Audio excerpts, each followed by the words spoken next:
The moment is upon us. Kairos has arrived.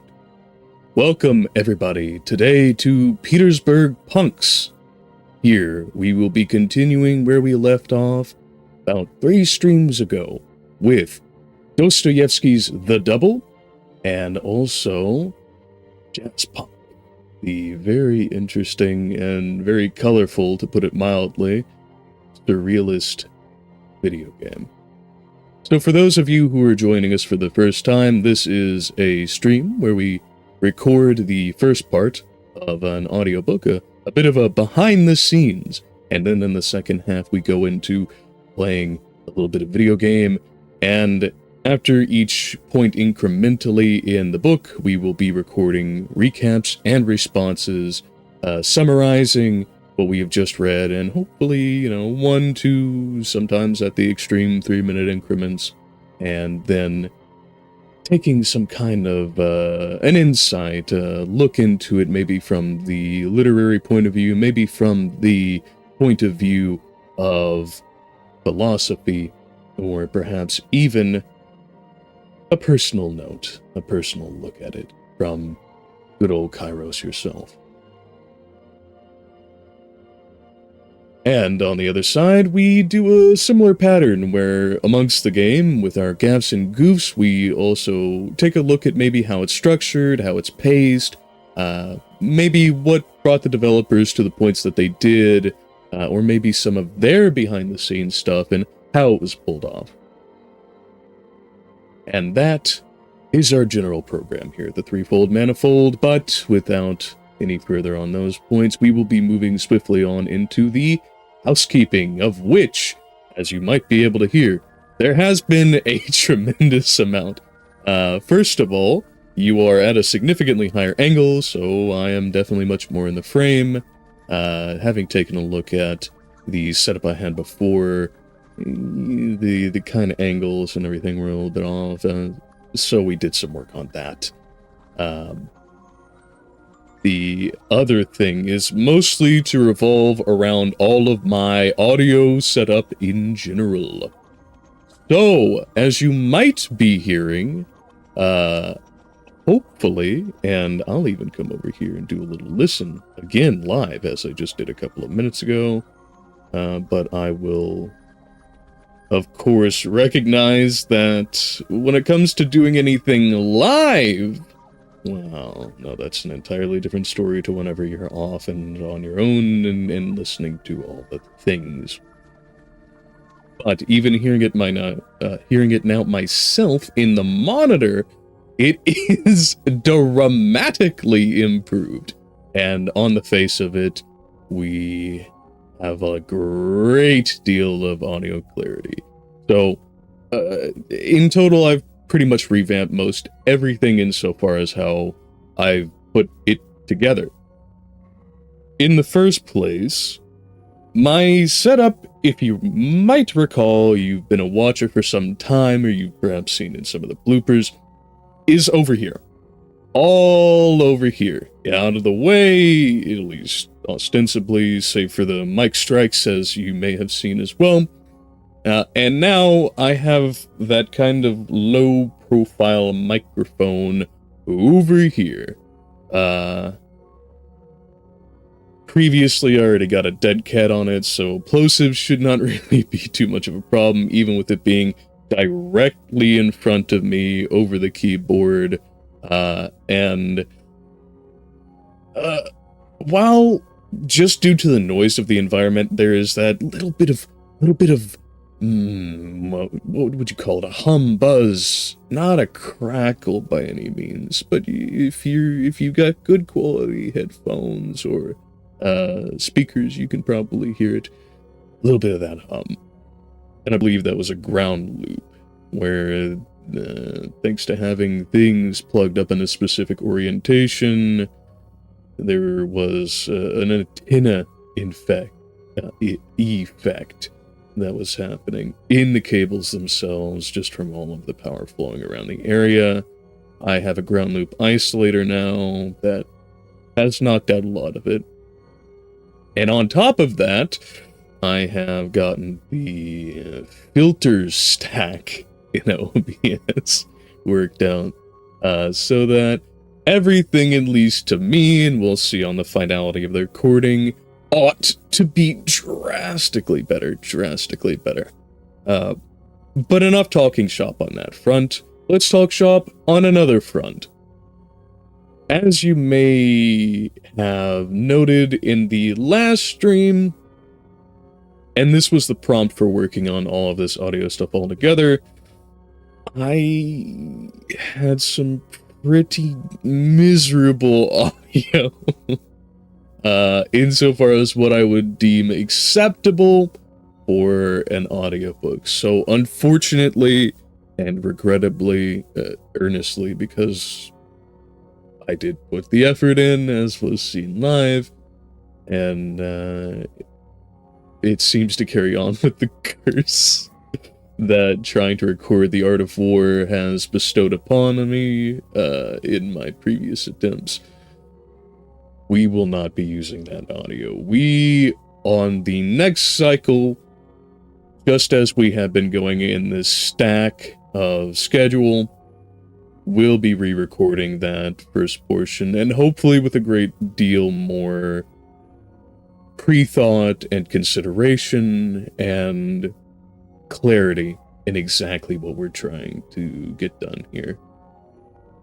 Particularly that last part comes to mind in relation to dealing with the French in the beginning. That was a little bit painful upon reflection. I think we'll basically just be using the translator on those portions, since I am not, certainly by any means, a native nor even fluent francophone. Just a couple of years of learning the phonetics back in high school did not equate to either one of those. So we'll be working, and of course having a bit more familiarity with how the Chinese itself is supposed to be pronounced. But that's just one of those things that you have to live and learn from. In any event, it is what it is. But the final point I would like to make is there will be some changes in the methodology and also the schedule. On the side of methodology, as you might have just caught in the introduction, I feel that I have not done a fantastic job at really introducing what the streams are about, why we're doing the things that we're doing, and onboarding people if you're a new viewer, if you're a returning viewer, and maybe, of course, this little part of your internet time has fallen out of recollection in its fullest, or you didn't pick up from the subtext the totality of the program. I'll be doing a bit of an introduction in the beginning, and like most of the things I do, I don't prefer to pre-script it. It feels a little too canned, a little too inauthentic.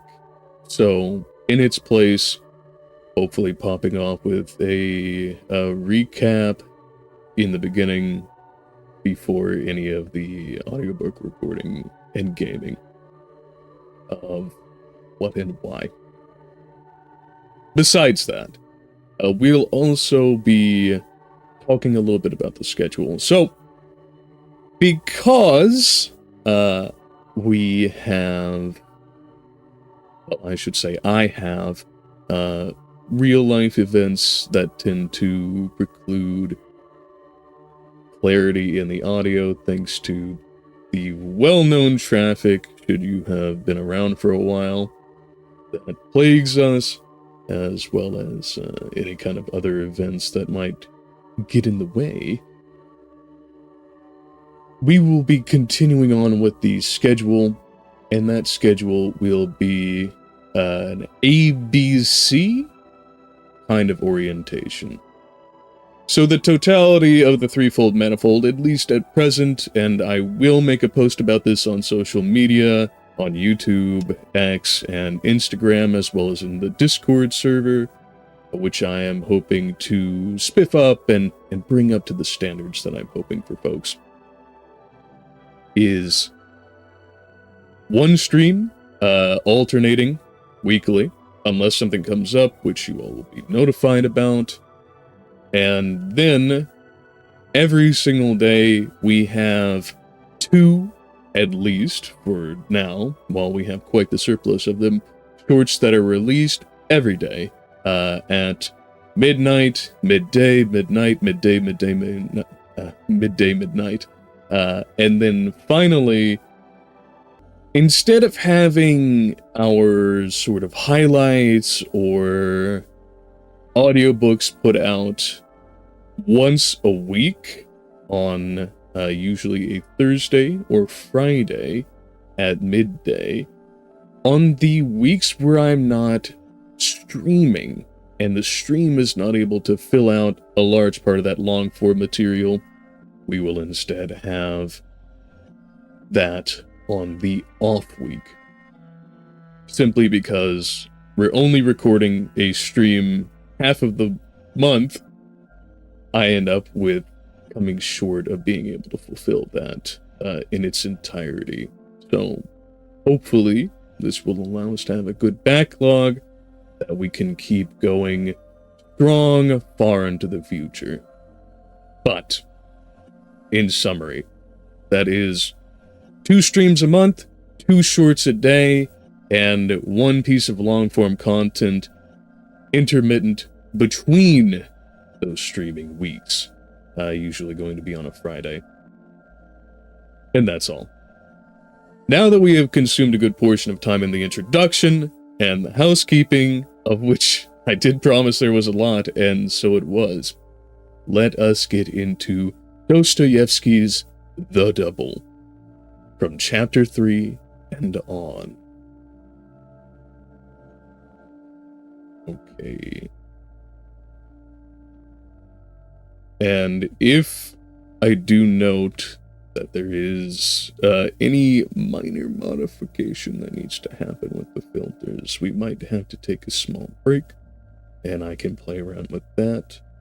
But I will be recording with the monitor on, so I should have a far finer grain grasp on exactly what I'm recording, whether I'm making those mouth noises that can't readily be fixed, and on and on.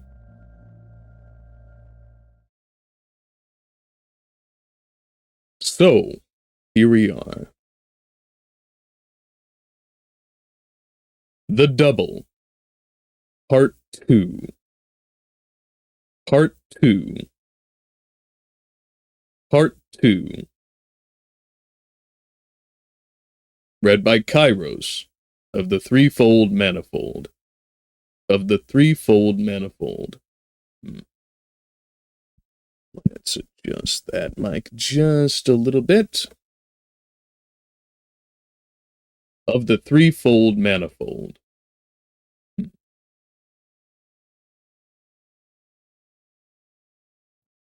Well, that's a distance. Let's pull it a little bit closer.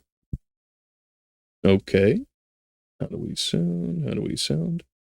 Ah, that'll do. Of the Threefold Manifold. May 28th, 2025. Well, let's start over. Dostoyevsky's. Wow. The Double, Part 2. Read by Kairos, of the Threefold Manifold. May 28th, 2025. Chapter 3.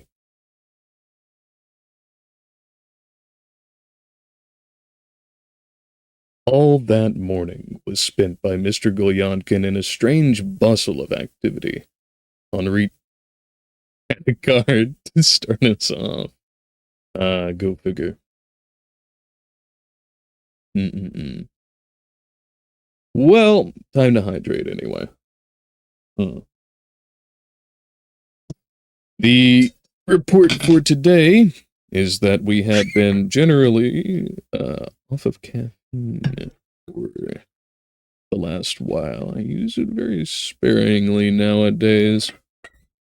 I have moved over to tisanes rather exclusively, and we are enjoying some pure South African green rooibos. All right.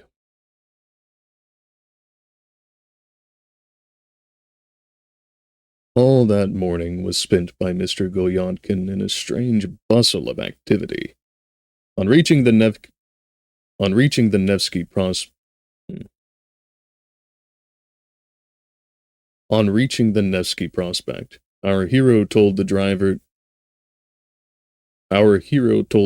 to stop at the bazaar. Skipping out of his carriage. He ran to the arcade, accompanied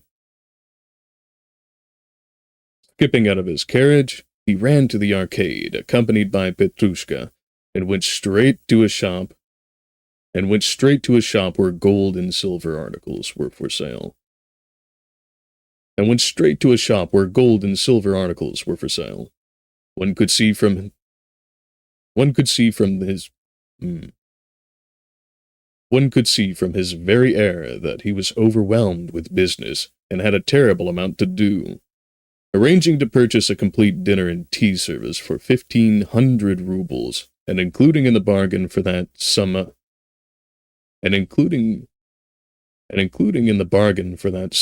a cigar case of ingenious form. Let's adjust that back a little bit. I heard a little bit of wind strike.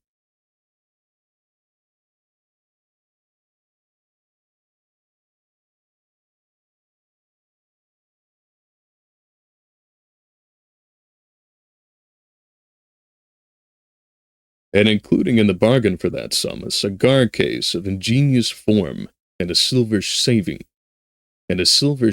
set, and finally, asking the price of some other articles, useful and agreeable in their own way, he ended up by promising to come without fail next.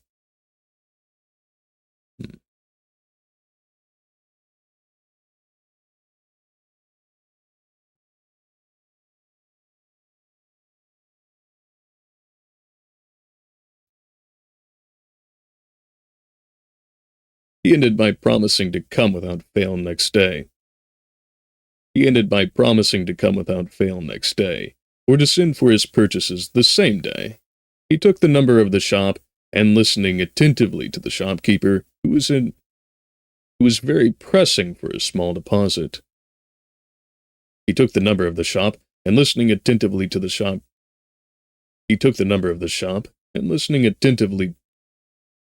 I need to adjust that back a wee bit further.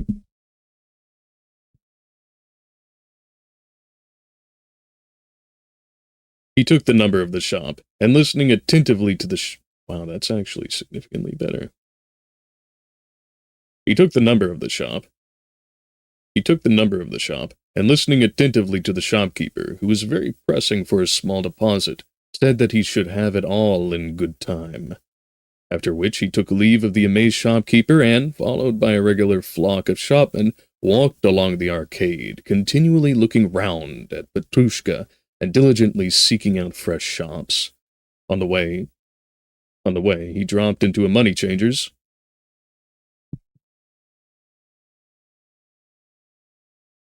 And changed all his big notes into small ones. Though he lost on the exchange, his pocketbook was considerably fatter, which evidently afforded him extreme satisfaction. Finally, he shopped at a shop for ladies' dress materials. Here, too, after deciding to purchase goods for a considerable sum, Mr. Golyantkin promised to come again, took the number of the shop, and on being asked for a deposit, assured the shopkeeper that he should have a deposit, too, all in good time. He should have a deposit, too. he should have a deposit too, all in good time. Then he visited several other shops, making purchases in each of them, asked the price of various things, sometimes arguing a long time with the shopkeeper, going out of the shop and returning 2 or 3 times. In fact, he displayed exceptional activity. From the arcade, our hero went to a well-known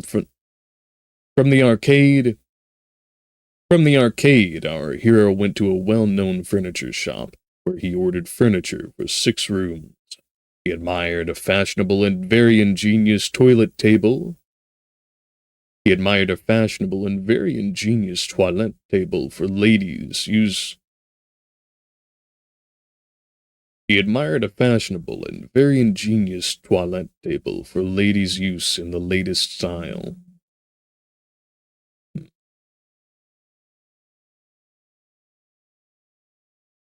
Another one of those long-running cars.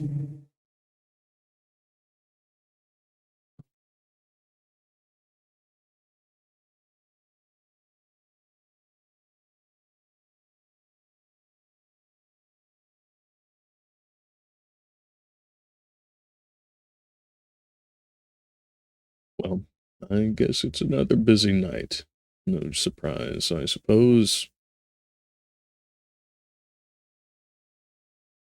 From the arcade, our hero went to a well-known furniture shop, where he ordered furniture for 6 rooms. He admired a fashionable and very ingenious toilette table for ladies' use in the latest style, and assuring the shopkeeper that he would certainly send for all these things, walked out of the shop, as usual, promising a deposit. Then he went off somewhere else and ordered something more. In short, there seemed to be no end to the business he had to get through. At last, Mr. Gulyankin seemed to grow heartily sick of it all, and he began, goodness knows why, to be tormented by the stings of conscience. Nothing would have induced him now, for instance, to meet Andrei Filipovich, or even Christian Ivanovich. At last, the town clock struck 3.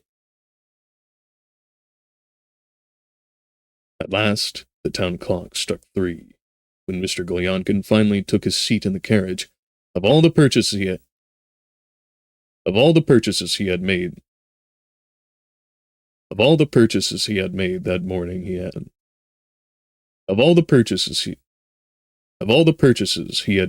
that morning, it appeared in reality only gotten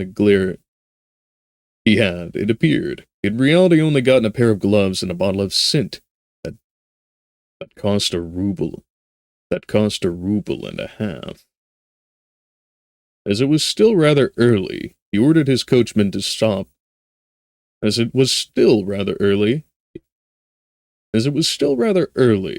ordered his coachman to stop near a well-known restaurant. He ordered his coachman to stop near a well-known restaurant in Nevsky Prospect, which he only knew by reputation, got out of the carriage.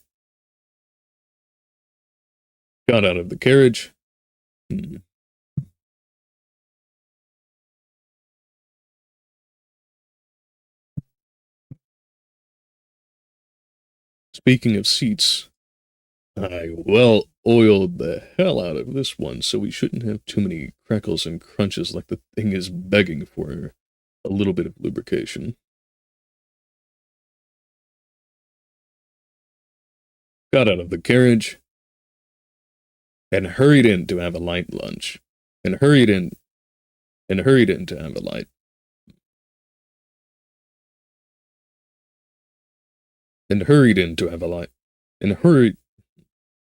Got out of the carriage.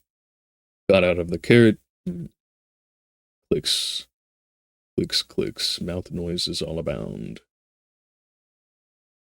Got out of the carriage and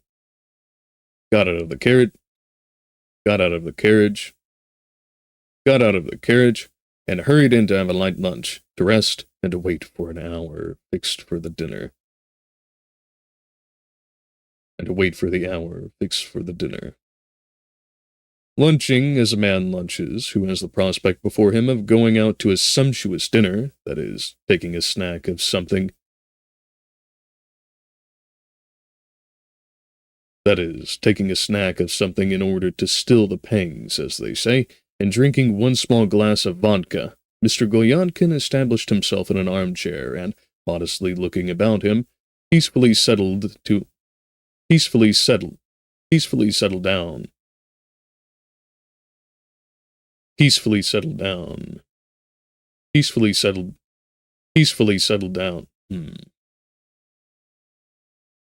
Peacefully settled down.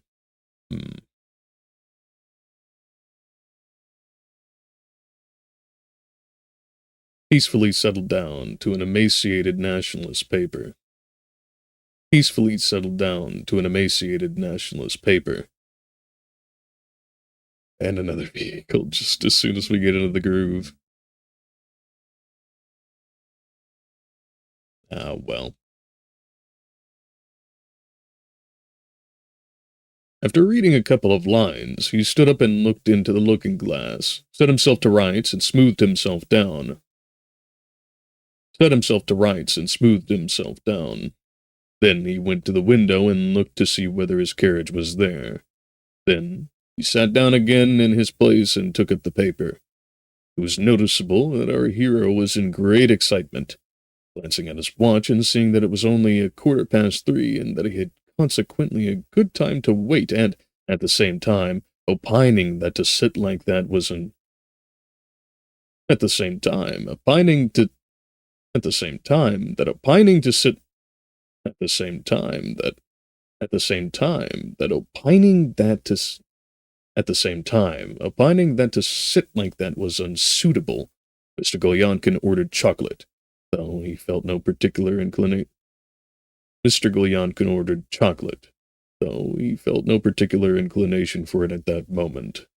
Drinking the chocolate and noticing that the time had moved on a little, he went up to pay his bill. He turned round and saw facing him two of his colleagues, the same two he had met that morning in Latenia Street, young men, very much his juniors, both in age and in rank. Our hero's relations with them were neither one thing nor the other, neither particularly friendly nor openly hostile. Good manners were, of course, observed on both sides. There was no intimacy, nor could there be. The meeting at this moment was extremely distasteful to Mr. Golyankin. He frowned a little.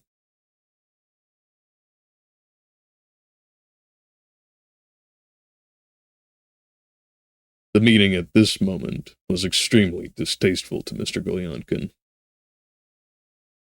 The meeting at this moment was extremely distasteful. The meeting at this moment was extremely That click. The meeting at this moment was extremely distasteful to Mr. Golyankin. He frowned a little. He frowned a little.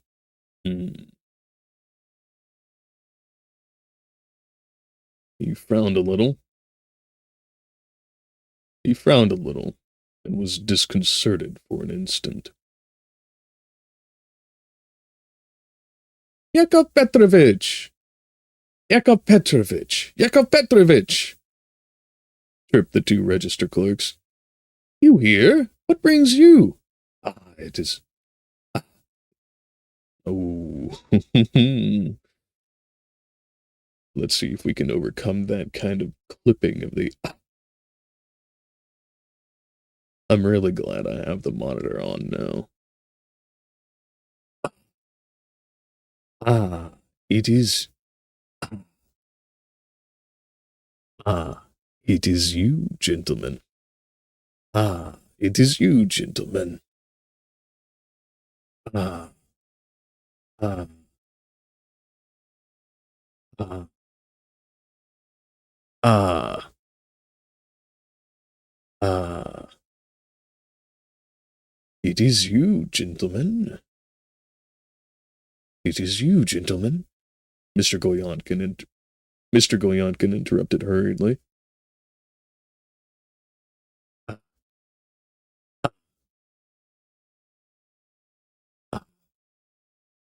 It is you.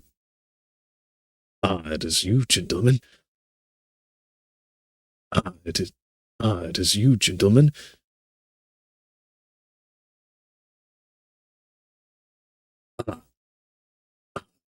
Hmm. Where could we angle this? That attack, even being at 1 microsecond. Oh.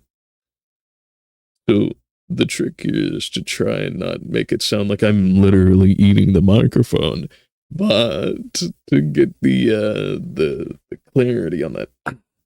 Otherwise, it'll expand that out of existence.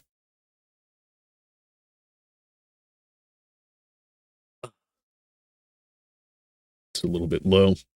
Let's adjust that up.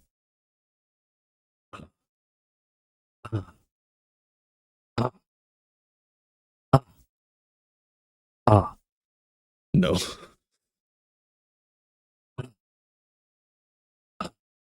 God damn it. Oh, man. What do we do? Uh, uh, uh, uh, uh, uh. Damn it. Shit. Oh. Let's see what we can play with those filters a little bit. Expander. They're important in their own time, but might not be the moment for them. Ah. Oh no, is it the upward expander that's actually cutting it out? We'll see about that. Yeah, that might have been it. Okay. Well, we'll bump the gain up by 10. That ought to be more than enough. Okay. Ah. Are we getting there? No. Oh no. We'll institute a gain here. Knock that out from the expander side. Put that back to 0. And then bump that gain up by 10. Expander 1, 2, 3. All right.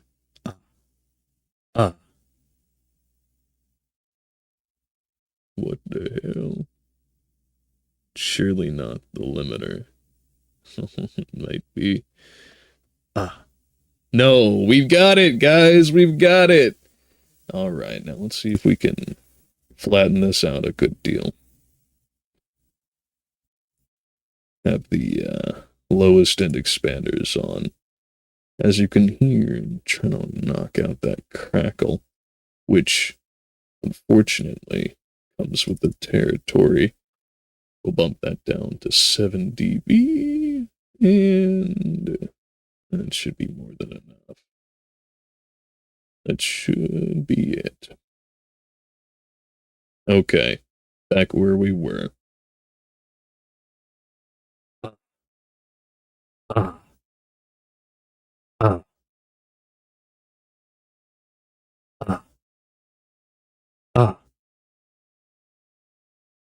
It is you, gentlemen. It is you, gentlemen. It is you, gentlemen. That ought to be the trick.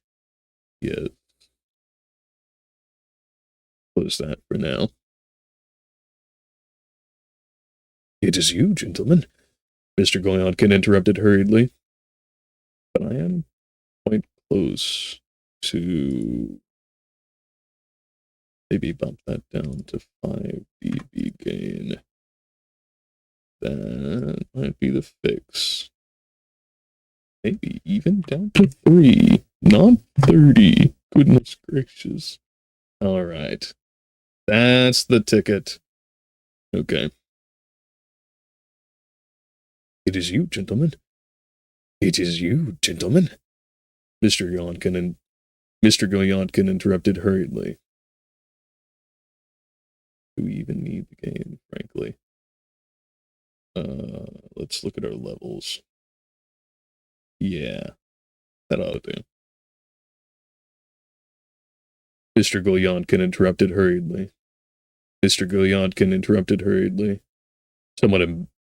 Mr. Goyonkin interrupted hurriedly. Mr. Goyonkin interrupted hurriedly, somewhat embarrassed and scandalized. Somewhat embarrassed. Somewhat embarrassed and scandalized by the amazement of the clerks and by the abrupt.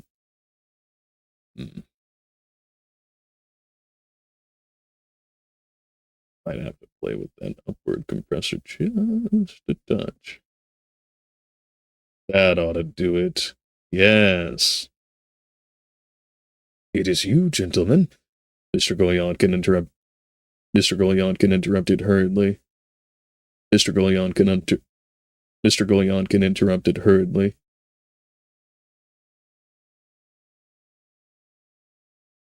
Mr. Goyonkin interrupted hurriedly, somewhat embarrassed and scandalized by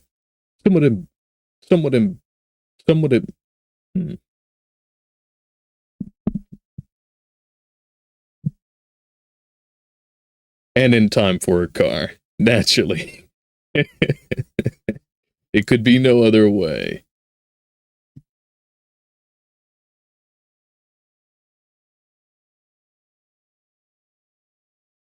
Somewhat embarrassed and scandalized by the amazement of the clerks. Somewhat embarrassed and scandalized by the amazement of the clerks, and by the abruptness of their address, but feeling obliged, however, to appear jaunty and free and easy. Somewhat embarrassed and scandalized by the amazement of the clerks. Somewhat embarrassed and scandalized by the amazement of the clerks. Somewhat embarrassed and scandalized by the amazement of the clerks. Somewhat embarrassed.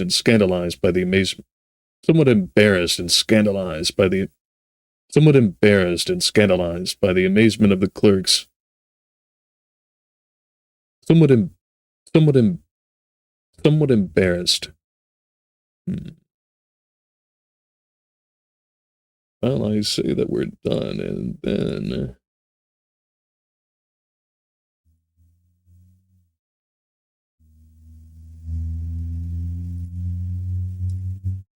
there's that car going crazy.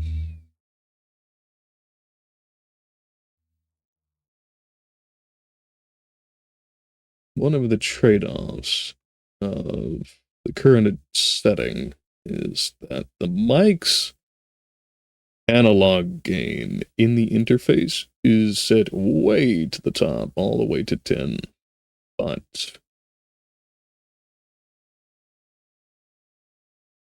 that means that the noise gate can't be too terribly high, otherwise it won't be able to pick up on all of the voice levels like I might have here and now, let alone anything where I try and whisper or affect something like that.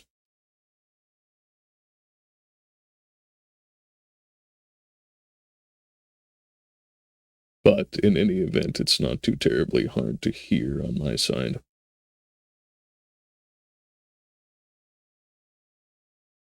Somewhat embarrassed and scandalized by the amazement of the clerks.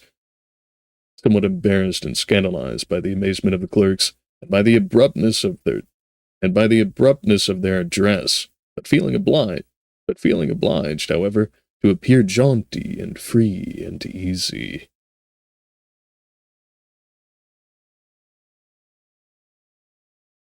You've deserted, gentlemen. You deserted, gentlemen.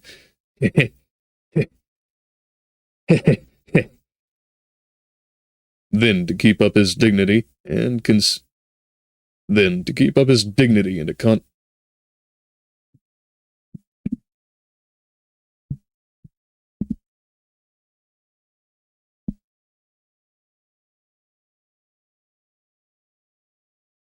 to keep up his dignity and to condescend to his then to keep up his dignity and then to keep up his dignity and to condescend to the juveniles with whom he had then to keep up his dignity and to condescend to the juveniles with whom he never overstepped certain limits, he attempted to slap one of the youths on the shoulder, but this effort at good fellowship did not succeed, and instead of being a well-bred little jest, produced quite a different effect.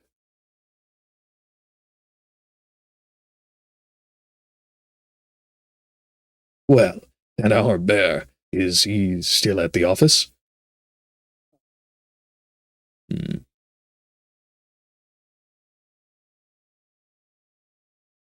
Who's that? Yakov Petrovich? Why, the bear. Do you mean to say that you don't know whose name that is? Mr. Golyonkin laughed, and... Do you mean to say that you don't know whose name that is? Do you mean to say that you don't know whose name that is? Do you mean to say that you don't know whose name that is? Mr. Golyonkin laughed and turned to the cashier to take his change. I mean Andrei Filipovich, gentlemen, he went on, finishing with the cashier, and turning to the clerks, this time with a very serious face. The two register clerks winked at one another.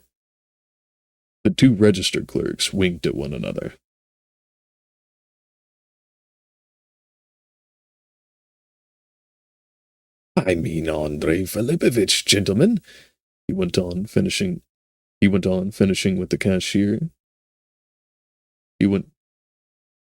I mean Andrei Filipovich, gentlemen, he went on, finishing with the cashier, and turning to the clerks, this time with a very serious face.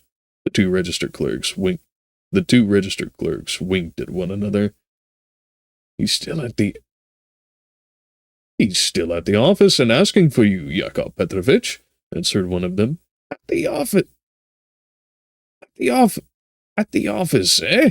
In that case, let him stay, gentlemen, and asking for me, eh? He was asking for you, Yakov Petrovich. But what's up with you, stinted? But what's up with you, scented, pomaded, and such a swell? Nothing, gentlemen, nothing. That's enough. Nothing, gentlemen, nothing. That's enough, answered Mr. Golyonkin, looking away with a constrained smile.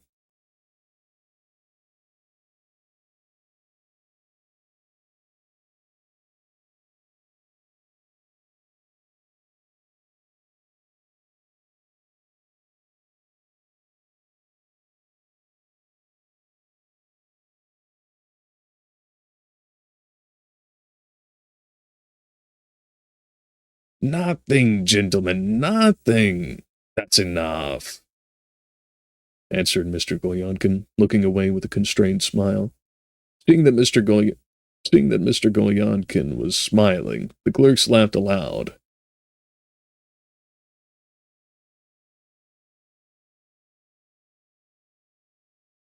Nothing, gentlemen, nothing.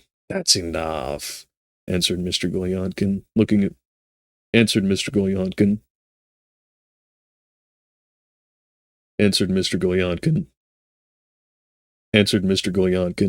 away with a constrained smile.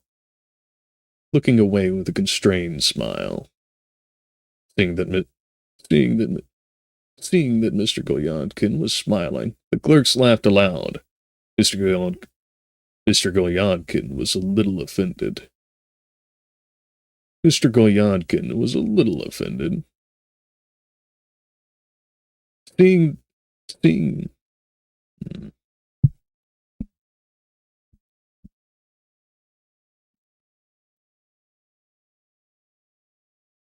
Seeing that Mr. Golyadkin was smiling, the clerks laughed aloud. The clerks laughed aloud. Mr. Golyadkin was a little offended. I'll tell you as friends, gentlemen. I'll tell you as friends, gentlemen, our hero said. I'll tell you as friends, gentlemen.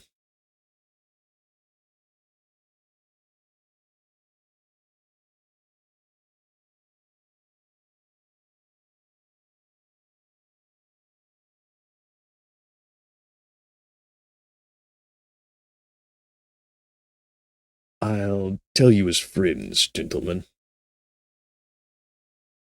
I'll tell you as friends, gentlemen, our hero said after a brief silence, as though making up his mind, which indeed was the case, to reveal something to them. You all know me, gentlemen, but hitherto. You all know me, gentlemen, but hitherto you've known me only on one side. No one is to blame you for that, and I'm conscious that the fault has partly been my own. Mr. Golyadkin pursed up his lips and looked significantly at the clerks. The clerks winked. The clerks winked at one another. Mr. Golyadkin pursed up his lips and looked significantly at the clerks. The clerks winked at one another. The clerks winked at one another. Oh, the D. The clerks winked at one another again. I got it.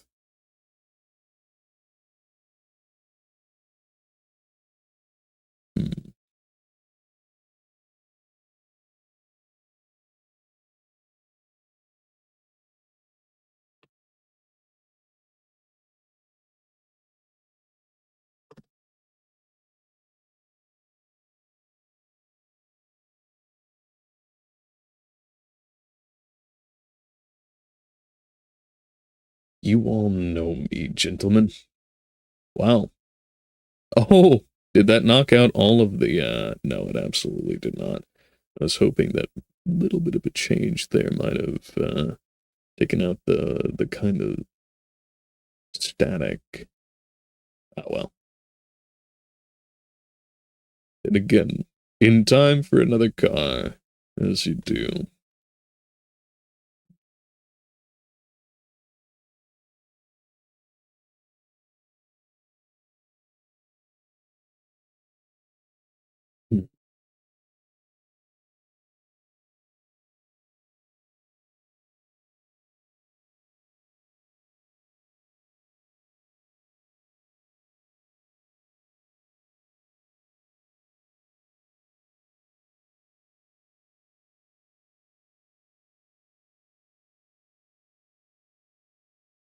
Mr. Golyadkin pursed up his lips and looked significantly at the clerks. The clerks winked at one another again. The clerks winked at one another again. Hitherto, gentlemen, you have not known me. To explain myself here and now would not be quite appropriate. I will only touch on it lightly in passing. There are people, gentlemen, who dislike roundabout ways and only mask themselves at masquerades. There are people who do not see a man's highest There are people who do not see man's highest avocation in polishing the floor with their boots. There are people, gentlemen, who refuse to say that they are happy and enjoying a full life. who refuse to say that they are happy and enjoying a full life when, for instance, their trousers. There are people, gentlemen, who refuse to say that they are happy and enjoying a full life when, for instance, their trousers set properly. There are people finally who dislike dashing and whirling about for no object, fawning and licking the dust, and above all, gentlemen, poking their noses where they are not wanted. I've told you almost everything, gentlemen. Now, I've told you almost everything, gentlemen. Now, allow me to withdraw.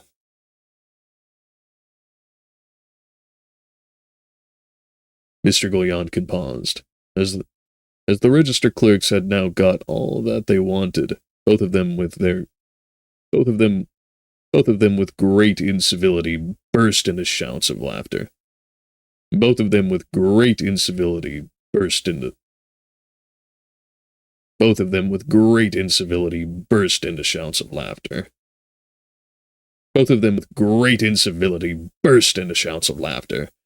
Mr. Golyonkin flared up. Laugh away, gentlemen. Laugh away for the time being. If you live long enough, you will see, he said with a feeling of offended dignity. If you live long enough, you will see, he said with a feeling of offended dignity, taking his hat and retreating to the door. But, I will say more, gentlemen, he added. But, I will say more, gentlemen, he added, turning for the last time to face the register clerks. I will say more. You are both here with me, face to face. This, gentlemen, is my rule. If I fail, I don't lose heart. If I succeed, I persevere. And in any case, I am never underhanded. I'm not one to intrigue, and I'm proud of it.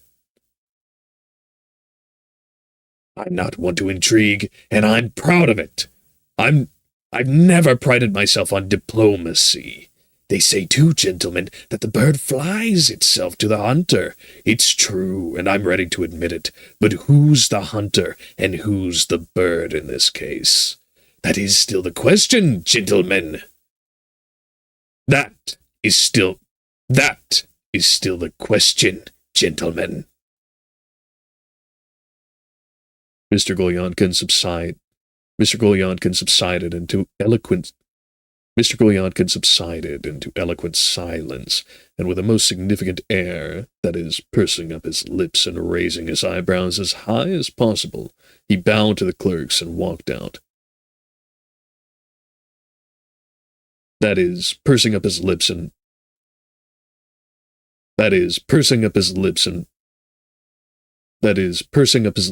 raising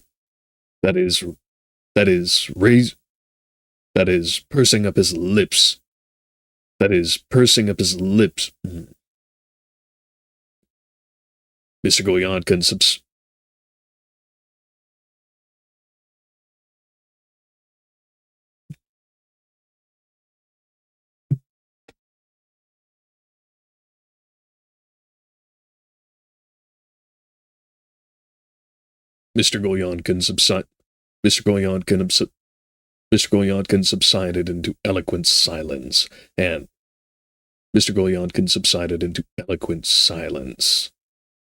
Mr. Golyonkin subsided into eloquent silence.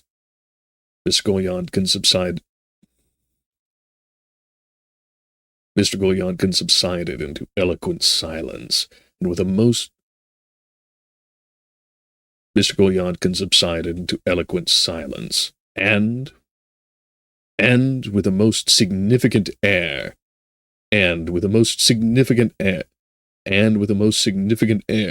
that is, pursing up his lips, that is, pursing up his lips,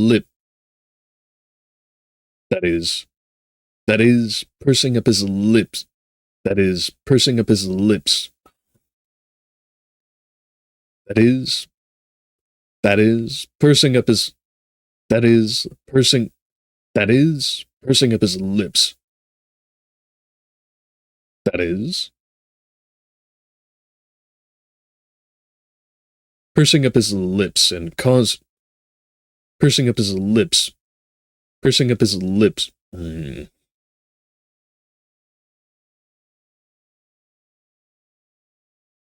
Pursing up his lips and raising his eyebrows as high as possible, he bowed to the clerks and walked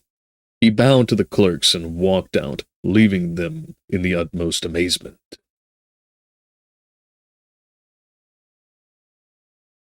Pursing up his lips and raising his eyebrows as high as possible, he bowed to the clerks and walked out, leaving them in the utmost amazement. Amazement. Amazement. Amazement. Pursing up his lips. Pursing up his lips. Pursing up his lips. Pursing up his lips. Pursing up his lips. Pursing up his lips and raising his eyebrows as high as possible, he bowed to the clerks and walked out. He bowed to the clerks and walked out, leaving them in the utmost amazement. Leaving them in the utmost amazement. In the utmost amazement. What are your orders? What are your orders now? What are your orders now? What are your orders now? Petrushka asked, rather gruffly. What are your orders now? What are your orders now? Petrushka asked, rather gruffly. He was probably weary of hanging about in the cold. What are your orders? He asked Mr. Kolyadkin, meeting the terrible, withering glance with which our hero had protected himself twice already that morning, and to which he had recourse now for the third time as he came down the steps. Ismailovsky? That's my guess. Let's see if that guess is right. Well, Wiktionary has nothing on account of that. Let's see. We can see another resource. Ismailovsky. I was right. Very good, very good. Okay. To Ismailovsky Bridge. To Ismailovsky Bridge. To Ismailovsky Bridge.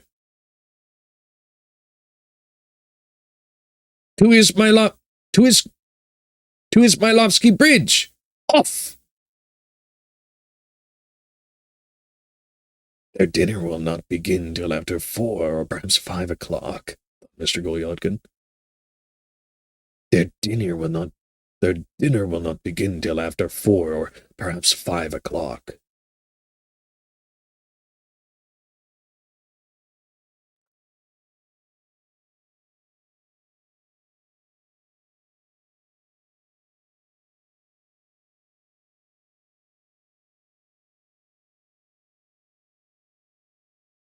Their dinner will not begin till after 4. Their dinner will not begin till after 4 or perhaps 5 o'clock, thought Mr. Kolyadkin. Isn't it early now? However, I can go a little early. Besides, it's only a family dinner. Besides, it's only a family dinner, and so I can go sans façon. Let's see about that. Hey, façon. I was right. Yeah.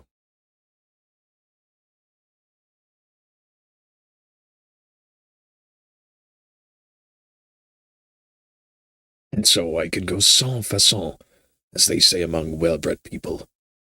As they say among well-bred people. Why shouldn't I go sans façon? Why shouldn't I go sans façon? The bear told us, too, that it would be all's. The bear told us, too, that it would be all's. Okay. The bear told us, too, that it would be all sans façon, and so. The bear told us, too, that it would be all sans façon, and so I will be the same. And so I will be the same. Such were Mr. Golyonkin's reflections, and meanwhile his excitement grew more and more acute. It could be seen that he was preparing himself. Such were Mr. Golyonkin's reflections, and meanwhile his excitement grew more. Such were Mr. Golyonkin's reflections, and meanwhile his excitement grew more and more acute. It could be seen that he was preparing himself for some great enterprise, to say nothing more. He muttered to himself, gesticulated with his right hand, gesticulated with his right hand, continually looked out of his carriage window, so that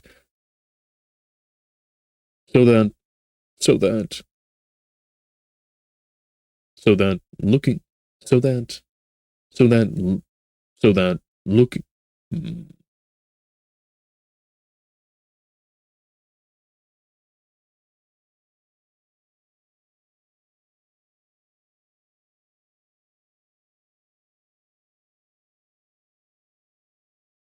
It could be seen that he was preparing himself for some great enterprise, to say nothing more.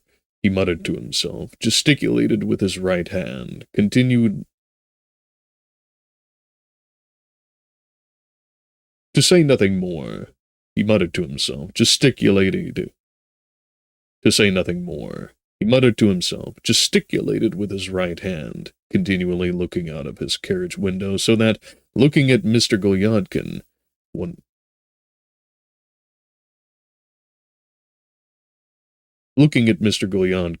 no one would have said that he was on his way to a good dinner, and only a simple dinner in his family circle, sans fin.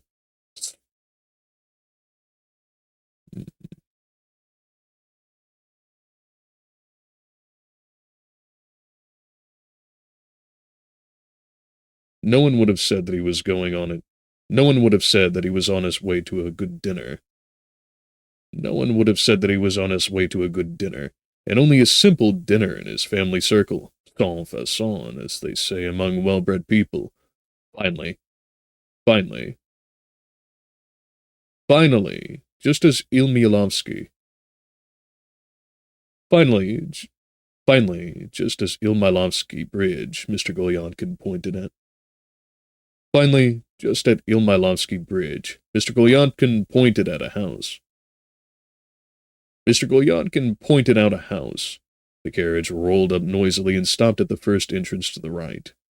Noticing a feminine figure at the second-story window, Mr. Golyonkin kissed his hand to her.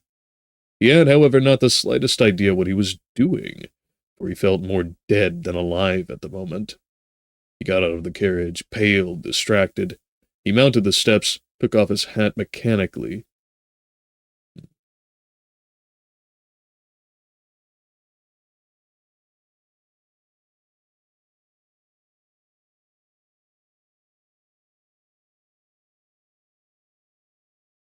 Let's actually start back a little bit earlier.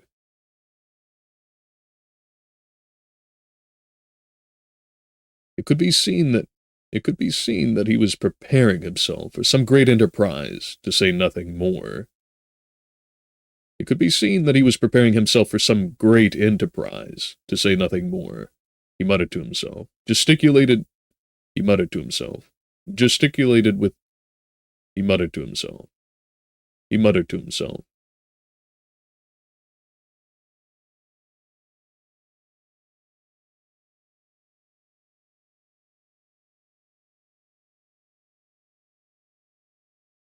to himself, gesticulated with his right hand, continually looked out of his carriage window, so that he muttered to himself, gesticulated with his right hand, continually looked out of his carriage window, so that, looking at Mr. Gulyankin, no one would have said that he was on his way to a good dinner, and only a simple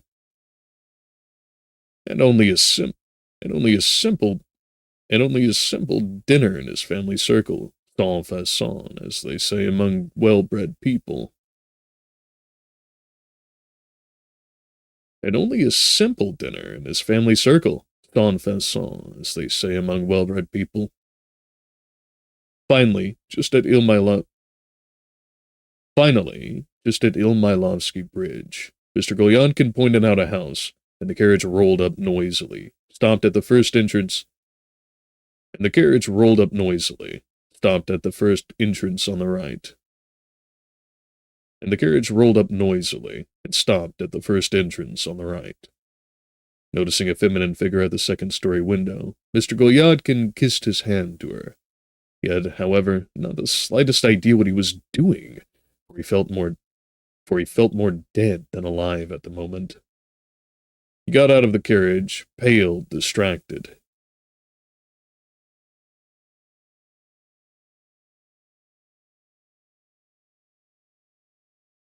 He got out of the carriage, pale, distracted. He got out of the carriage, pale,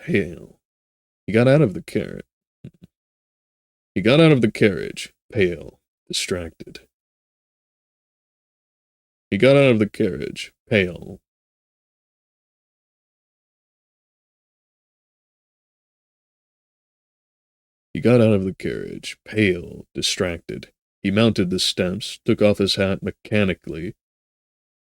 He got out of the carriage, pale, distracted. He mounted the steps, took off his hat, mechanically straightened himself, and then we felt a slight trembling in his knees. He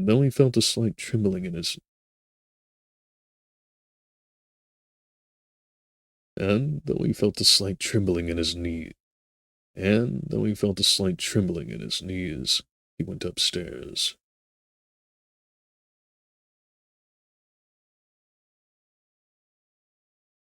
And though he felt a slight trembling in his knees,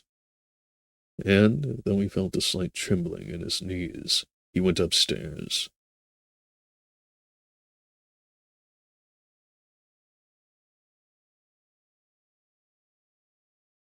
Well, Sufy Ivanovitch? He inquired of the man who opened the door. At home, sir. At least he's not at home, His Honor. At home, sir. At least he's not at home. His Honor's not at home. What? What do you mean, my good man? I've come to dinner, brother. Why, you know me. To be sure I know you. I've orders not to admit you. You brother. You brother. You brother. You must be making a mistake. It's I, my boy. I'm invited. I've come to dinner, Mr. Gulyankin announced, taking off his coat and displaying unmistakable intentions of going into the room. Allow me, sir. You can't, sir. I've orders not to admit you. I've orders to refuse you. That's how it is. I've orders to refuse you. I've orders to refuse. Allow me, sir. You can't, sir. I've orders not to admit you. I've orders to refuse you. That's how it is. Mr. Gulyankin turned pale. At that very moment, the door of the inner room opened and Gerasimich? Let's see.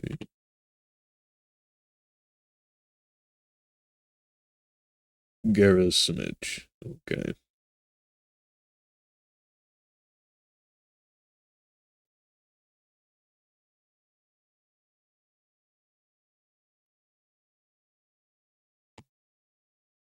I'm gonna have to rebind that.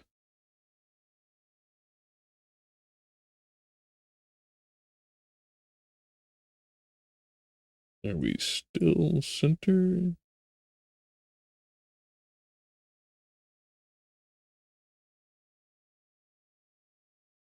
Yep, I believe that's the one. Okay.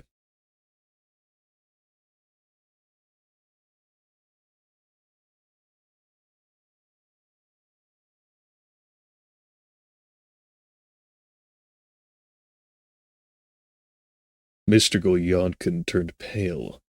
At that very moment, the door of the inner room opened and Gerasimich, old Sofia Ivanovich's old butler, came out. You see,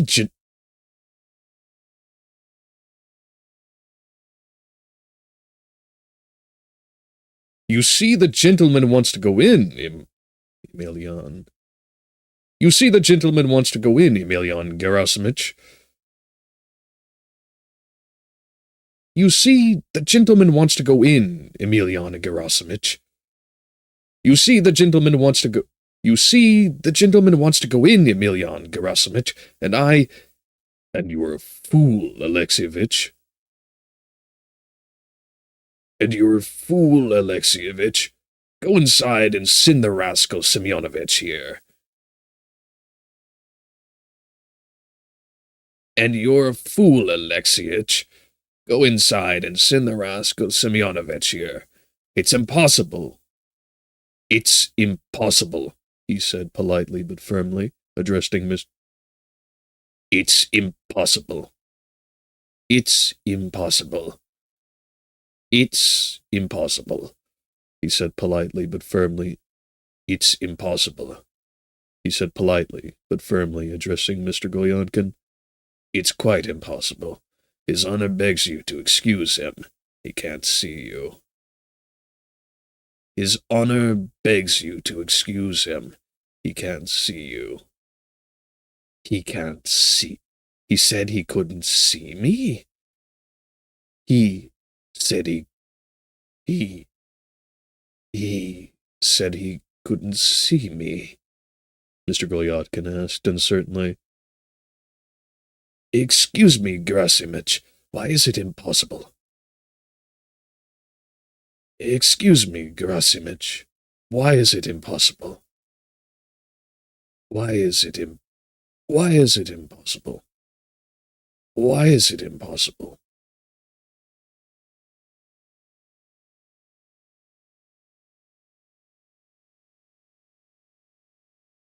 It's quite impossible. I've informed your honor.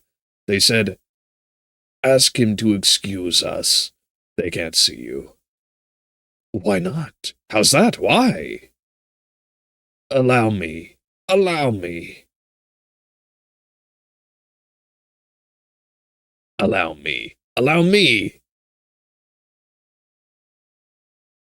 Why not? How's that? Why? Allow me. Allow me. Allow me. How is it, though? It's out of the question. Announce me. How is it? I've come to dinner. Excuse me. Excuse me. Excuse me. Excuse me. Excuse me. Well, well, that's a different... Another one of these uhs.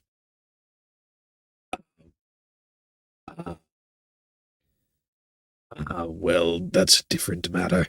There has to be... Ow. Ow. Ah. I don't know what is cutting that out. I really don't. Ugh.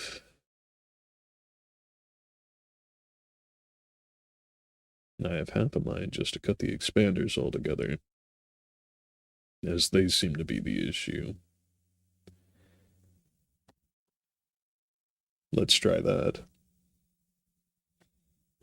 Ah. Well, there we go. At least on the start. But we do have something rumbling by.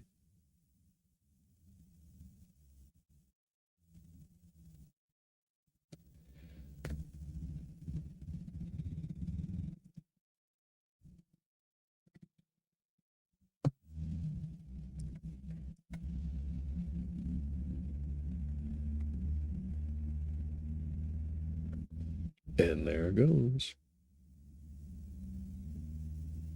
Taking its dear sweet time while we're at it, too.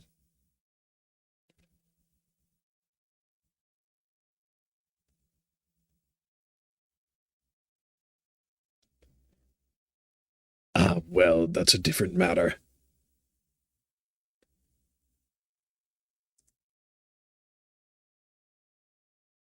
Ah, well, that's a different matter. They ask to be excused, but allow me, Gerasimich. How is it, Gerasimich?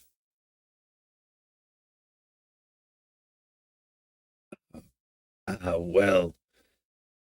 Oh, well. Ah, well, that's a different matter.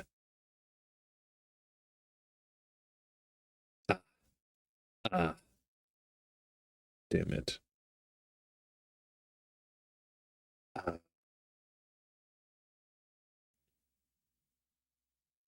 Ah, well, that might actually be the fix. But it does do a good deal of change to the overall sound. But is that a problem?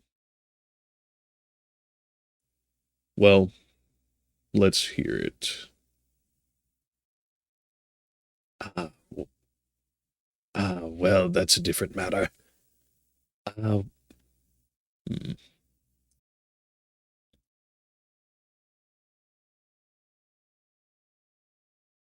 Well, that's a different matter. They ask to be excused, but ah, what? Ah, well, well, that's a different matter. They ask to be excused, but allow me, Gerasimich. How is it, Gerasimich? Well, that's a different matter. Hmm. Ah, well. Well, that's a different matter. Well, that's a different matter. They ask to be excused, but allow me, Gerasimich. How is it, Gerasimich?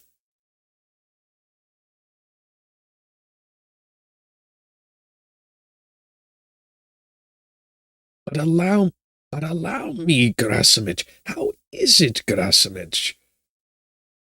How, how is it, Gerasimich? Excuse me, excuse me, replied Gerasimich, very firmly putting away, very firm, very firmly putting away Mr. Golyadkin's hand and making way for two gentlemen who walked into the entry that very instant.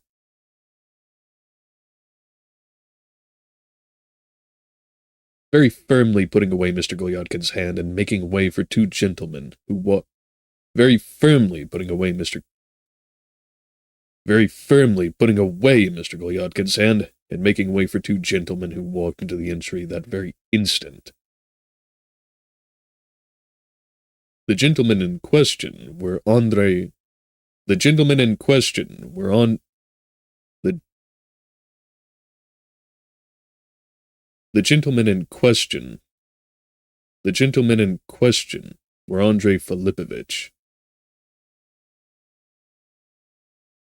The gentlemen in question were Andrei Filipovich. The gentlemen in question were Andrei Filipovich and his nephew, Vladimir Semyonovich. Both of them looked with amazement at Mr. Golyadkin. Andrei Filipovich. Andrei. Andrei. Andrei Filipovich. Andrei Filipovich. Andrei Filipovich. Andrei Filipovich seemed about to say something. Andrei Filipovich. Don't want that much affectation on it.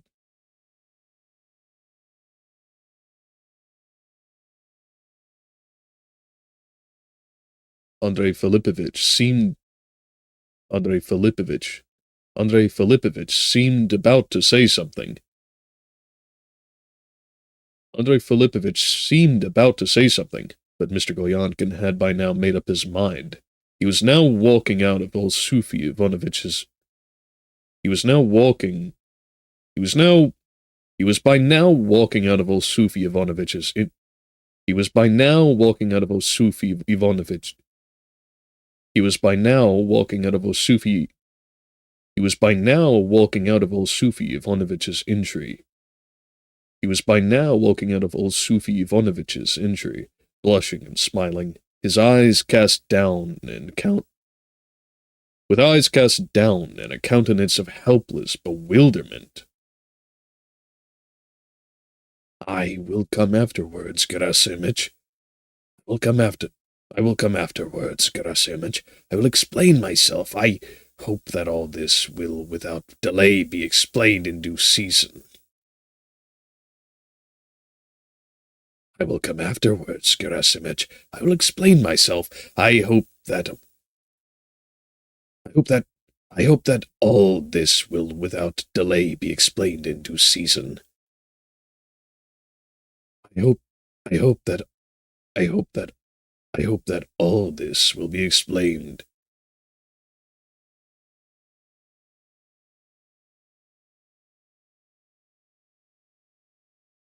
I hope that all of this will be explained without delay in the.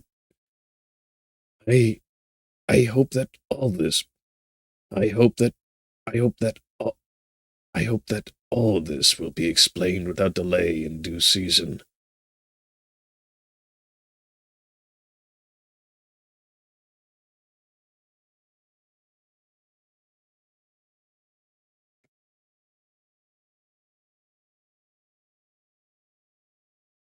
I hope that all this will be explained. I hope that all this will, without delay, be explained in due season.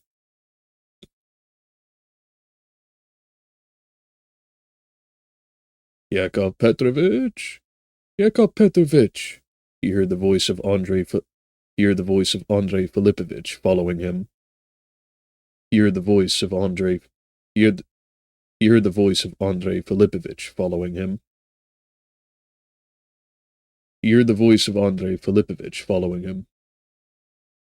Mr. Golyonkin was by this time on the first landing. He turned quickly. Mr. Golyonkin was by that time on the first landing. He turned quickly to Andrei Filipovich.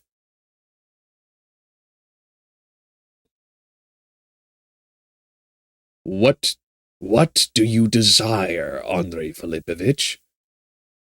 What do you desire, Andrei Filipovich? He said in a rather resolute voice.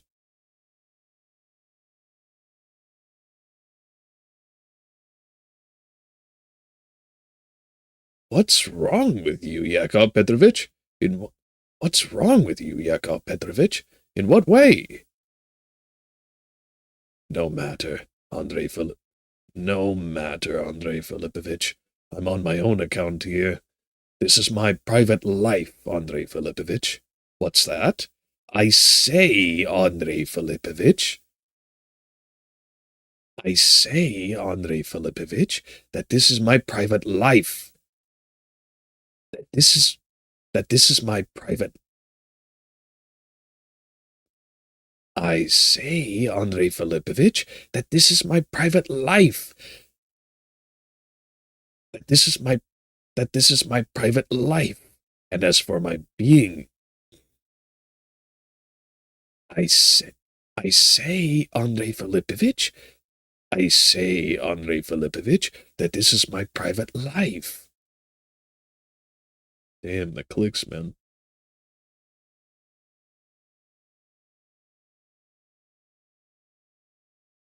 I say, Andrei Filipovich,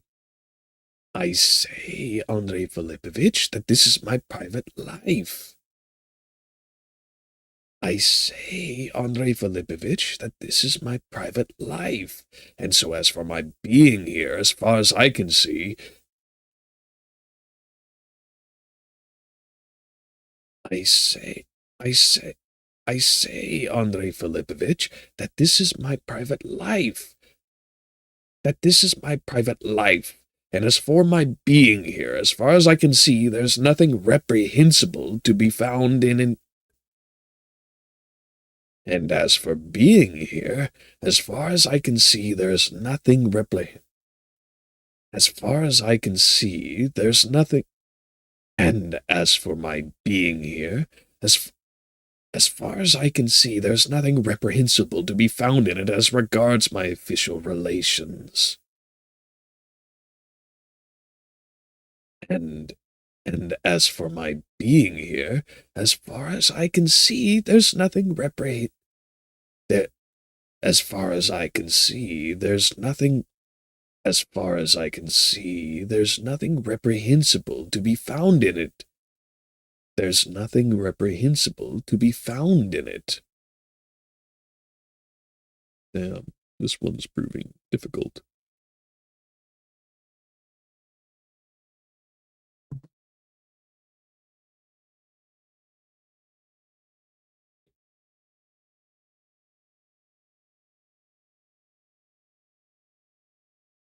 I say, Andrei,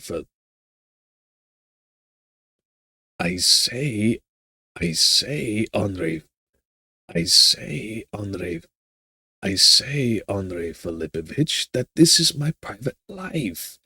And as for my being here, as for my being here, as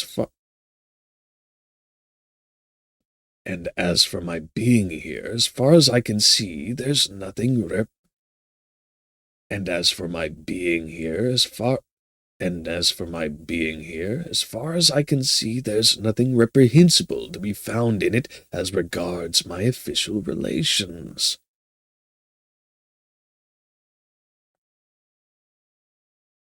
I say, Andrei Filipovich, that this is my private life, and as for my being here, as far as I can see, there's nothing reprehensible to be found in it as regards my official relations.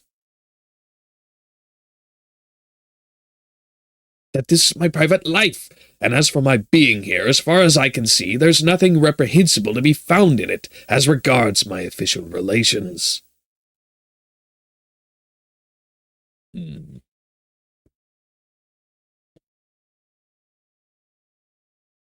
I say, Andrei Filipovich, that this is my private life, and as for my being here, as far as I can see, there's nothing reprehensible to be found in it as regards my official relations. What?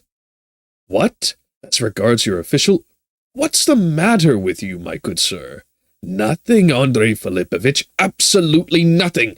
An impudent slut of a girl, and nothing more. Nothing, Andrei Filipovich, absolutely nothing. An impudent slut of a girl, and nothing more. What? What? What? What? What? What? What? What? What? What? Andrei Filipovich was stupefied with amazement. Andrei Filipovich was stupefied with amazement. Mr. Golyadkin, who had been... Mr. Golyadkin, who had up till then...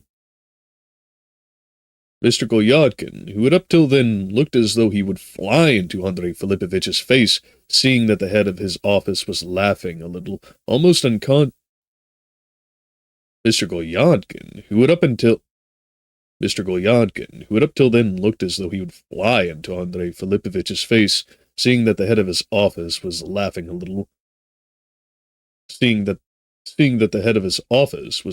little, almost unconsciously took a step forward. Andrei Filipovich jumped back. Mr. Golyadkin went up one step and then another. Andrei Filipovich looked about him uneasily. Mr. Golyadkin mounted the stairs rapidly. Still more rapidly, Andrei Filipovich darted into the flat and slammed the door after him. Mr. Golyadkin was left alone. Mr. Golyadkin was left alone. Everything grew dark before his eyes. He was utterly nonplussed, and stood now in a sort of senseless hesitation, as though recalling something extremely senseless, too.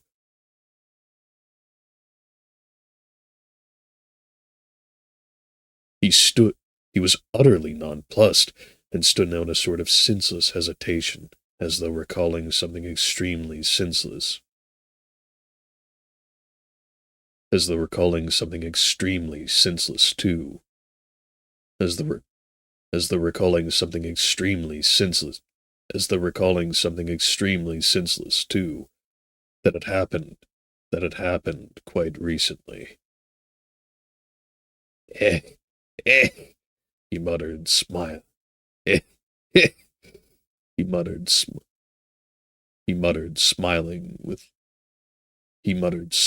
with constraint. Meanwhile, there came the sounds of steps and voices on the stairs.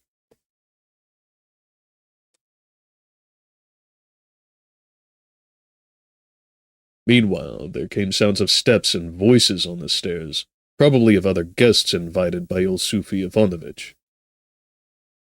Probably of other guests invited by old Sufy Ivanovitch. Probably of other guests invited by old Sufy Ivanovitch. Mr. Golyadkin recovered himself to some extent. Mr. Golyadkin recovered himself to some extent. Mr. Golyadkin recovered himself to... Mr. Golyadkin recovered himself to some extent. Mr. Golyadkin recovered himself. Mr. Golyadkin recovered himself to some extent, put up his raccoon collar, concealing himself behind it as far as possible. Concealing himself behind it as far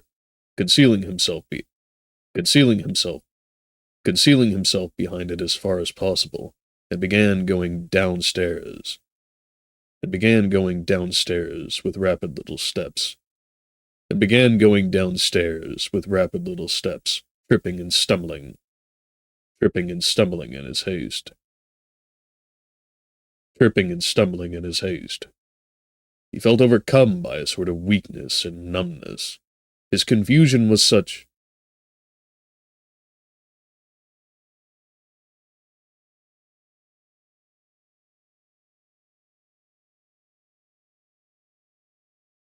He felt overcome by a sort of weakness and numbness.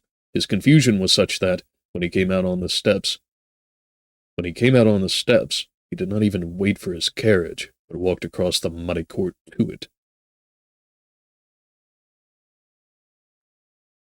He did not even wait for his carriage, but walked across the muddy court to it. When he reached his carriage and was about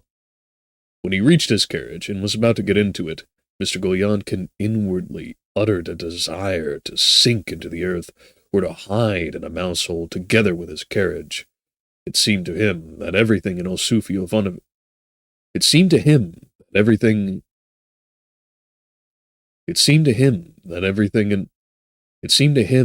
everything in old Sufy Ivanovitch's house was looking at him.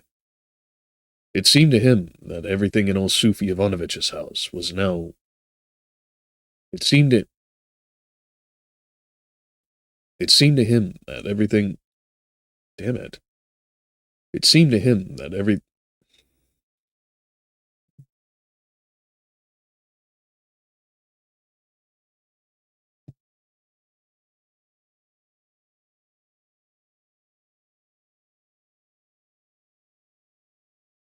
It seemed to him that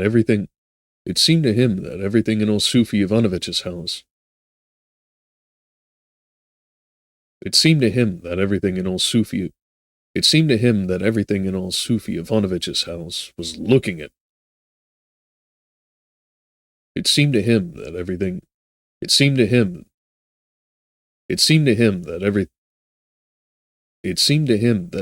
in It seemed to him that everything in old Sufi Ivanovich's house was looking.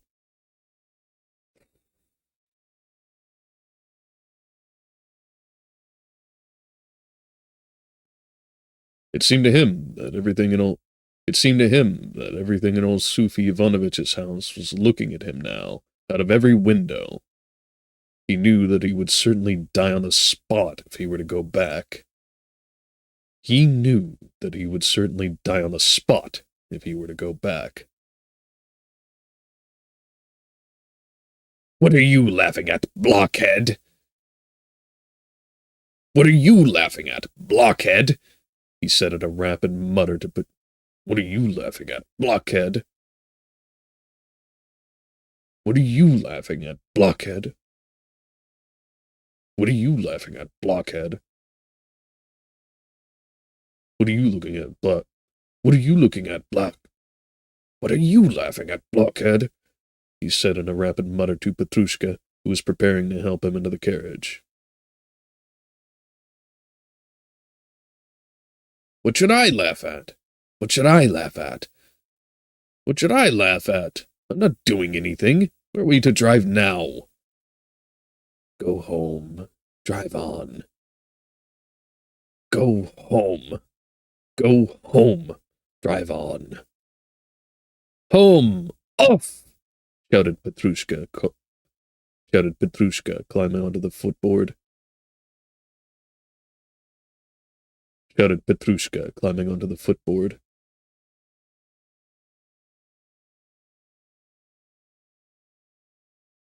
"What a crow's croak!"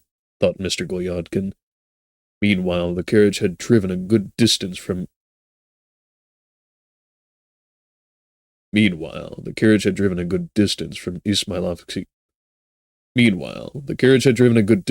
Ismailovsky Bridge.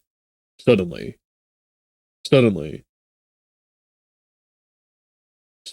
our hero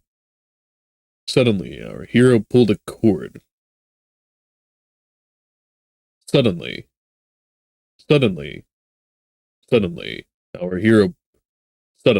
our hero pulled a cord with all his. Suddenly, damn it all.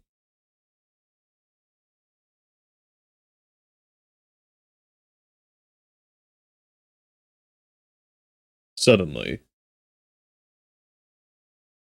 That should be better. Hopefully, anyway.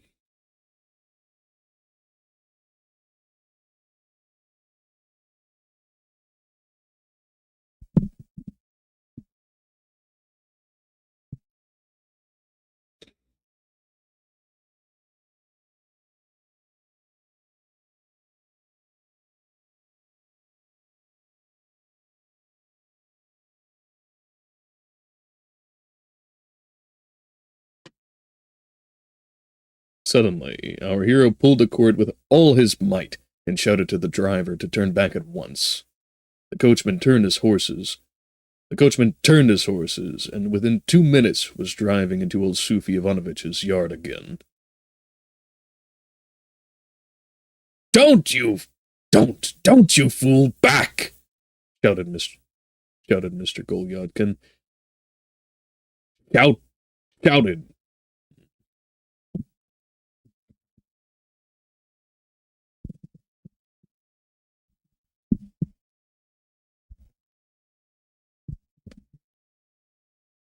Shouted.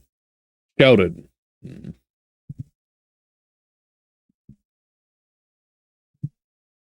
Shouted, Mr. Golyadkin.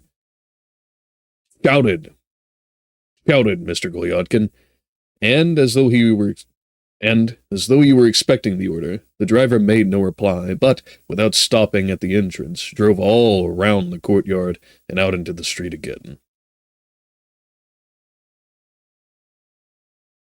Drove all round the courtyard and out into the street again. Mr. Golyadkin did not drive home. But, after passing the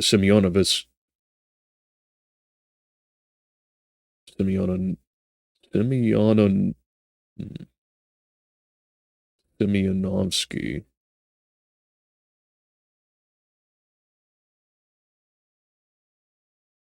After passing the Semyonovsky Bridge. After passing the Semyonovsky Bridge. After passing the Semyonovsky Bridge, told the driver to return to a side street and stop at a restaurant of rather modest appearance. Getting out of the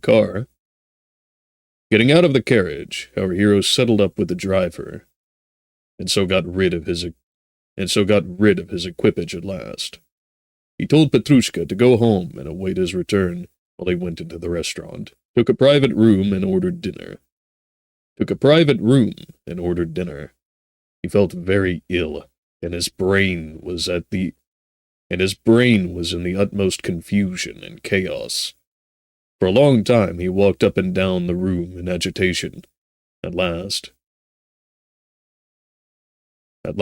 he sat down in a chair, propped his brow in his hands, and began doing his very utmost to consider and settle something relating to his present.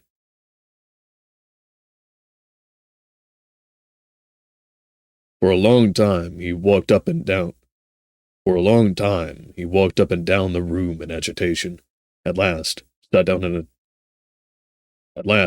sat down in a chair, propped his brow in his hands, and began doing his very utmost to consider and settle something relating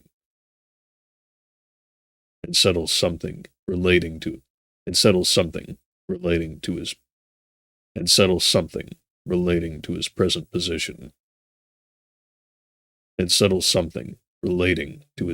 position. Damn it all.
Propped his brow in his hands, and began doing his very utmost to consider and settle something relating to his present position. Propped his brow in his hands, and began doing his very utmost to consider and settle something relating to his present position.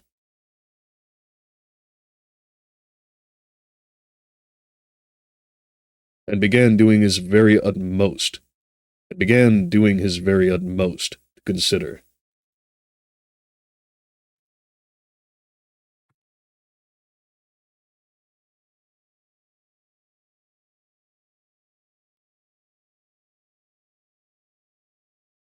And began doing his very utmost to consider and settle something relating to his present position.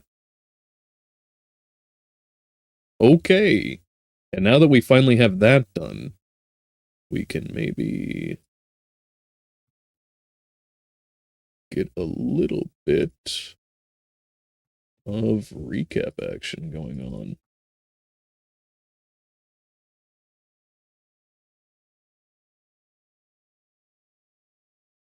All right. So,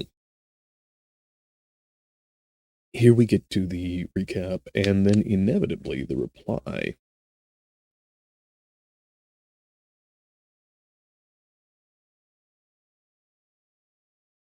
In Chapter 3,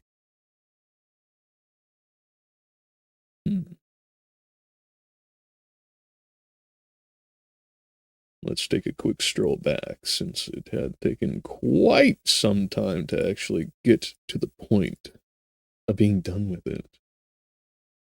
So we go through the shopping, and then to the, wow, that was actually not very many pages. Yeesh.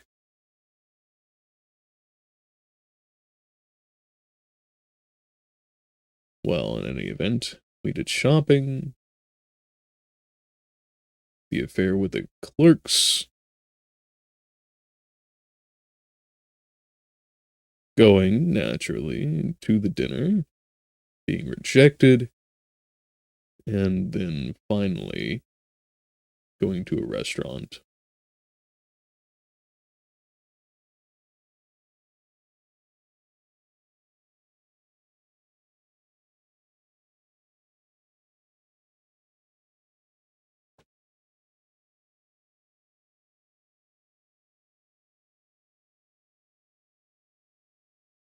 In chapter 3, Golyadkin finds himself stopping first in a great number of carrying on from chapter 2, stopping in a great number of shops with his relatively good sum of rubles,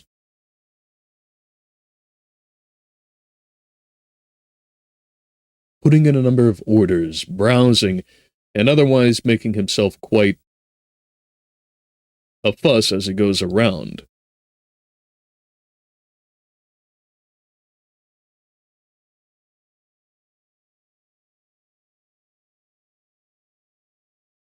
And otherwise making himself quite a fuss as he goes from place to place. And otherwise making himself quite a fuss going from place to place. All throughout the prospect. All throughout the bazaar.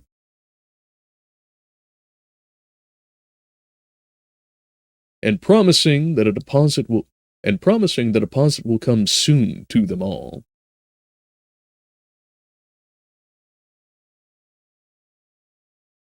And in fact, to inflate his appearance, he goes so far as to change out his larger bills for smaller ones, making his purse look significantly larger.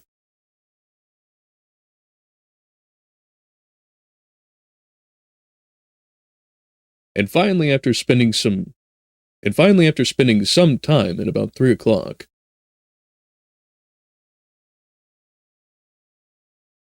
he rolls out of the place towards Osufy Ivanovitch's place. He rolls out of the bazaar towards Osufy Ivanovitch's place, deciding that it would be perfectly fine to go a little bit early and, as they say, sans façon.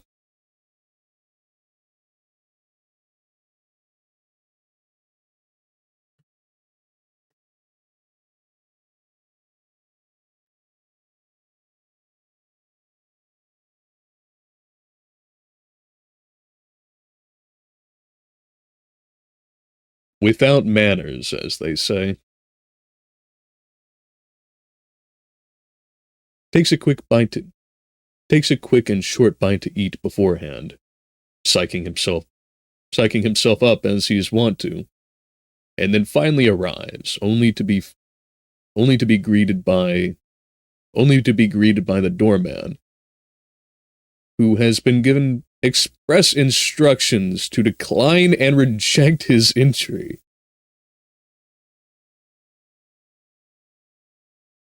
Sending Golyadkin into something of a spiral.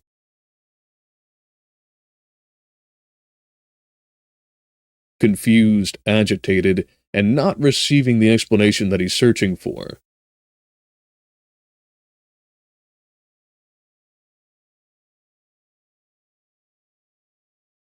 Let's actually get the name right here. Yes. only for the hubbub to eventually get one of the older servants. And time for a vehicle.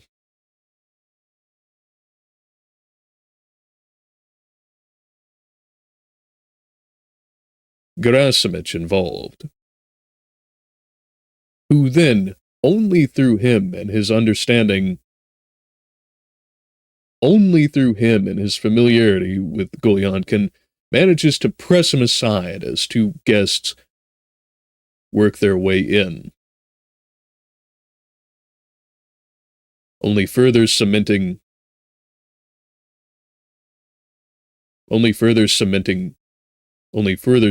Gulyankin's descent into a confused and tumultuous, what will we call it? Tempest.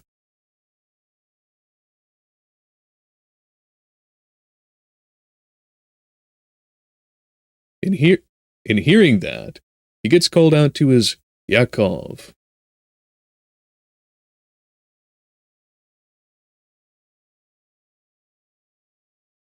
Not long thereafter, he bumps into Andrei Filipovich.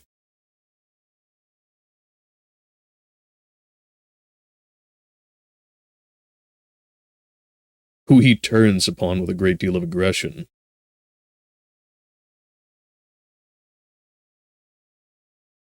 Andrei is very confused at Gulyankin's disposition,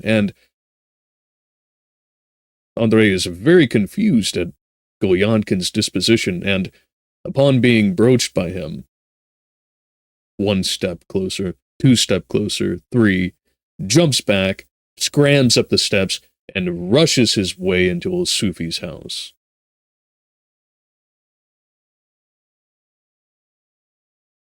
Gulyankin, in his huff,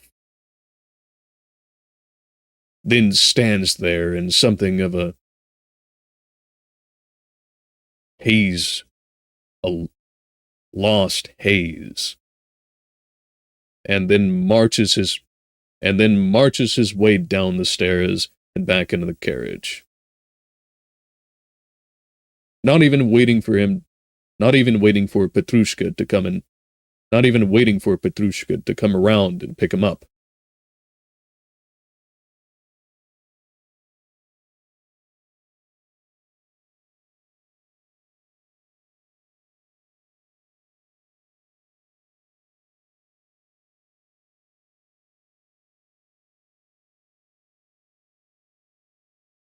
On this, seeming to invent Petrushka laughing and snickering at him,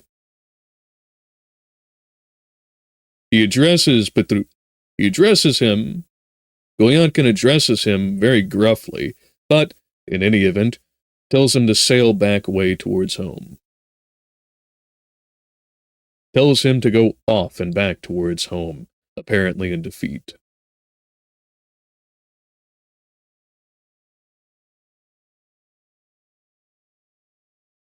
But as he is wont to do, Gulyankin pulls on the cord, calling him to a stop, turning them round and then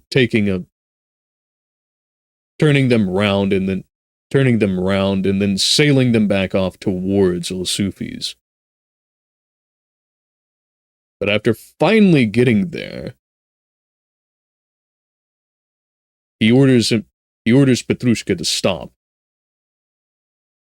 Not quite pulling up to the house, and then sends them back out into the street. Apparently changing his mind and 180ing again.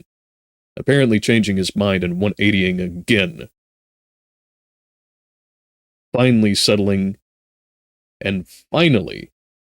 to go into a restaurant, taking a room and getting dinner of his own. The whole weight of this series of faux pas crushing down on him, and he sits, brows in hand, wondering what he should do next.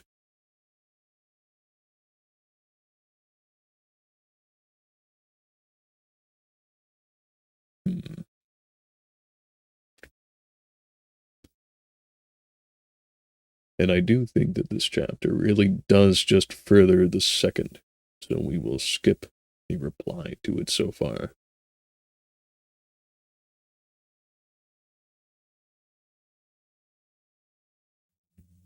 We did take a great deal of time getting here. It's only 10 more pages. And of course, we took up something like 12 minutes in just the introduction, so I don't think it would necessarily hurt to get through chapter 4 while we're at it. Okay. Hopefully, with fewer snafus. Chapter 4. That day, the birthday of Clara... That day, the birthday of Clara Olsufyevna. The birthday of Clara Olsufyevna, the only daughter of the civil councillor. Barindiev? That's my best guess.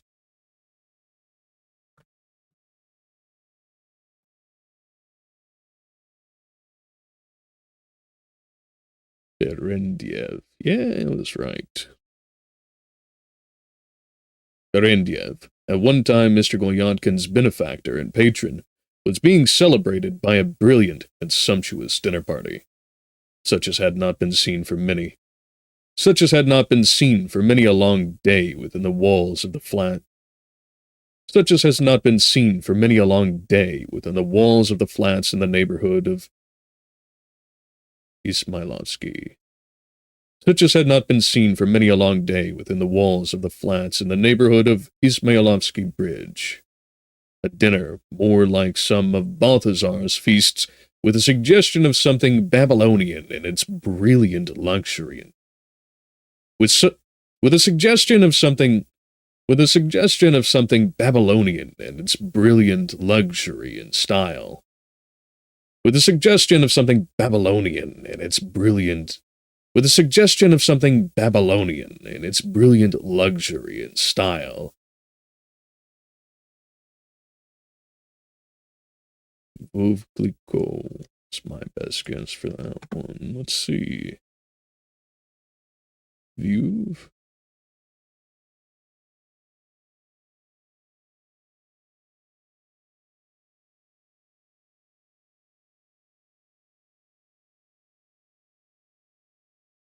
Wow, apparently that's literally Widow Clicquot.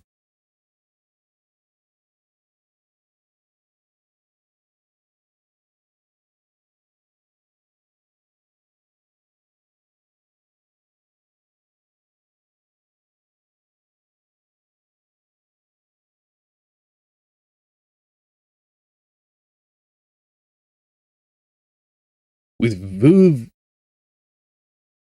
Let's make sure I got that right. Veuve. Yes, okay. With Veuve Clicquot. With Veuve Clicquot champagne, with oysters and fruit from Ilisiev's. With oysters and fruit from Ilisiev's. With oysters and fruit from Ilisia. With oysters and fruit from Ilisiev's and Milyutin's. With all sorts of fatted calves and all grades of the government service.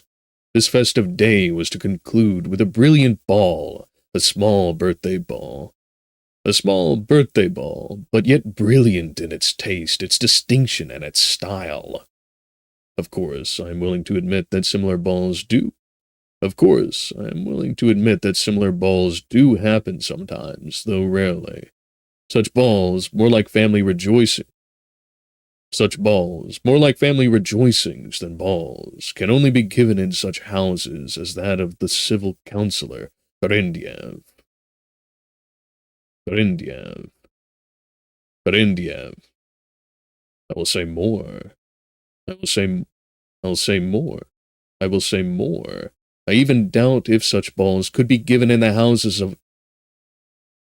I even doubt if such balls could be given in the houses of all civil councilors. Oh, if I were a poet, such as Homer or Pushkin, I mean, of course, with any lesser talent one would not venture, I should certainly have painted all that glorious day for you. I should certainly have painted all that glorious day for you, oh, my readers, with a free brush and brilliant colors. Yes, I should begin, readers. Yes, I should begin, readers. Yes, I should begin my poems. Yes, I should begin my poem with my dinner. I should lay special stress on that striking and solemn moment when the first... I should lay special stress on that striking and solemn moment when the first goblet was raised to the honor of the Queen of the Fete. I should lay special stress on that striking and solemn moment when the... I should lay special stress on that striking and solemn moment when the first goblet was raised to honor the Queen of the Fete. I should describe to you the guests plunged in a reverent silence and expectation, as eloquent as the rhetoric of Demosthenes. I should describe for you then how Andrei Filipovich I should describe for you then how Andrei Filipovich I should describe for you then how Andrei Filipovich having I should describe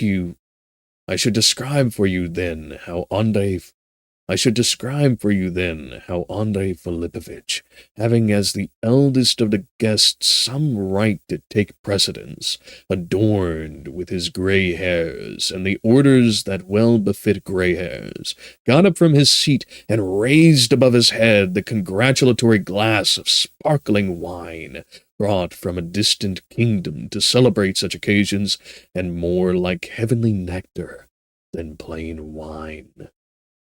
I would portray for you the guests and the happy parents raising their glasses too after Andrei Filipovich and fastening upon him eyes full of expectation.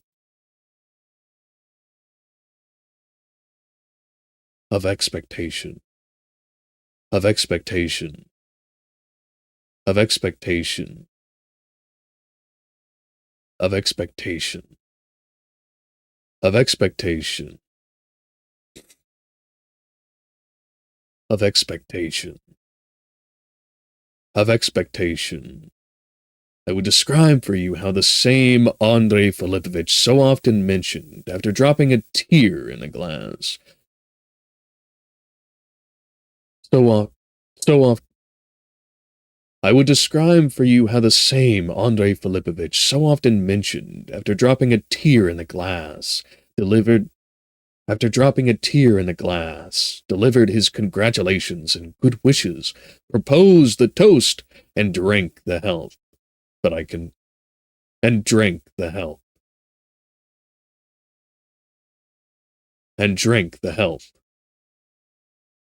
And drank the health. Damn, that cuts it so damn hard. And in time for a vehicle. As you do.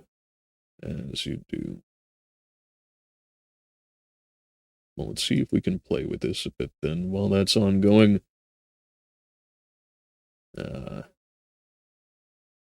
Well, that ought to do it. No, where were we?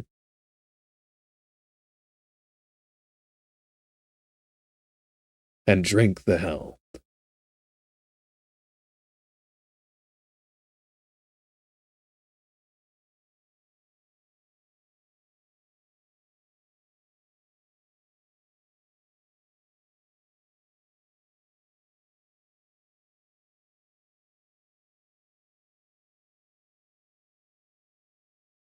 And drink the health. Why does that affect it so terribly strongly?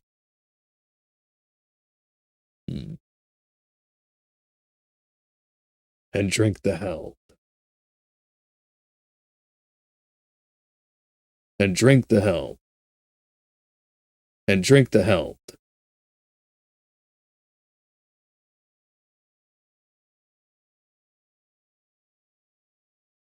I would describe for you how the same Andrei Filipovich, so often mentioned after dropping a tear in a glass, delivered his congratulations and good wishes, proposed the toast, and drank the health. But I confess, I freely confess, that I could not do justice to the solemn moment when the queen of the fete.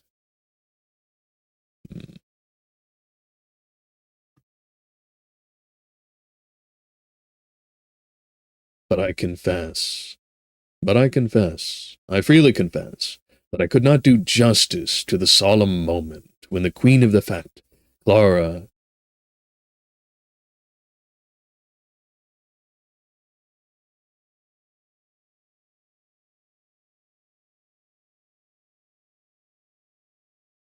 but I confess, I freely confess. Wow, that was terrible. But I freely confess, that I could not do justice to the solemn moment when the queen of the fete, Clara,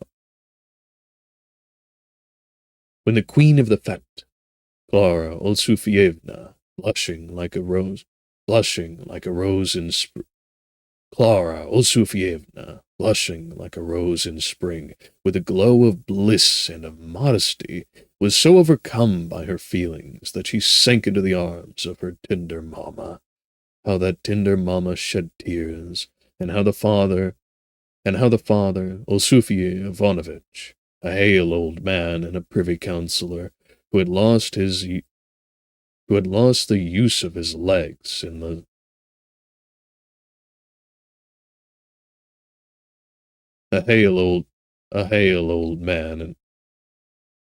a hale old man and privy councillor, who had lost the a hale old man and privy councillor, who had lost the use of it. A hale old man and privy councillor. A hale old man and privy. A hale old man and a privy.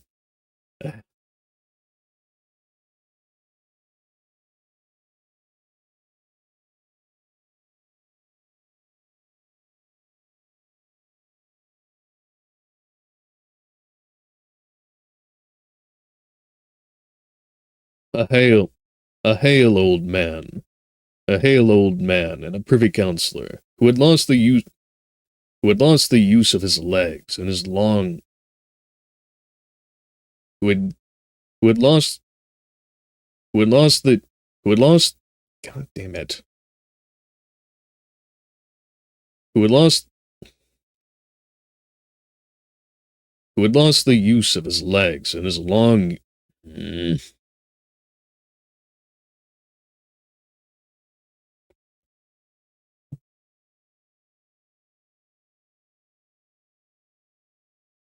All right. Card time. Okay.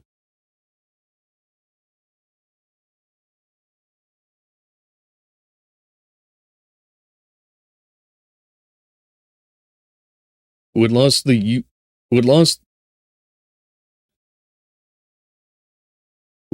use of his legs in his long years of service, and had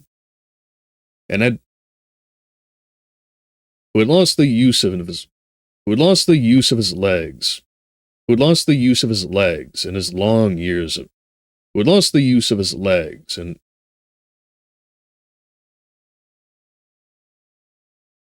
who had lost the use of his leg, who had lost the use of his legs in his long year, who had lost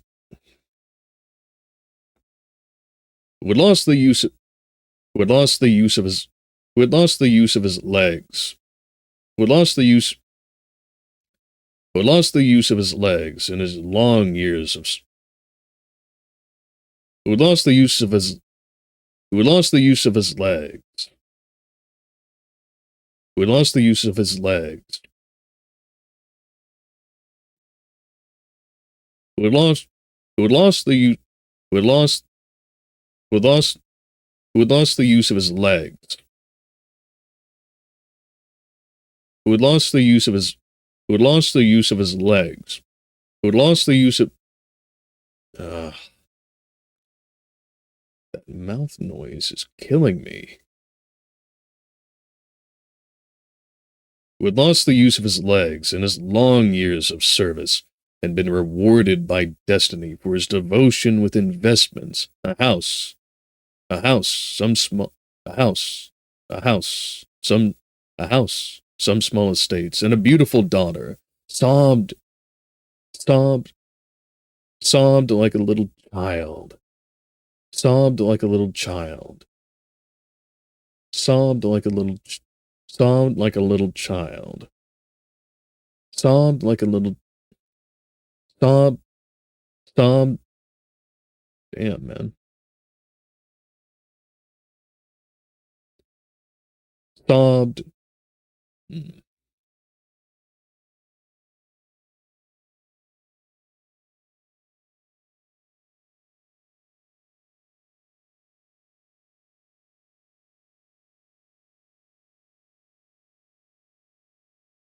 Sobbed.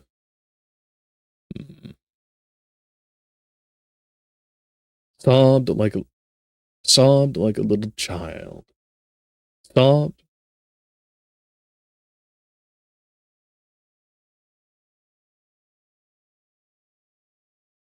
Sobbed. The delivery, man. If it's not the mouth noises, it's the delivery.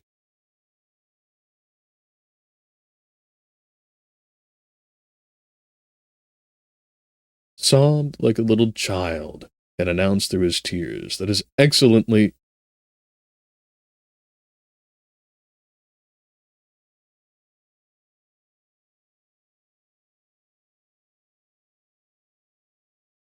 sobbed like a little child, and announced through his tears that his excellency was a benevolent man. I could not, positively I could not, describe the I could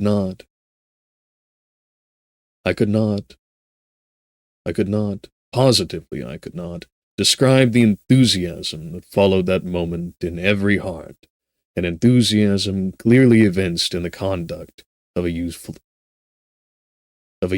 register clerk.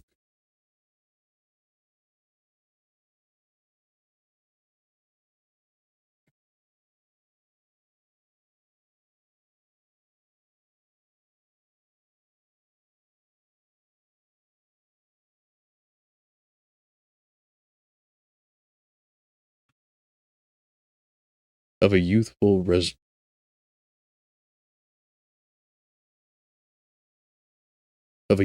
register clerk, though at that moment he was more like a civil counselor than a register clerk, who was moved to tears, too, as he listened to Andrei Filipovich. As he listened to Andrei Filipovich.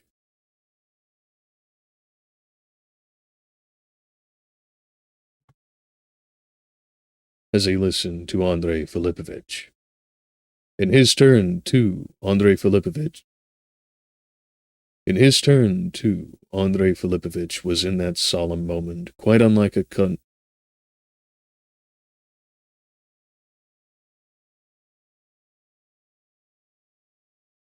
In his turn, too, Andrei Filipovich was in that. In his turn, too, Andrei Filipovich was in. Andrei Filipovich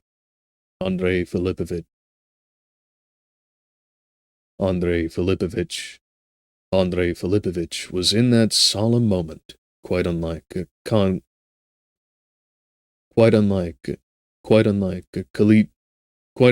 collegiate counselor and the head of an office in the departments.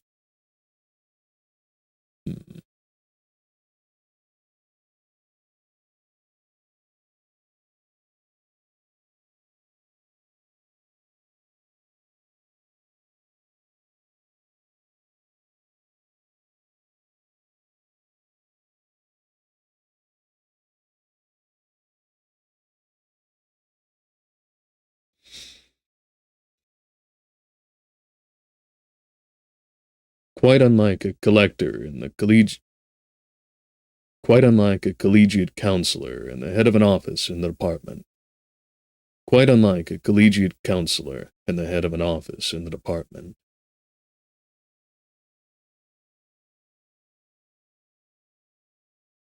Quite unlike a collegiate counselor and the head of an office in the department. Yes, he was something else. What exactly, I do not know, but not a collegiate counselor. He was more exalted.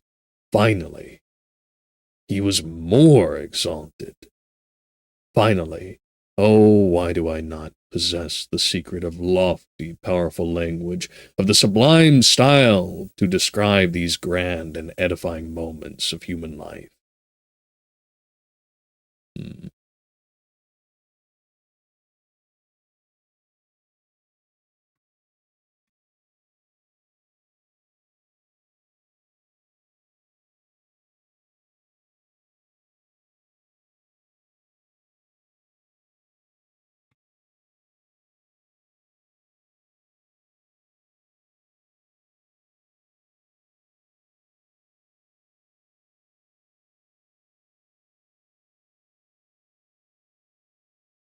Finally.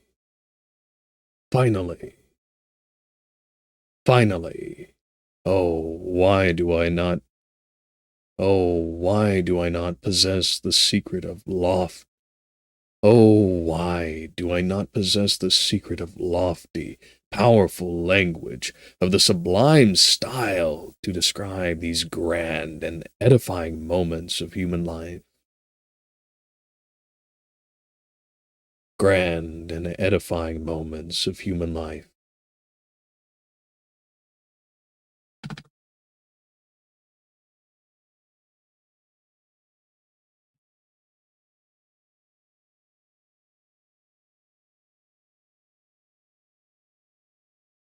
Oh, why do I not possess the secret of lofty, powerful language, of the sublime style, to describe these grand and edifying moments of human life,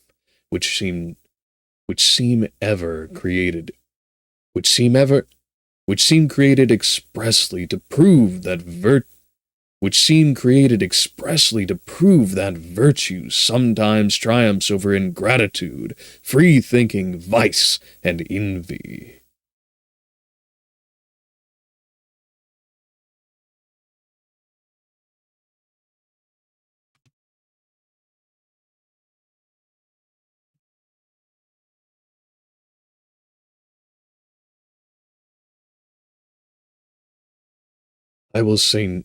I will say nothing, but in silence, which will be better than which will be better than any which will be better than which will be better than any ele- which will be better than any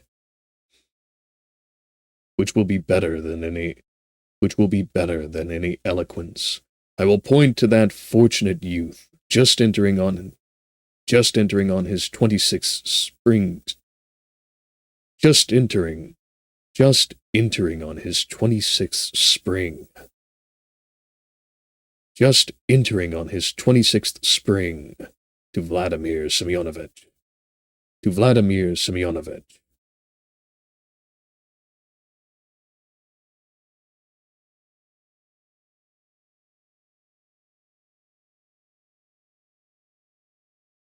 To Vladimir Semyonovitch, Andrei Filipovitch's nephew.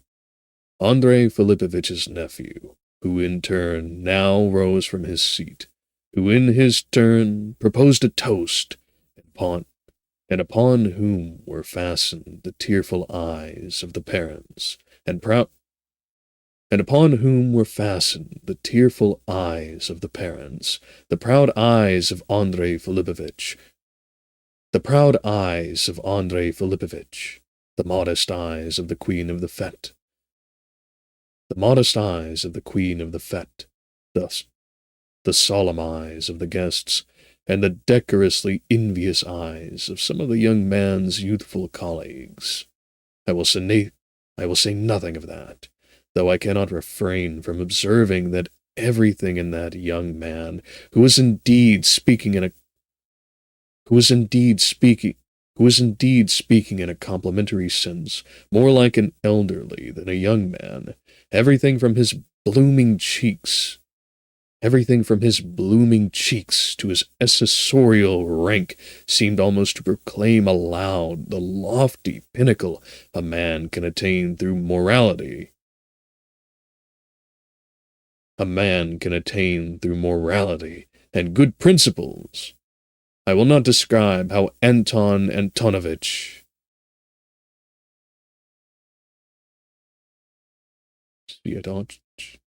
Siatochkin?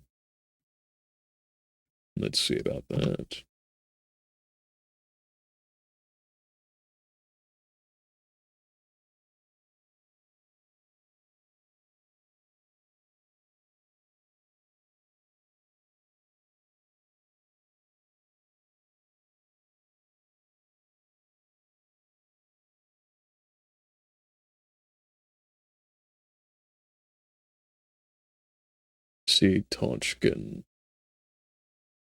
Siatochkin.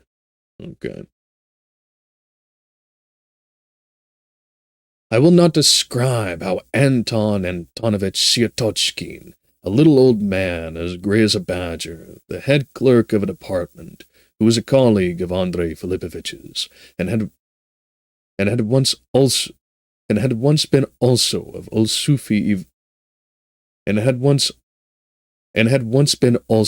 Sufi Ivanovich's, and was an old fan, and had once been also of old Sufi Ivanovich, and was an old friend of the family, and Clara Osufnevia, and had once been also of old Sufi Ivanovich, and was once an old friend of the family, and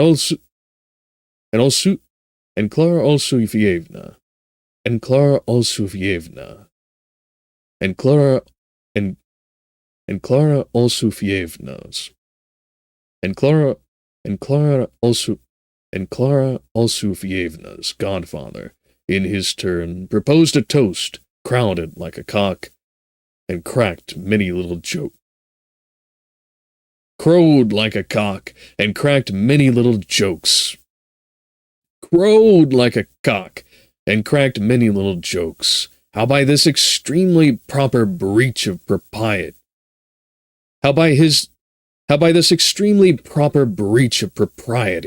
if one may use such an expression, he made the whole company laugh. He made the whole company laugh till they cried, and Clara Olsufievna,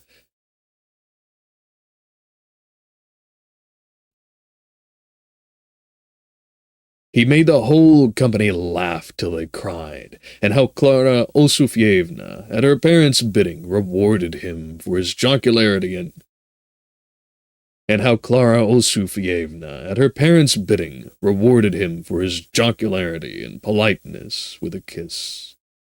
I will only say that the guests who must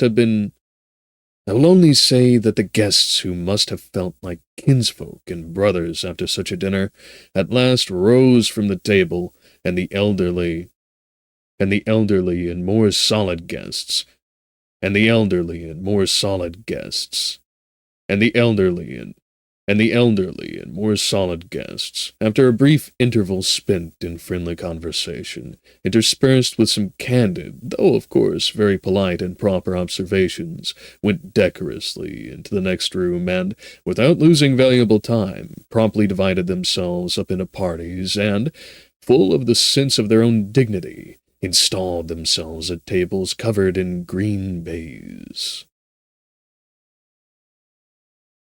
Installed themselves at tables covered with green baize. Let's see if I pronounced that right.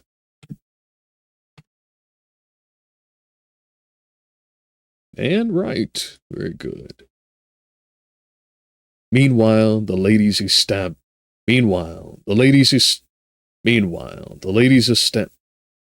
Meanwhile, the ladies established in the drawing room. Meanwhile, the ladies established in the drawing room suddenly became very affable and began talking about dressing materials. And the venerable host who had lost the and the venerable host who had lost and the venerable host and the venerable host who had lost the and the venerable host who had lost the use of his legs and who had lost the use of his legs who had lost the use of his who had lost who had lost who had lost who had lost the use of his legs in the service of loyalty and religion, and had been rewarded with all the blessings we have enumerated above, began walking about on crutches among the guests. Began walking about on crutches among his guests. Began walking about on crutches among his guests, supported by Vladimir Semyonovich. Supported by Vladimir Semyonovich and Clara Olsufyevna, and Clara Olsufyevna, and Clara Olsufyevna, and Clara Olsufyevna, and he too, suddenly becoming Clara Olsufyevna, and he too, suddenly becoming extremely affable, suddenly becoming extremely affable, decided to improvise a modest little dance, regardless of expense.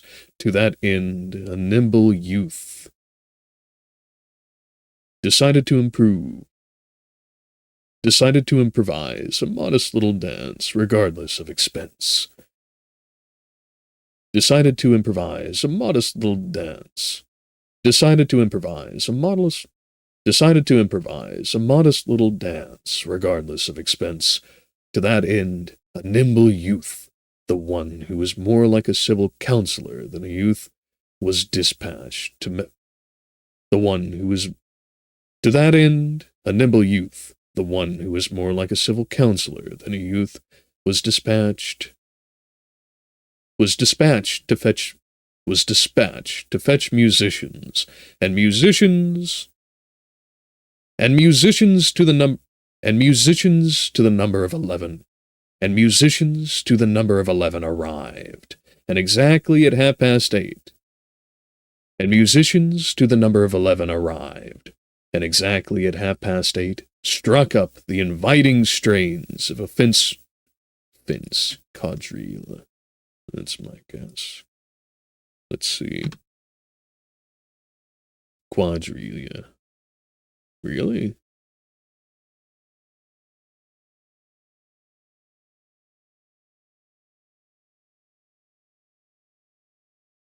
And exactly at 8:30 struck up the inviting strains of a and exactly at 8:30 struck up the inviting strains. Struck up the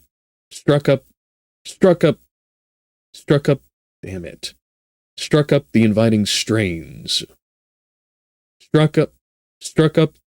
Struck up the inviting strains of a French quadrille, followed by various other dances. It is needless to say that my pen is too weak, dull, and spiritless to describe the dance that owed its inspiration to the genial hospitality of the gray-bearded host. And how, I ask, can the modest chronicler of Mr. Golyatkin's adventure? And how, I ask, can the modest chronicler of Mr. Golyatkin's adventures, extremely interesting as they are in their own way, how can I depict the choice and rare mingling of beauty, brilliance, style, gaiety, polite solidity, polite solidity,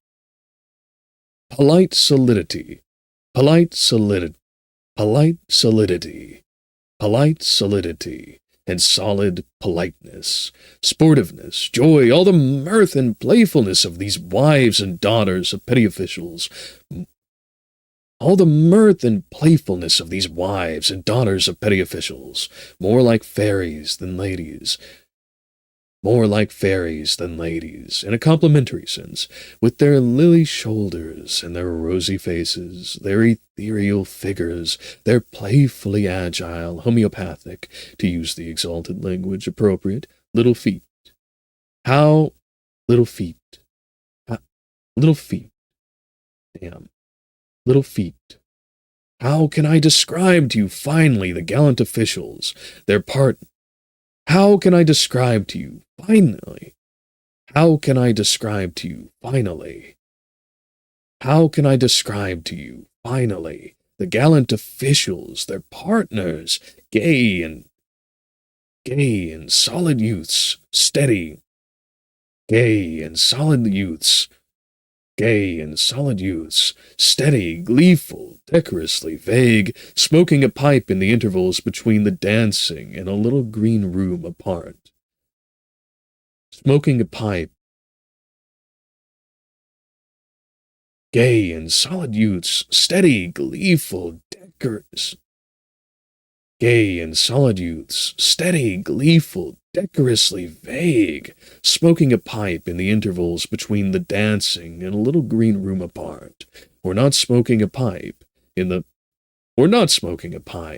intervals between the dances, every one of them with a highly respectable surname and rank in the service, all steeped in a sense of the elegant, and a sense of their own dignity, almost all speaking French to their partners, or, if Russian, using only the most well-bred expressions, compliments, and profound observations, and only in the smoking room permitting themselves some genial lapses from this high tone, some phrases of cordial and friendly brevity, such, for instance, as, "'Pon my soul, Petka, you rake, you did kick off that polka in style," or, "I say, Vasya, you dog, you did your..." Or, "I say, Vasya, you dog, you did give your partner a time of it." Or, "I say, Vasya, you dog, you did give your partner a time of it." For all this, as I've already had the honor of explaining, oh, my readers, my pen fails me, and therefore I am dumb.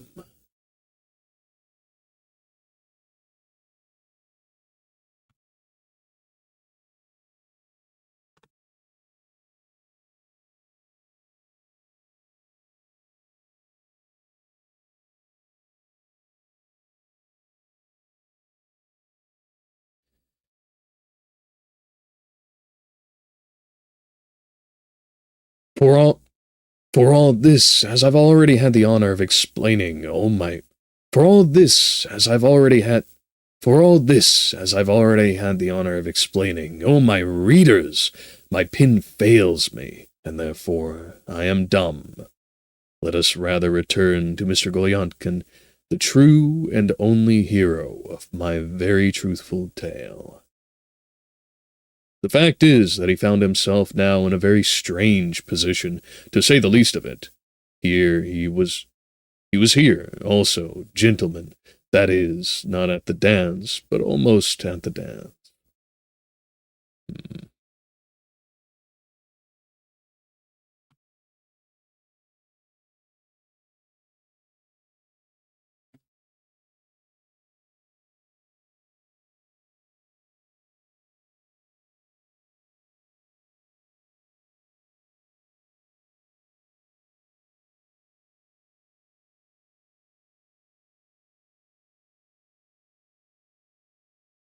He was here also, gentlemen, that is... He was here also, gentlemen, that is...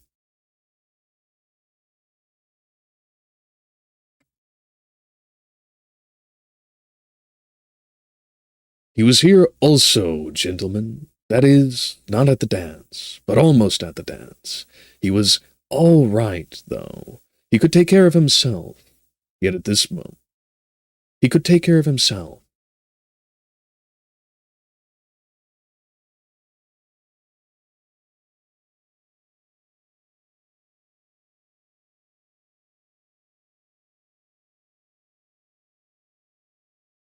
He could take care of himself. He was all right, though. He could take care of himself. Yet at this moment, he was a little astray. Yet at this moment, he was a little astray. Yet at this moment, he was a little astray. He was standing. Yet at this moment, he was a little astray. Yet at this moment, he was a little astray. Yet at this moment, he was. Yet at this moment, he was. Yet at this moment, he was a little astray. He was standing at that moment, strange to say, on the landing of the back stairs to old Sofia Ivanovitch's flat. But it was all right, his standing. But it was all right, his standing there. He was quite well. He was standing in a corner, huddled in a place which was not very warm, though it was dark, partly hidden by a huge cupboard and an old screen in the midst of rubbish, litter. Partly hidden by a huge cupboard and an old... Partly hidden by a huge cupboard. Partly hidden by a huge cupboard and an old screen, in the midst of rubbish, litter, and odds and ends of all sorts, concealing himself for the time being and watching the course of proceedings as a disinterested spectator. He was only looking on now, gentlemen. He, too, gentlemen, might go in, of course. Why should he not go in? Damn. Well, how about that for a break? There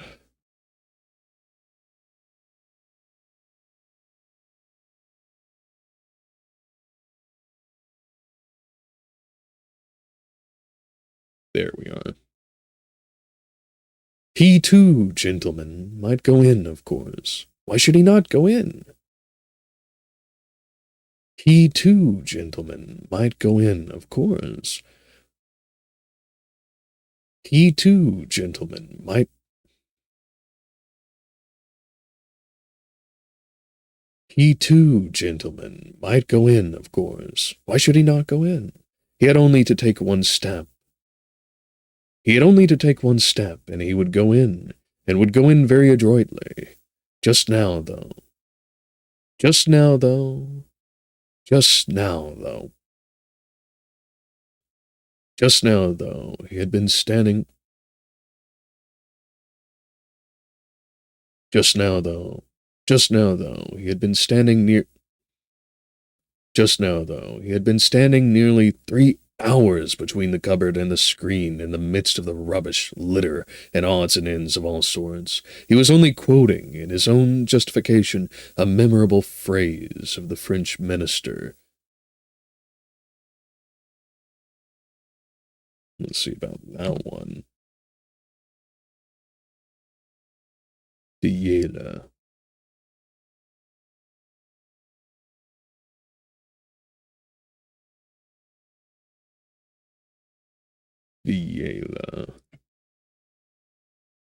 Viela. All things come in time to him who has the strength to wait. Mr. Golyadkin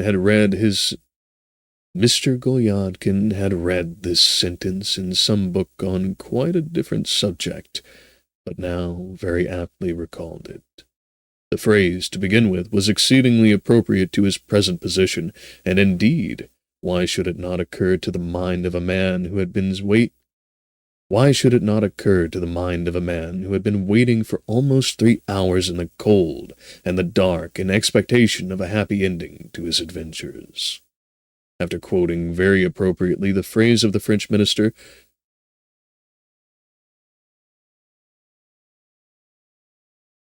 After quoting very appropriately the phrase of the French minister Viela,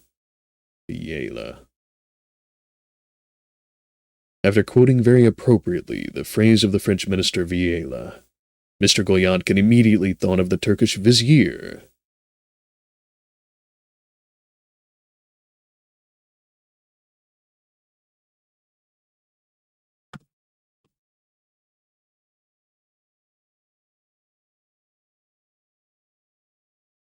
Martimiris. Marta Simiris?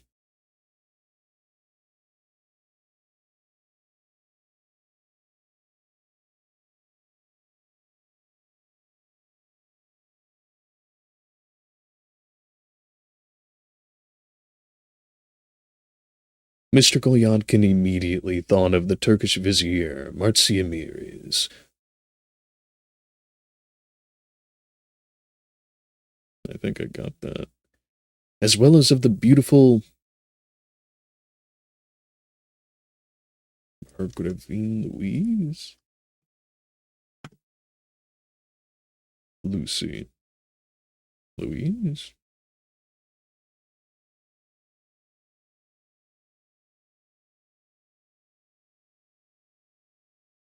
Margravina. Louisa. Margravina Louisa. As well as of the beautiful Margravina Louisa, whose story had as well as of the beautiful Margravine Louisa, whose story he had as well as of the beautiful Margravina Louisa, whose story he had read also in some book. Whose story he had also read in some book. Then it occurred to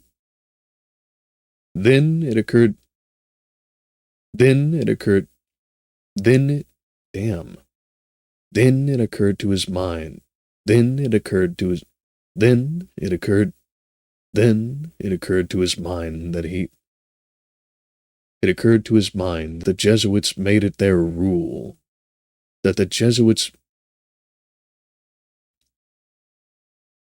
It occurred to his mind that the Jesuits had made it their rule that any means were justified if only the ends were attained.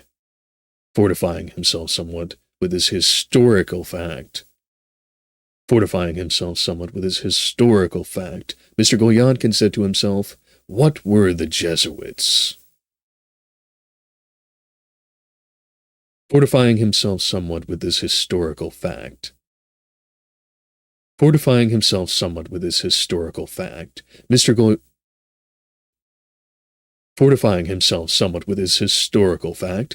Golyadkin said to himself, what were the Jesuits?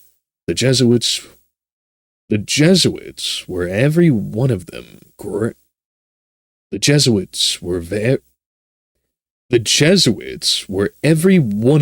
very great fools.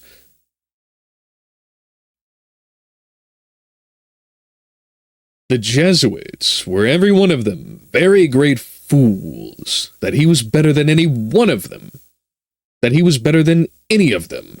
if only the refreshment room would be empty for 1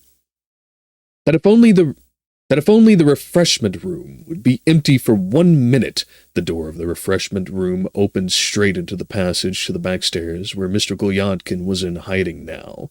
He would, in spite of all the Jesuits in the world, go straight in. First from the refreshment room into the tea room, then into the room where they were now playing cards, and then straight in... Damn it.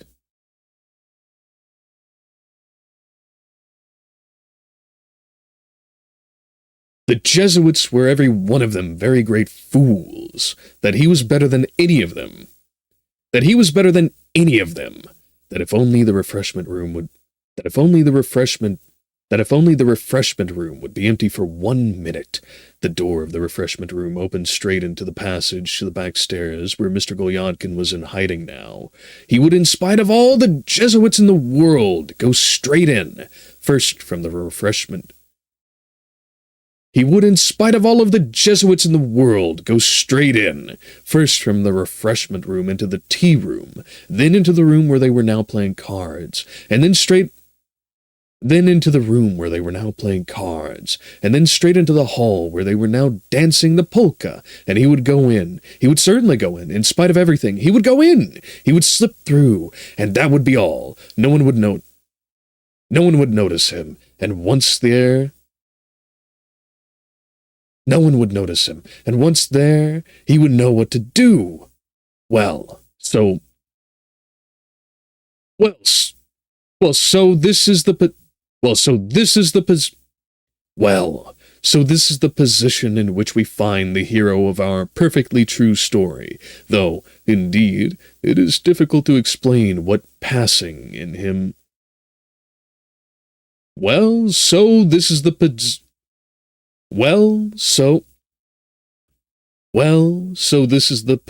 in which we find the hero of our perfectly true story, though, indeed, it is difficult to explain.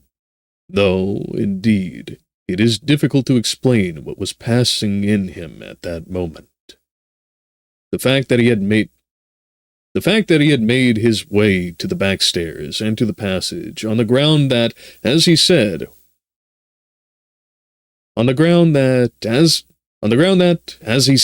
why shouldn't he? And everyone did go that way. Why shouldn't he? And everyone did go that way. But he had not ventured to penetrate further. Evidently, he did not dare to do so. Not because there was... Evidently, he did not dare to do so. Not because there was anything he did not dare. Not because there was anything he did not dare, but just because he did not care to, because he preferred to be in hiding. So here he was, waiting now. For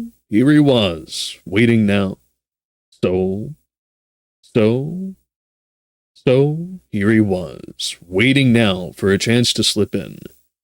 So here he was, waiting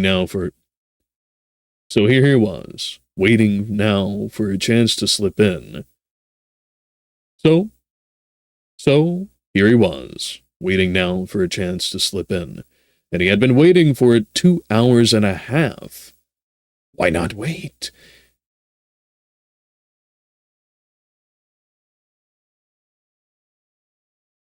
Yeah. Yes. Okay.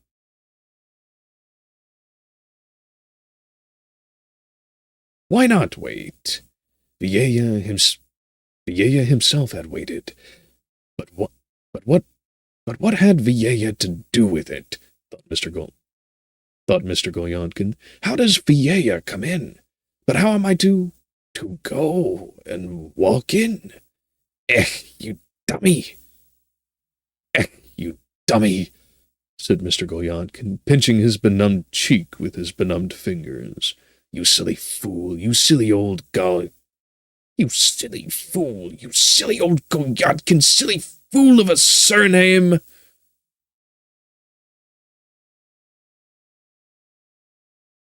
But these compliments paid to himself were only by the way and without any apparent aim. Now he was on the point of pushing forward and slipping in. The refreshment room was empty, and no one was in sight.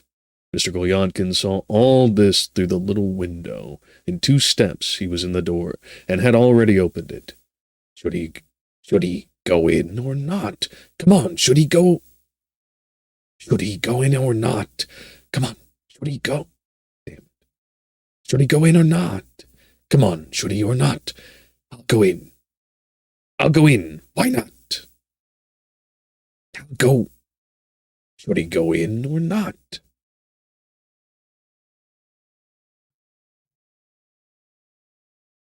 Should he go in or not? Come on, should he or not? I'll go in. Man, I don't know why it keeps cutting that out. I'll go in. Why not? I'll go in. Why not? To be bold always lies open. To the bold always lie open. To the bold always lie open. To the bold always lie open. Reassuring himself in this way, our hero suddenly and quite unexpectedly retreated behind the... Reassuring himself in this way, our hero suddenly and quite unexpectedly retreated behind... Reassuring himself in this way, our hero suddenly and quite unexpectedly retreated behind the screen.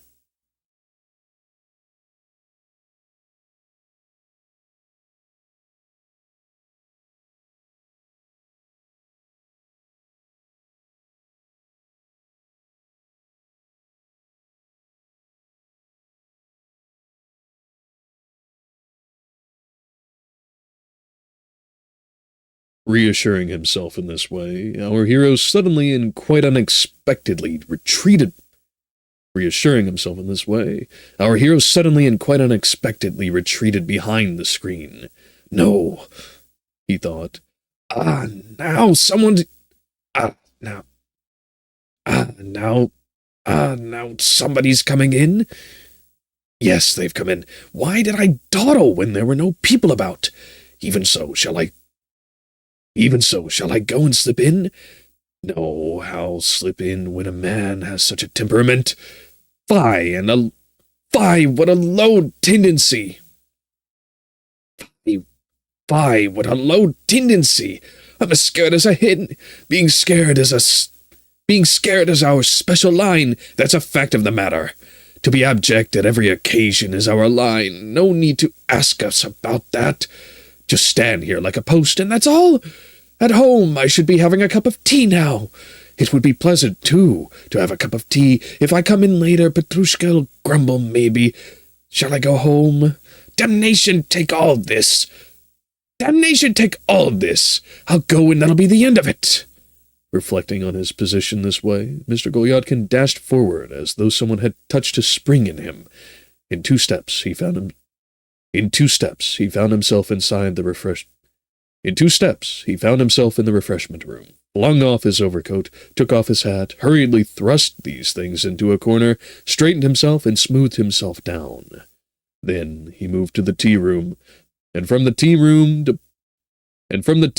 darted into the next room, slipped almost unnoticed between the card players who were at the tip-top of excitement. Then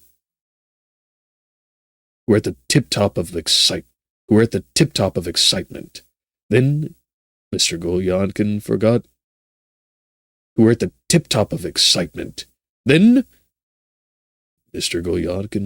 everything that was going on about him, and went straight as an arrow into the drawing room.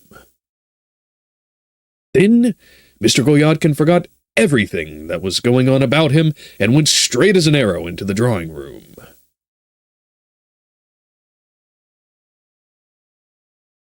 As luck would have it, they were not dancing. The ladies were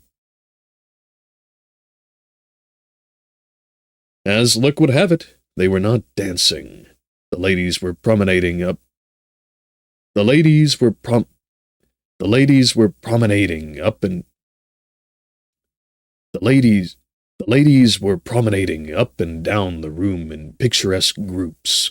The gentlemen were standing about in twos and threes, or flitting about the room, engaging partners.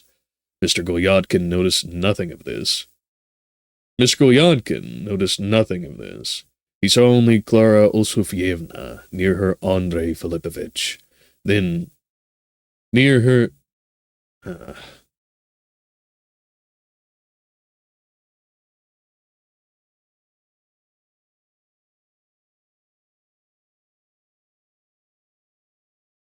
Sometime they'll blow through.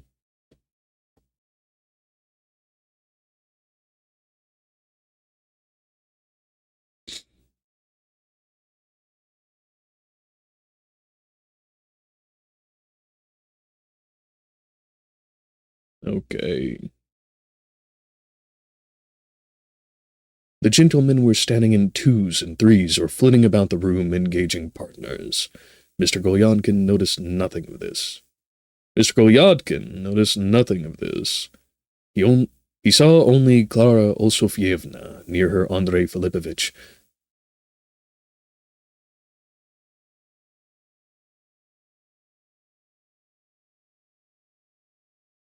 He saw only Clara Olsufyevna, near her Andrei Filipovich, then Vladimir Semyonovich, then Vladimir Semyonovich, then Vladimir Semyonovich, 2 or 3 officers, and finally 2 or 3 other young men, and finally 2 or 3 other young men who were always, and finally 2 or 3 other, and finally 2 or 3 other young men who were also very interesting and, as anyone could see at once, were either very promising or had actually done something. He saw someone else was there too, or rather he saw nobody and looked at nobody. He saw someone else too, or rather he saw nobody and looked at nobody, but moved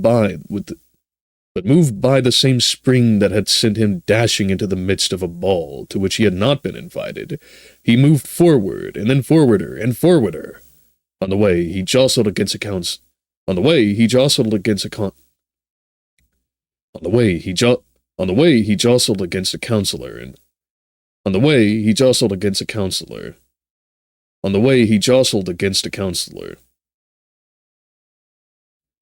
he jostled against a counselor, and trod on his foot, and incidentally stepped on a very venerable old lady's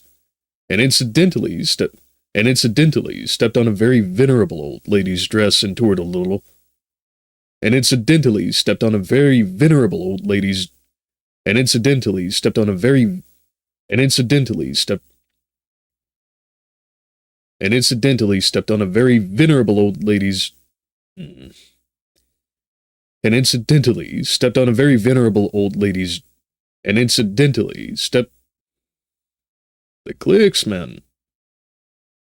and incidentally stepped on a very venerable old lady's dress and toured a little, pushed against a servant with a tray, and then ran against somebody else, and, not noticing all this, or rather noticing it, but at the same time looking at no one, pressing further and further forward, he suddenly found himself facing Clara Olsufyevna.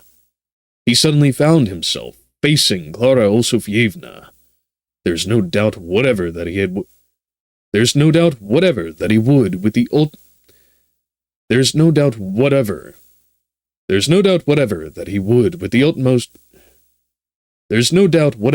would, with the utmost delight, without winking an eyelid, have There's no doubt whatever that he would, with the utmost delight, without winking an eyelid, have sunk through the earth at that moment, but what has at once been done cannot be recalled, can never be recalled. What was he to do? If I fail, I don't lose heart. If I succeed, I persevere. Mr. Golyadkin was, of course, not one to intrigue, and not accomplished in the art of polishing the floor with his boots, and so indeed it proved.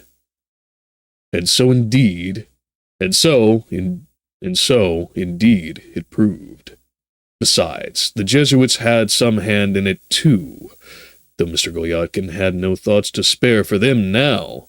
All the moving, noisy, talking, laughing groups were suddenly hushed as though at a signal, and little by little crowded round Mr. Golyadkin. He, however, seemed to hear nothing, to see nothing. He could not look. He could not possibly look at anything. He kept his eyes on the floor, and so stood, giving himself his word of honor. He kept his eyes on the floor, and so stood, giving himself his word of honor, in passing, to shoot what... He could not possibly look at anything. He kept his eyes on the floor. He could not possibly look at anything. He could not possibly look at anything. He could not possibly look at anything. He could not possibly look at anything. He could not possibly look at anything. He kept his eyes on the floor, and so stood, giving himself his word of honor, in passing, to shoot himself one way or another that night. Making this vow, Mr. Golyadkin inwardly said to himself, "Here goes!" Making this vow, Mr. Golyadkin inwardly said to himself, "Here goes! Here goes! Here goes!" And to his own great astonishment, began unexpectedly to speak. He began with congratulations and polite wishes. The congratulations went off well, but over the good wishes our hero stammered. He felt that if he stammered, all would be lost. He felt that if he stammered, all would be lost. He felt that if he stammered, all would be lost at once. He felt that if he stammered, all would be lost at once. And so it turned out. He stammered and floundered. Floundering, he blushed crimson. Blushing, he was overcome with confusion. In his confusion, he raised his eyes. Raising his eyes, he looked about him. Looking about him, he almost swooned. Everyone stood still. Everyone was silent. Everyone was waiting. A little way off, there was whispering. A little nearer. Everyone stood still. Everyone was silent. Everyone was waiting. A little way off, there was whispering. A little nearer, there was laughter. Mr. Golyadkin fastened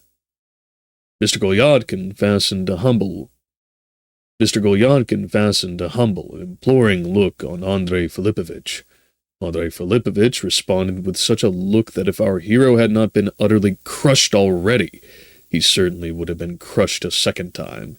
That is, if it were possible. That is, if that were possible. That is, if that were possible.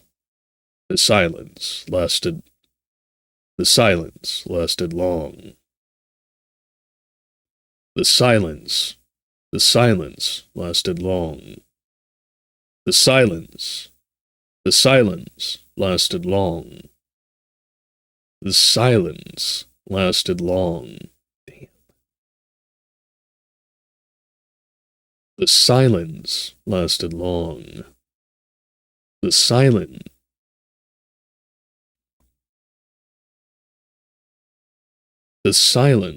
lasted.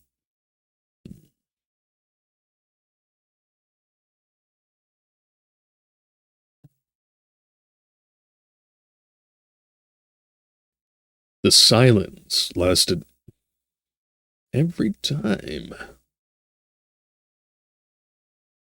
The silence lasted long.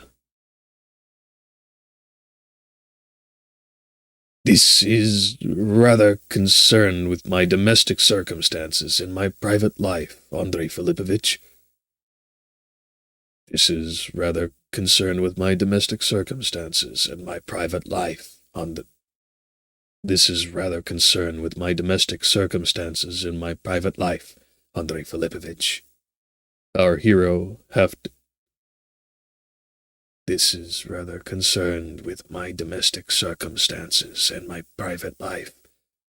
This is rather concerned with my domestic circumstances and my private life, Andrei Filipovich. Our hero, half dead,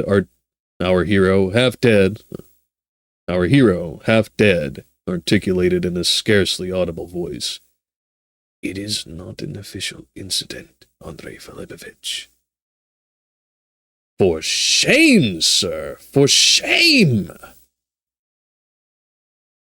Andrei. For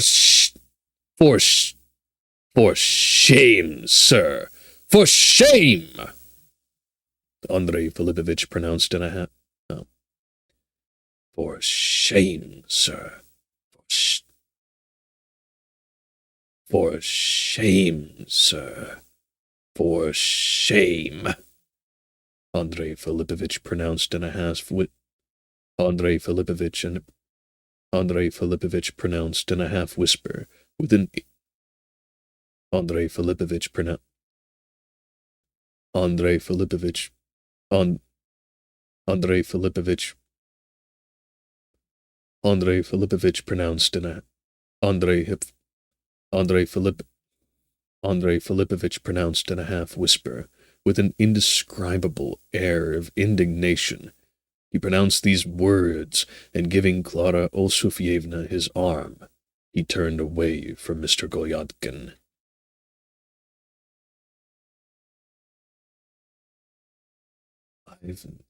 I've nothing to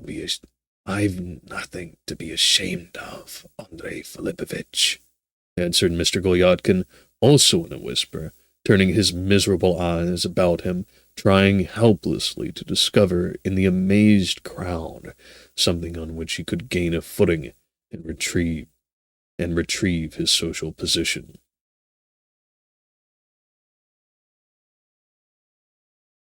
Why, it's all right. It's nothing, gentlemen. Why, what's the matter? Why, it might happen to anyone. Another whisper. I should probably read ahead to that part. And right as a car comes by. Distant enough, though. Why, it's all right. It's nothing, gentlemen. Why, what's the matter? What's the matter? Why, it might happen to anyone. Why, it might happen to anyone, whispered Mr. Golyatkin, moving a little way and trying to whispered Mr. Golyatkin, moving a little way and trying to escape from the crowd surrounding him. Moving a little away and trying to escape from the crowd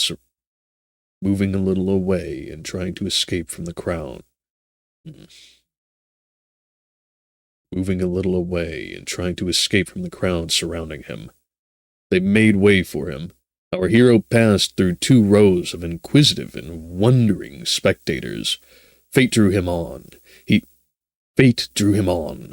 felt that fate was leading him on. He would have given a great deal, of course, for a chance to be back in the passage by the back stairs without having committed a breach of propriety. But as that was utterly impossible.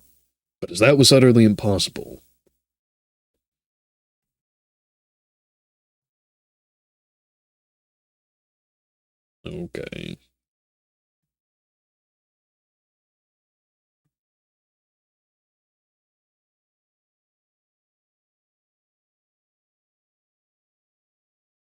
But as that was utterly impossible, he began trying to creep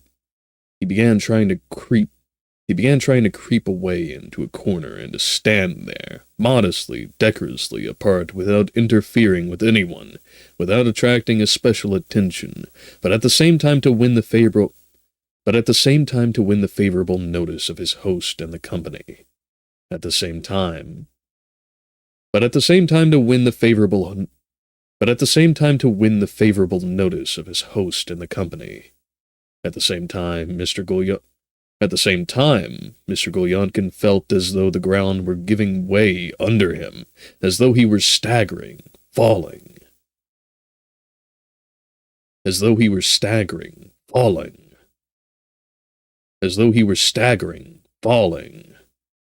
last he made his way to a corner and stood in it, like an unconcerned, rather indifferent spectator, leaning his arms on the backs of 2 chairs, taking complete possession of them in that way, and trying, as far as he could, to glance confidently at Olsufy Ivanovitch's guests grouped around him. Standing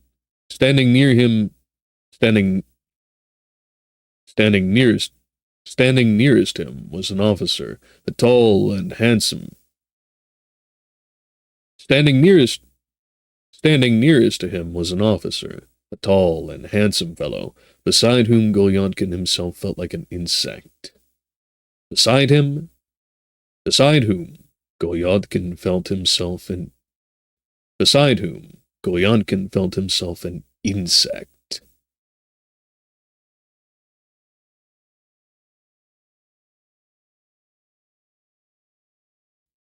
These 2 chairs, Lieutenant, are intended for one Clara Osufyevna. These 2 chairs, Lieutenant, are intended for one Clara Osufyevna, and the other for Princess... Gonna need some help on that one. Let's see. Chevechanov. Okay.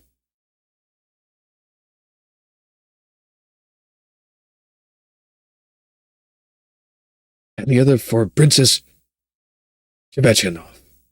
And the other for Princess Chevechanov. And the other for the Princess Chevechanov. I'm taking care... And the other for Princess Chevechanov. And the other for Princess Chevechanov.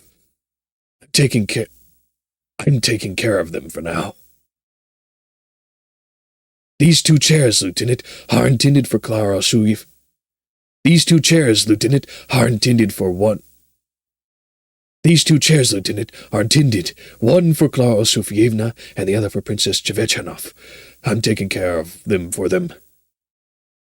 I'm taking care of them for them, said Mr. Golyadkin breathless. These 2 chairs, Lieutenant, are intended, one for Clara Osufyevna and the other for Princess Chevechanov. I'm taking care of them for them, said Mr. Golyadkin breathlessly, turning his imploring eyes on the officer. Said Mr. Golyadkin breathlessly, turning his imploring eyes on the officer. The lieutenant said nothing, but turned away with a murderous smile.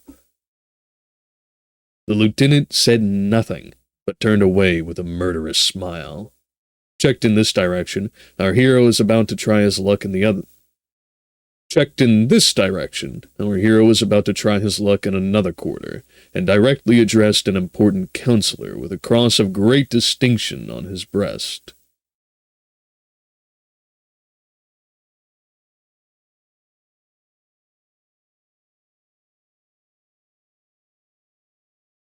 But the counselor looked him up and down with such a frigid stare that Mr. Golyadkin felt distinctly as though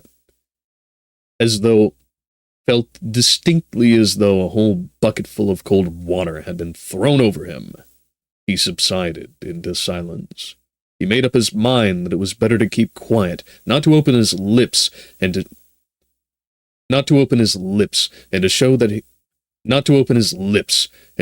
he was all right, that he was like everyone else, and that his position, as far as he could see, was quite a proper one. With this object, he riveted his gaze on the lining of his coat, then raised his eyes and fixed them upon a very respectable-looking gentleman. That gentleman has a wig on, thought Mr. Golyadkin, and if he takes off that wig, he will be bald. His head will be bare as the palm of my hand. That gentleman has a wig on. That gentleman has a wig on, thought Mr. Golyadkin. And if he takes off that wig, he will be bald. His head will be bare as the palm of my hand. Having made this important discovery, Mr. Golyadkin thought of the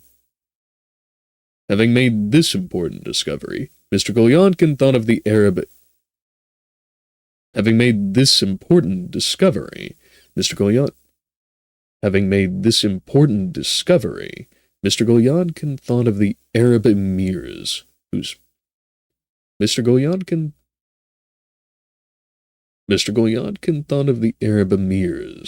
heads are left bare and shaven if they take off the green turbans they wear as a sign of their descent from the Prophet. If they take If they take off the green turbans they wear as a sign of their descent from the Prophet Mahomet. Then, probably from some special concretion of ideas with the Turks, he thought of Turkish slippers, and at once, apropos of that, recalled the fact that Andrei Filipovich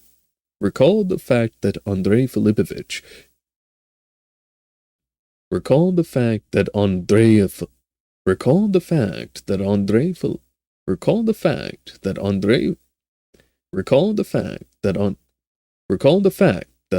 Filipovich was wearing boots, and that his boots were more like slippers than boots. It was evident that Mr. Golyadkin had become to some extent reconciled to his position. What if that chandelier, dashed through Mr. Golyadkin's mind, were to come down from the ceiling and fall upon the company? I should rush at once to save Clara Olsufievna. Save her, I should cry. Don't be alarmed, madam. It's of no consequence. I'll rescue you. Then, at that moment, Mr. Golyadkin looked about in search of Clara Olsufievna, and saw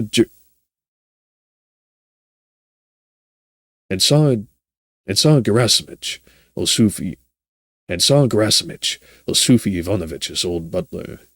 Gerasimich with a most anxious and solemnly official air. Gerasimich with the most anxious and solemnly official air was making straight for him. Mr. Golyadkin stared and frowned from an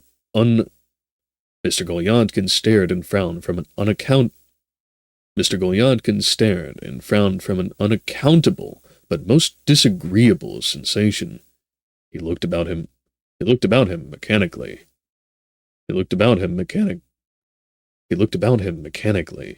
It occurred to his mind, if only he could somehow creep off somewhere, unobserved, on the sly. It occurred to his mind, if only he could somehow creep off somewhere, unobserved, on the sly. Simply disappear, that is, behave as though he had done nothing at all.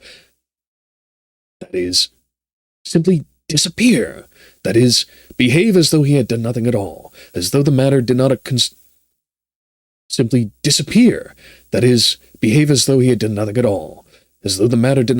him in the least. But before our hero could make up his mind to do anything, Gerasimich was standing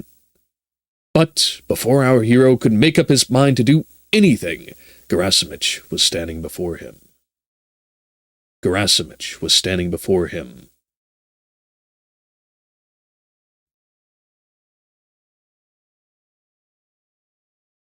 Do you see, Gerasimich? Said our hero with a little smile. Said our hero with a little smile, addressing Gerasimich. You go and tell them. Do you see the candle down there in the chandelier? You go and tell them. Do you see the candle there in the chandelier? You go and tell them. Do you see the candle there in the chandelier? Do you see the candle there in the chandelier? Do you see the candle there in the chandelier, Gerasimich? It will be falling... Odd rumble. It will be falling down... Do you see the candle there in the chandelier, Gerasimich? It will be falling down directly, so, you must tell them to see to it. It really will fall down, Gerasimich. The candle? No, the candle's standing straight, but somebody is asking for you, sir. The candle? No, the candle's standing straight. No, the candle's standing straight, but someone is asking for you, sir. Who is asking for me, Gerasimich? I really can't say, sir, who it is. A man with a message. Is Yakov Petrovich Golyadkin here, says he. Then call him out, says he, on very urgent and important business. You see? No, Gerasimich, you are making a mistake. No, Gerasimich, you are making a mistake in that. No, Gerasimich, you are making a mistake in that. You are making a mistake, Gerasimich. I doubt it, sir. No, Gerasimich, it isn't doubtful. There's nothing doubtful about it, Gerasimich. Nobody's asking for me, but I'm quite at home here. That is, in my right place, Gerasimich. Mr. Golyadkin took breath and looked about. Mr. Golyadkin took breath and looked about him. Yes, everyone in the room. All had their eyes fixed upon him, and were listening in a sort of solemn expectation. The men had crowded a little nearer. The men had crowded a little nearer. The men had crowded a little nearer. The men had crowded a little. The men had crowded a little.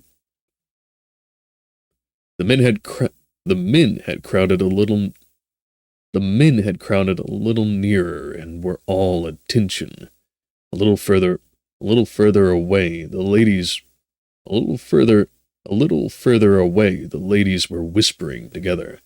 The master of the house had made his appearance at no great distance from Mr. Golyadkin, and though it was impossible to detect from his expression that he, too, was taking a close and direct interest in Mr. Golyadkin's position, for everything was being done with delicacy, yet, nevertheless, it all made our hero feel that the decisive moment had come for him. Mr. Golyadkin saw clearly that the time had come for a bold. Mr. Golyadkin saw clearly that the time had come. Mr. Golyadkin saw clearly that the time had come for a bold. Mr. Golyadkin saw clearly. Mr. Golyadkin saw clearly that the time had come for a bold. That the time had come for a bold stroke, the chance of putting his enemies to shame. Mr. Golyadkin was in great agitation. He was aware of a sort of inspiration, and, in a quivering and impressive voice, he began again, addressing the waiting butler. No, my dear fellow, no one's calling for me. You are mistaken. You are mistaken. No, my dear fellow, no one's calling for me. You are mistaken. I will say more. You were mistaken this morning, too, when you dared to assure me, I say, he raised his voice, that Sufi Ivanovich, who has been my benefactor as long as I can... That Sufi Ivanovich, who has been my benefactor as long as I can remember, and has, in a sense, been a father to me, was shutting his door upon me at the moment of my solemn family rejoicing, for his paternal heart. Mr. Golyadkin looked about him complacently, but with deep feeling. A tear glittered on his eyelash. I repeat, my friend, our hero concluded, you were mistaken. You were cruelly and unpardonably mistaken. The moment was a solemn one. Mr. Golyadkin felt the effect was quite certain. He stood with modestly downcast eyes, expecting Sufi Ivanovich. He stood with modestly downcast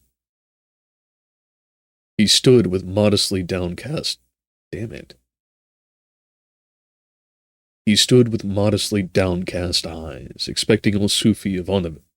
He stood with modestly downcast eyes, expecting Sufi Ivanovich to embrace him. Excitement and perplexity were apparent in the guests. Even the inflexible and terrible Gerasimich faltered over the words.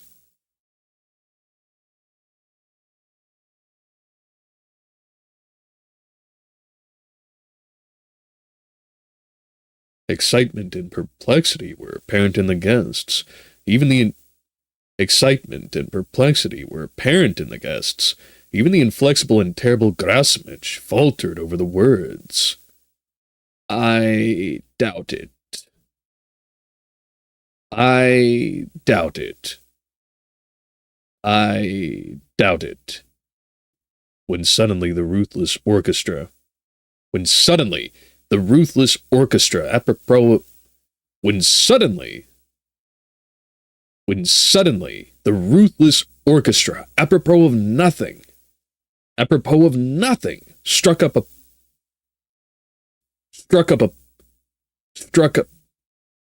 of nothing, struck up a polka. All was lost. All was scattered to the winds. Mr. Golyankin started. Gerasimych stepped back. Everything in the room began undulating like the sea, and Vladimir Semyonovich led the dance with Clara Osufyevna, while the handsome lieutenant followed with Princess I'll need to see that again.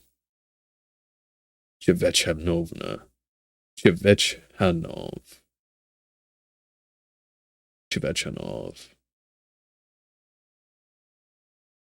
While the handsome lieutenant followed with Princess Chevechanov. Onlookers. While the handsome lieutenant followed with Princess Chevechanov. Onlooker. And cart time. Very cool.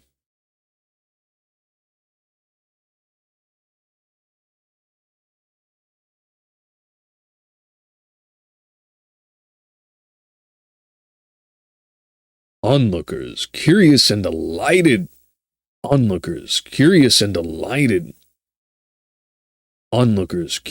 delighted, squeezed in to watch them dancing the polka, an interesting, fashionable new dance which everyone was crazy over. Mr. Golyankin was, for the first time, forgotten.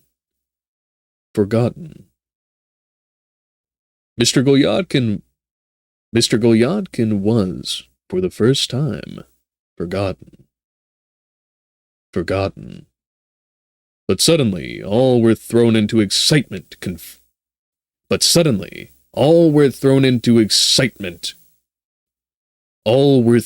excitement, confusion, and bustle. The music ceased. A strange incident had occurred. Tired out with the dance and almost breathless with fatigue,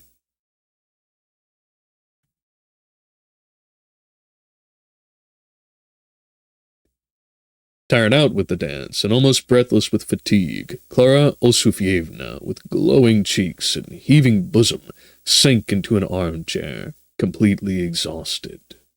All hearts turned to the fascinating creature. All vied with one another in complimenting her and thanking her for the pleasure conferred on them. All at once, there stood before her Mr. Golyankin. He was pale, extremely perturbed. He too seemed completely exhausted. He could scarcely move. He was smiling for some reason.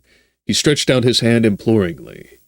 Clara Osufyevna was so taken aback that she had not time to withdraw hers and mechanically got up at his invitation.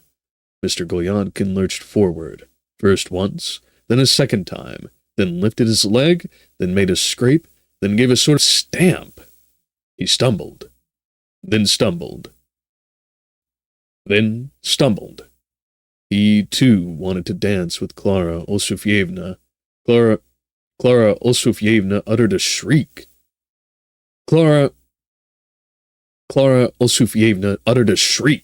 Everyone rushed to release her hand from Mr. Golyankin's, and in a moment, our hero was carried almost. And in a moment,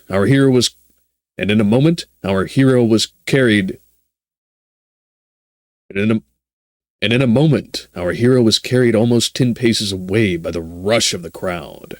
The circle formed around him, too. Two old ladies whom he had almost knocked down in his retreat. Two old ladies. Fucker.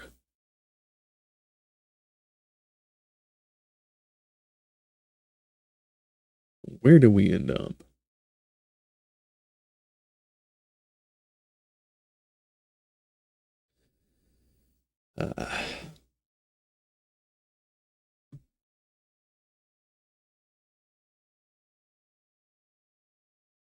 Should be close about here. Yes, there we go.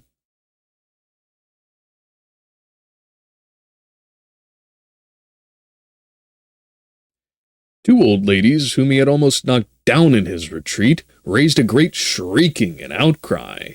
The confusion was awful. All were asking questions, everyone was shouting, everyone was finding fault.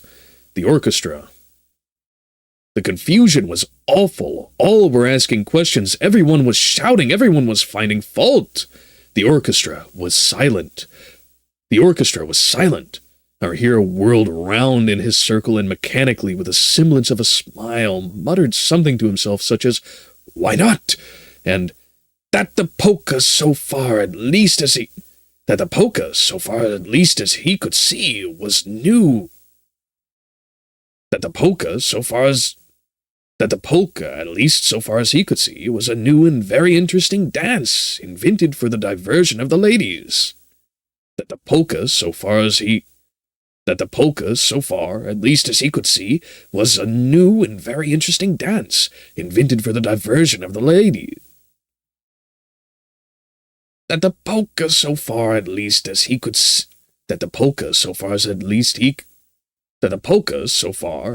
he could see, was a new and very interesting dance, intended for the diversion of the ladies, but that since things had taken this turn, he was ready to consent. But Mr. Gulyankin's consent no one apparently thought of asking. Our hero was suddenly aware that someone's hand was laid on his arm, that another hand was pressed against his back, that he was with peculiar Our hero was suddenly aware that someone's hand was laid on his arms, that another was pressed against his back, that he was with peculiar solicitude being guided in a certain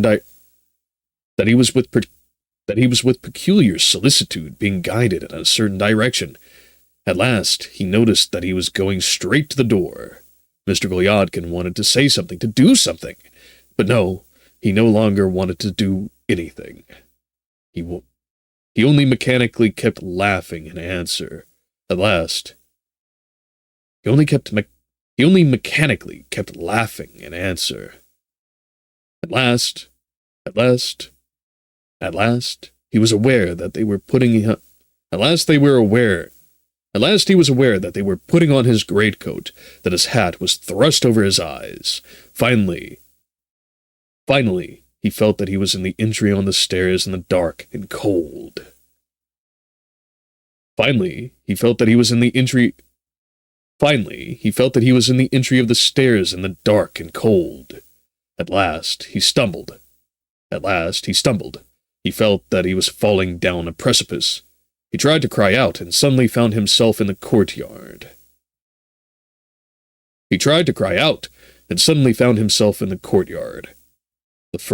The air blew fresh on him. He stood still for a minute. At that very instant, the strains reached him.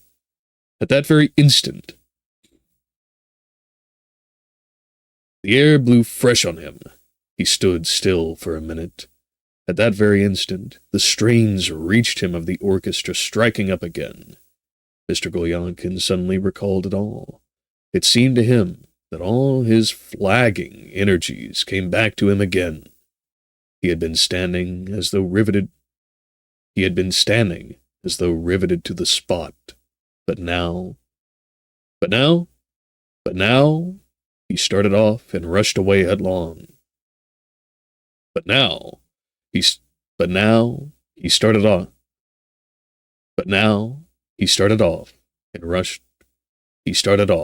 and rushed away headlong, anywhere, into the air, into freedom, wherever chance might take him.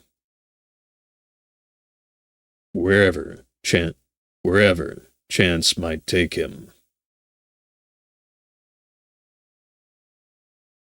Wherever chance might take it. What the hell? Oh. Wherever chance might take him.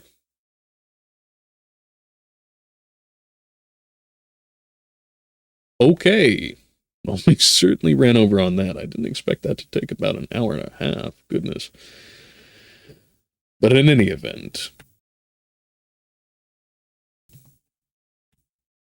let's get resituated. Okay.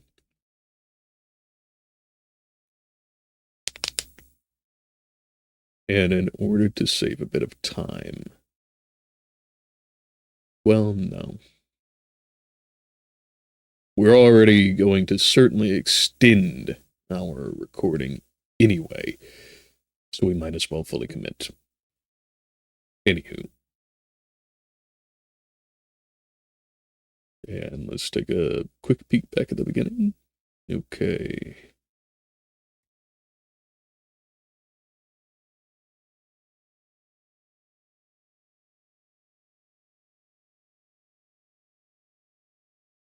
In Chapter 4, Gulyankin starts.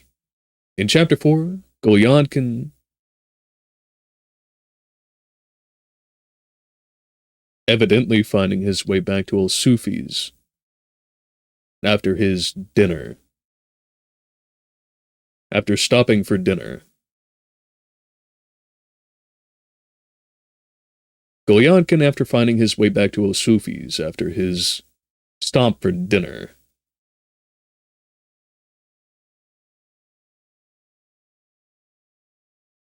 finds himself on the back stairs, looking through a window, thinking to himself how he can possibly get into this occasion, this ball.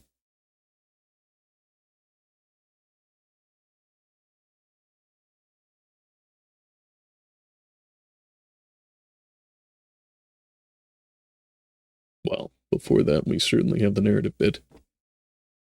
We'll start again then.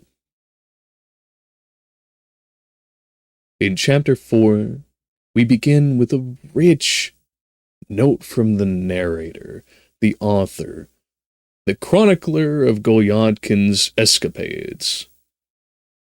A truly delightful encapsulation of all of the incredible festivities and party favors and music and company that was happening at Old Sufi's ball. We're counting it from the perspective of his perspective as he stands for about 3 hours out in the dark and cold, peering in as the true outsider and spectator that he is. That he is.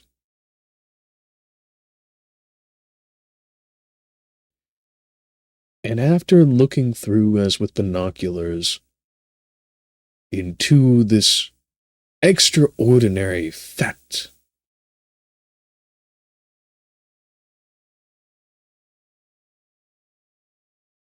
seemingly like a camera on a stand, it runs through his mind, I should do it. I should find myself in there, among the people, participating, going so far as to be bold. Forward, and assertive of his rightful place among the company.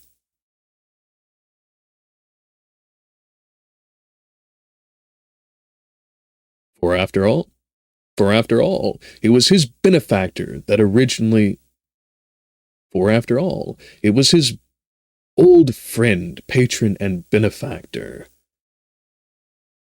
upon whom all of this was staked.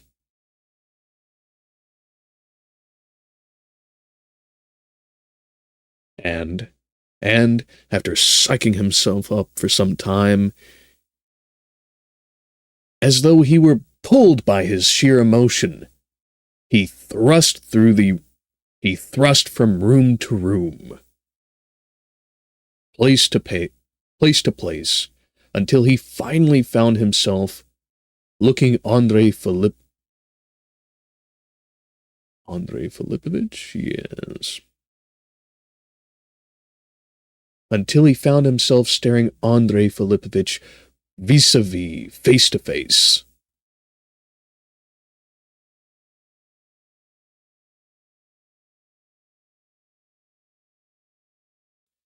For the latter,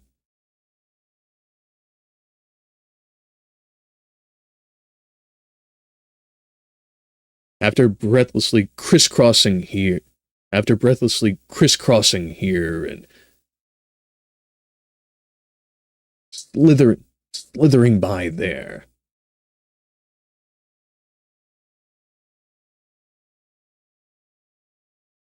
awkwardly staring him down. Perfect time for a car.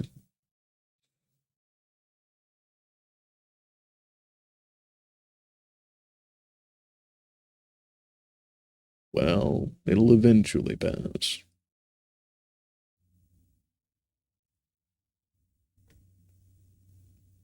Awkwardly staring him down.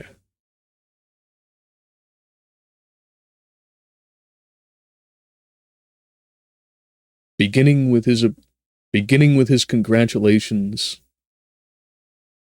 stumbling, and then finally falling silent.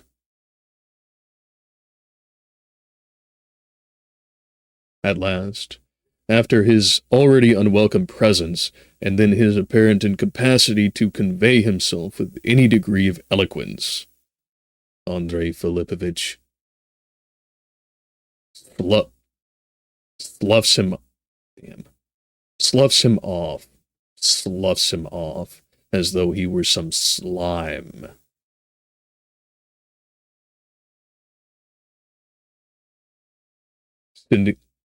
Sending Gulyankin from his already uncertain stance and to a full tumble.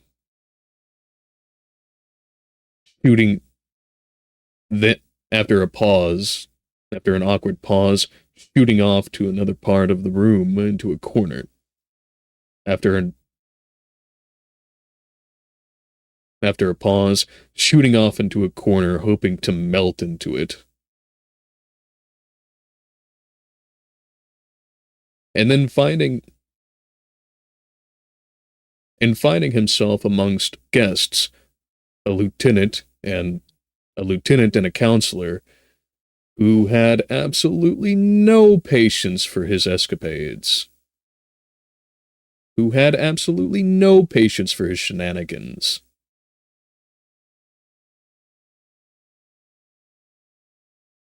Just as Andrei, wanting nothing to do with him,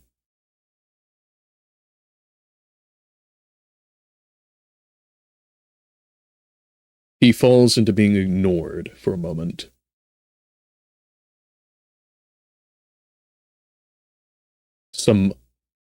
The weird and strange amalgams of errant thoughts cementing with him,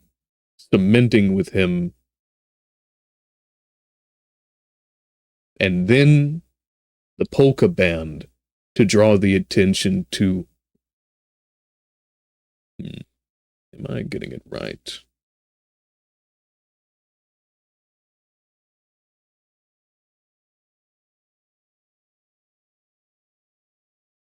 Yes.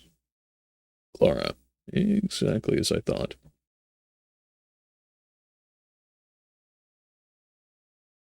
Only for the polka band to fire back up and draw the attention to Clara Alsufievna.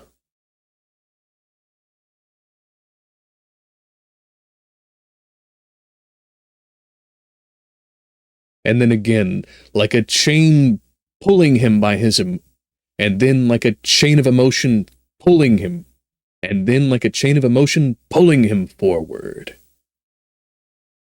Gulyankin finds himself directly in front of her after she had spent some time. After she had flopped herself down post-dance. Extending his arm to her, extending his hand to her. And she in utter shock, takes it. And she, in utter shock, takes it mechanically.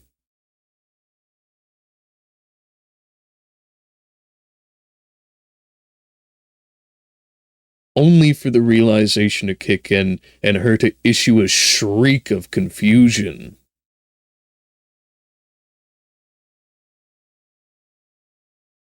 And the entire crowd, thereupon the entire crowd, pulling them thoroughly apart.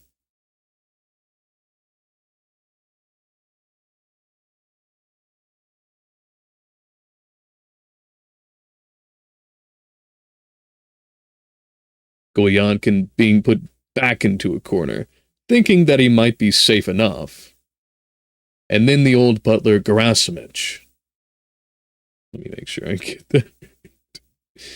Oh, these names, man, they're killing me.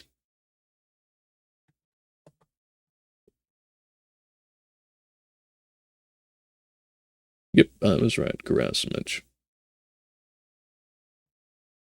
Only then for Gerasimich to find his way to him. Try and persuade him out peacefully. That to expectantly fail, and then the entire crowd to hoist him up and pitch him out into the... Only for the entire crowd to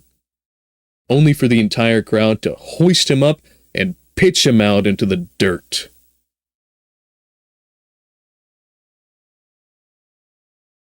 Leaving Gulyankin again where he started. Uncertain, most certainly frayed.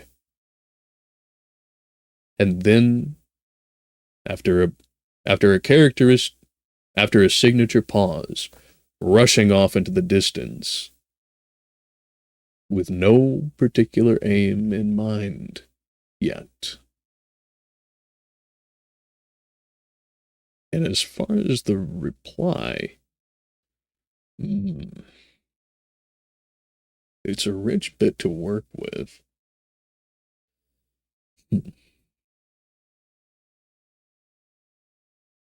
Let's get some refreshment, and then I'll address it.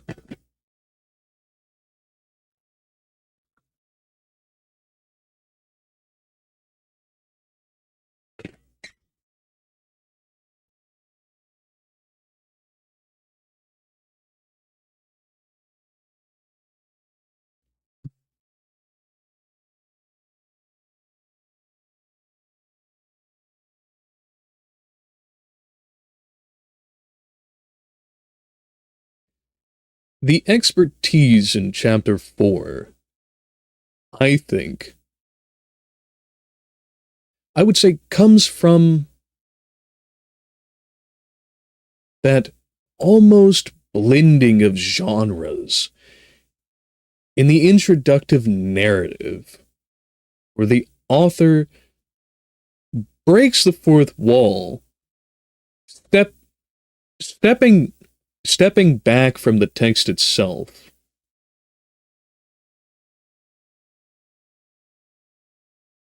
Adding another layer of dissociation to Gulyankin.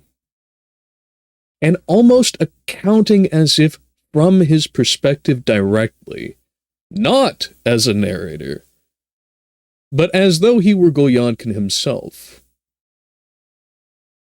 Leading to a number of open questions, naturally, but also placing it in a kind of frame frame of chronicling.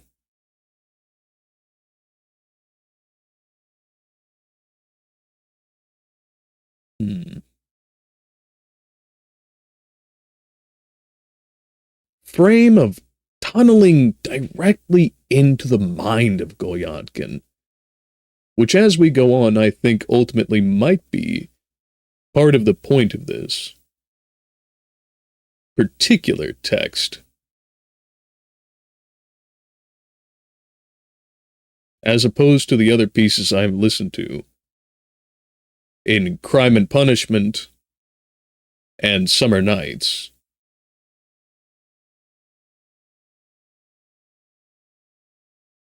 It admits a very distinct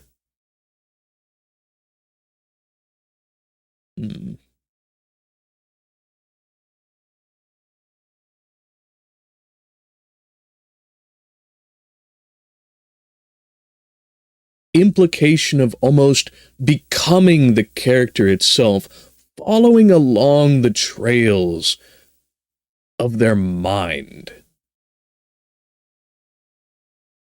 And like an open invitation, almost as Goyatkin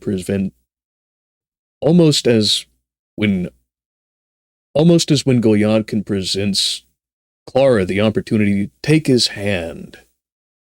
An invitation to this character's pathos. An invitation to this character's pathos.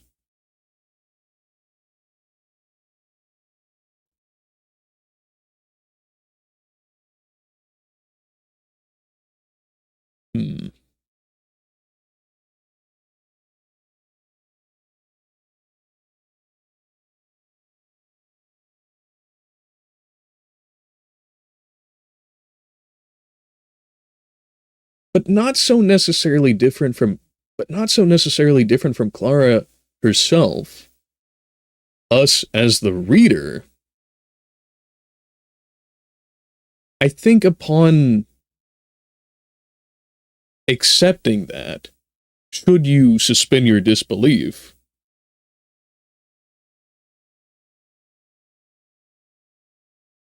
almost recoil in that synaptic shock of revulsion, of confusion,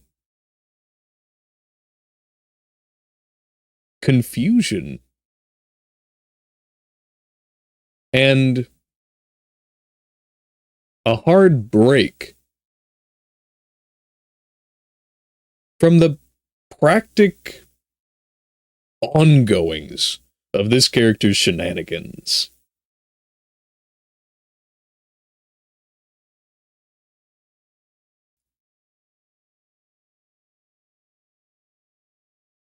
But besides just the architecture of the thing,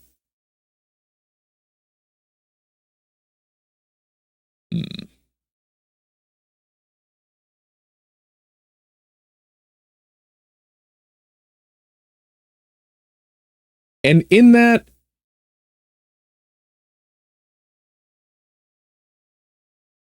while it might be a bold claim for me to make, I think it amounts to something almost like a literary equivalent of a VR type experience where you slide on the goggles and place on the cap of this character of Goyatkin. And honestly, I can't say I've ever seen that anywhere else with this much self-seriousness and dedication.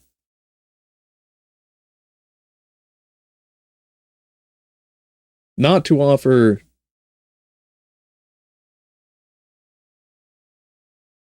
offering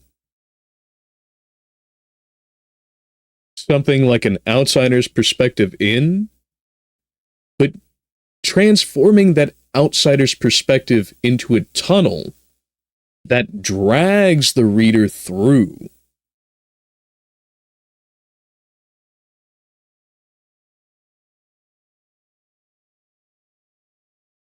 But besides the pragmatics of chapter 4,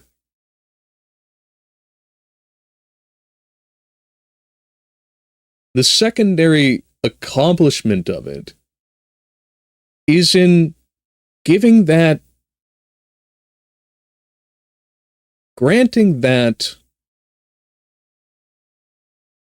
whirlwind kind of experience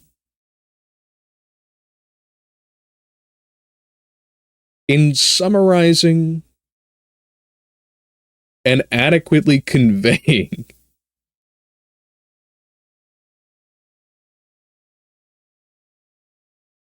the kind of metaphor that I keep coming back to for the whole experience of a spiral.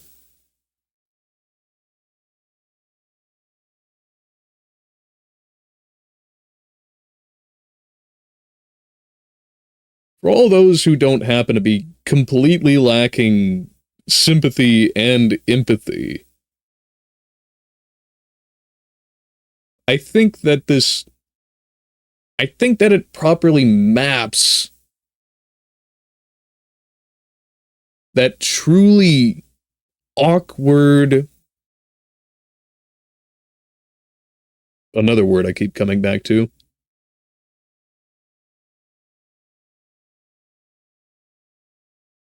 disjointed, literally becoming insane, unraveling sensation. In the same way as something like The Caretakers Everywhere at the End of Time does.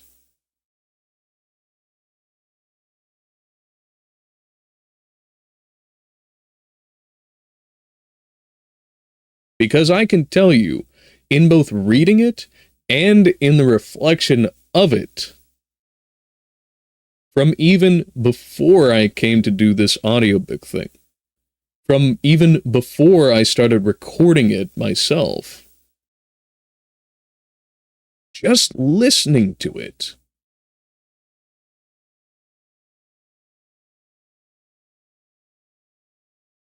really felt like stepping into the shoes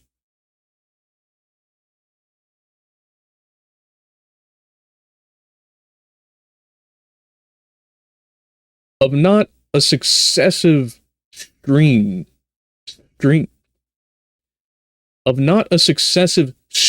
of things happening one by one in a chain of memories, but instead in little spurts and episodes and bursts of lucidity among a backdrop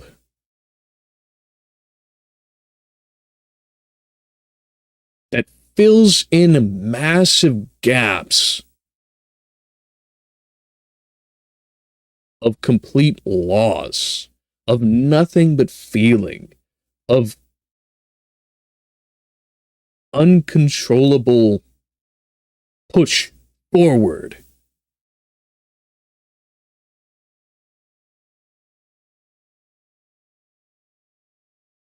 A drawing of fate itself upon the narrative.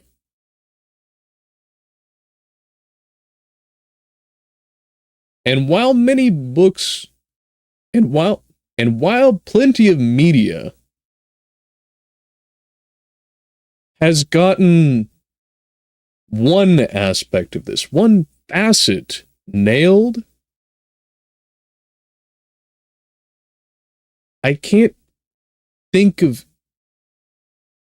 really don't think that any other structure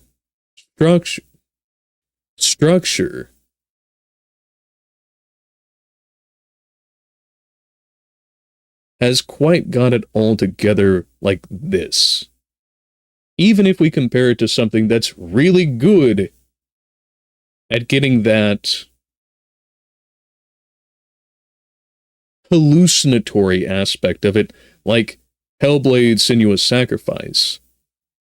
They don't catch that it doesn't catch it. It doesn't hold it all together, first of all, in a civil context. And second,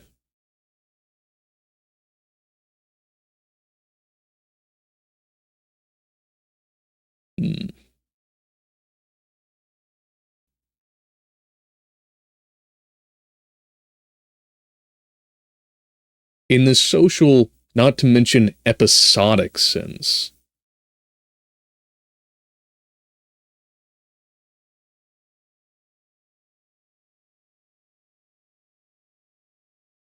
And in that altogether, quite a potent lesson, I would say. Okay. Well, now that we've managed to successfully allocate almost our entire, in fact, our entire regular 4-hour span into the double, which I'm not complaining about personally, I think we'll have a short session with Jazzpunk because it was good. It was very good, but I think we need to temper it with a little bit less classical side of things. Let us see. But first, I will take a moment to myself, and we will go on a few-minute break. Be back soon.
All right, let's get ourselves all centered back up here again. Oh, not too bad.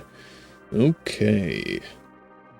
And now, Jazzpunk.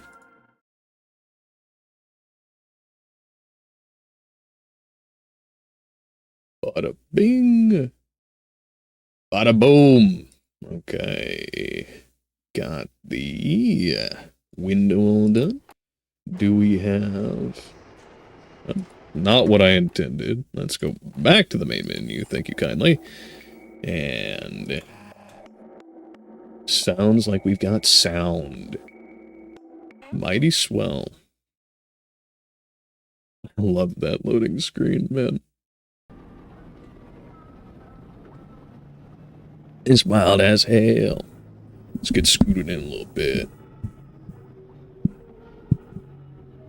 Okay. And here we are in city something. Now, we had just wandered around and about. Yep, we had taken a look at that. And I believe we were going through here somewhere. Whoa, you crazy. Am I? Are you sure about that? Okay. I playing a saxophone. Pied Piper? I get it. Well done, well done. Well, we were coming through here. I don't remember that being there, but so be it.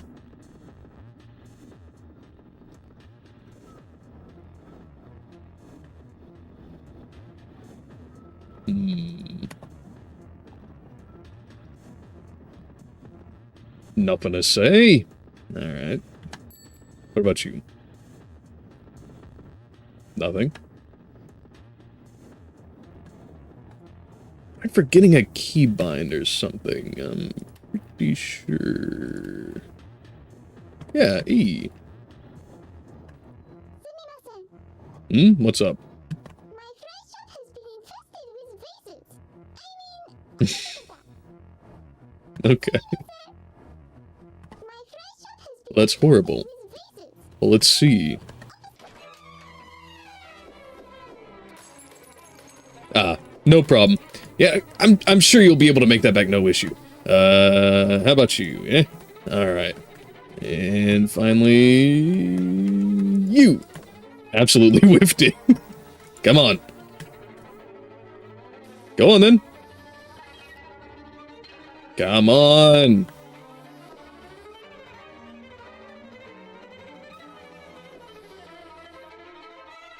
Might have to jump for this one. Yep.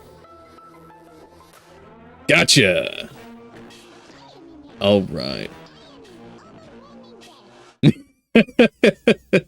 You know what? I mean, given how bare it looks, I can see that. Yeah, but that's okay. I'm sure you'll have no issue. Fries for dinner? Fry soup for everyone. Fucking vile. That kind of girl. At least I can cook these fries for dinner. Oh, man. Well, at least I got this cool fly swatter. What you say about that? Oh, no. Might have blown his cover. Well, I guess he was a fly guy. And you too. And you three. And you... well, not you.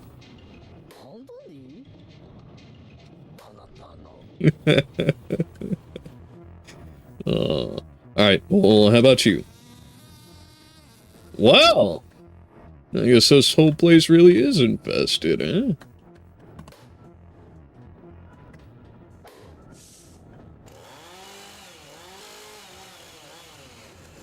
Straight into the wood chipper.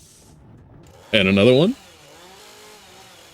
Wonder if this is like box tops. How many do I have to put in before it gives me a prize? Did that?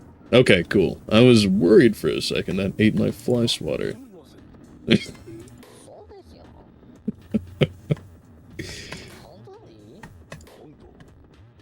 What about you? Ah! I wonder what'll happen if I slap the pie with the crow. Oh, what about you, huh? Oh, yep. Knew it. And you? Oh, that actually changed their face. Oh no, it's all gone! What about a second time? Alright, well. Nothing lost, nothing gained. And you, Crow? I kind of feel bad about that one. And you? Like a true VR enthusiast, I guarantee I could lop their legs off and they wouldn't even notice. Not filthy casual. Certainly guaranteed. What about you? Aw. Well, I'm glad I could make up for that instantaneously. We did have that, yeah! I guess they weren't programmed. What about you? Hmm? Come here. I got a Oh, is that so? I need your blanks. I need the old knife jagger. Replicants. They're back and they're here. What do you say, blanks? Will you do one old-timey one for me for old-timey sake? I will, time and time again, old time and new times. I need you to track them down and retire the whole mess of them. Now, we put down a quarantine barrier in the immediate area. You can't leave until you catch them all, etc. Take this with you. It's a void cough machine. It'll Okay. tell you whether someone's a replicant or a pile of bananas or whatever. Did it delete my old On yours truly. progress? I hope not. Piece of cake. Okay. Well, I guess a take two is no problem.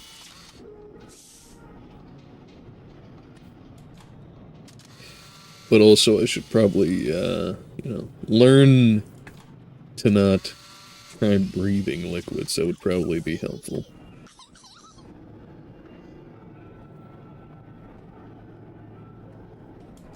You see, the crow is gone. Maybe they were a replicant. Let's see if I remember the original locations. Okay. Oh, that wasn't so bad. Yeah, I think this might be a genuine redo. Okay. Well, neither here nor there. Oh God, please don't hurt me. A gold watch? I'm headed to the pawn shop.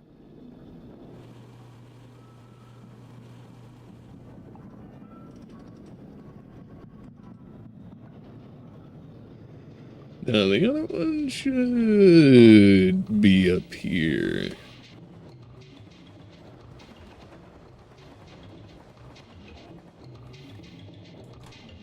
Ah, gotcha! Oh, did... There you go. Oh, finally I can retire in peace.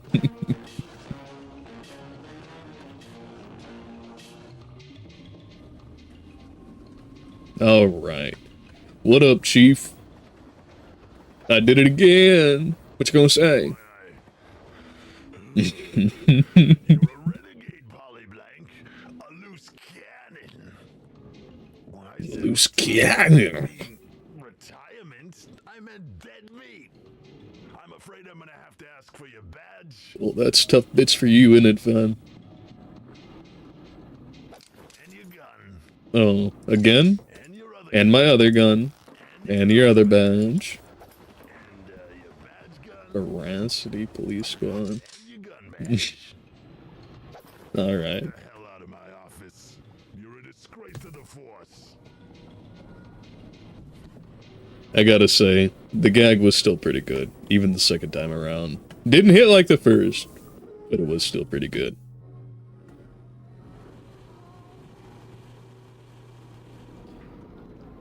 Now, what was I coming down the street for? I don't necessarily remember.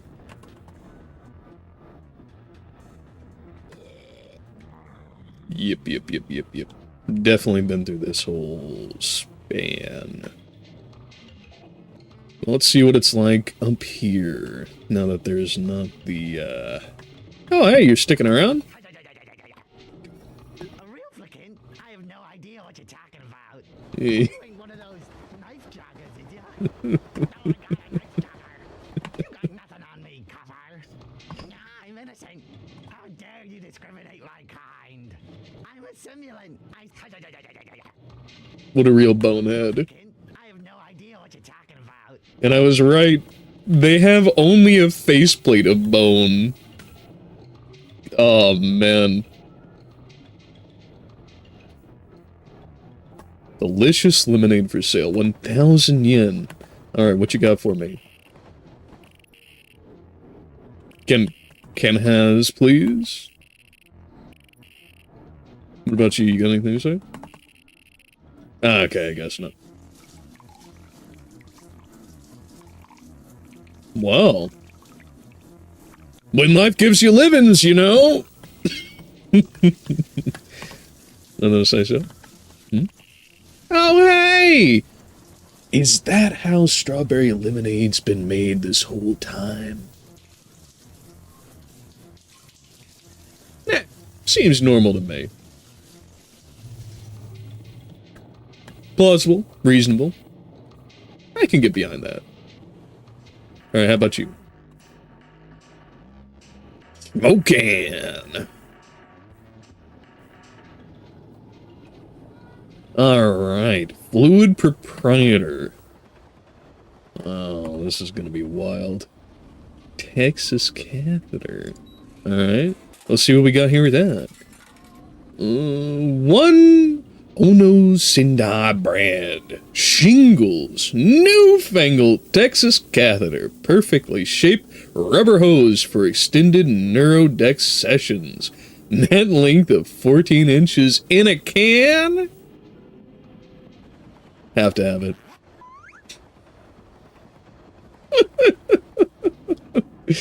Oh, this slide whistle makes it so good. We've already had coffee, too.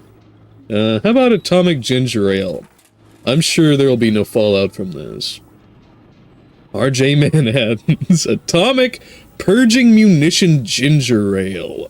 Nuke! For blast radiance, smiles, and fallout flavor. Wow, it's 12 kilotons. That's a pretty good deal.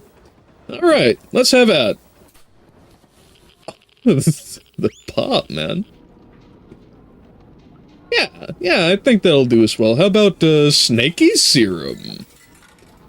5.6% solder-free? Cobra grade? Boa grade? 2 kinds of grades? Unbelievable. Alright, how about that extra fang venom with Trotonium-ready whistle lung flavor? I wonder how that scales up. Apparently about that far. Okay, and then we have some more mayo. As you do.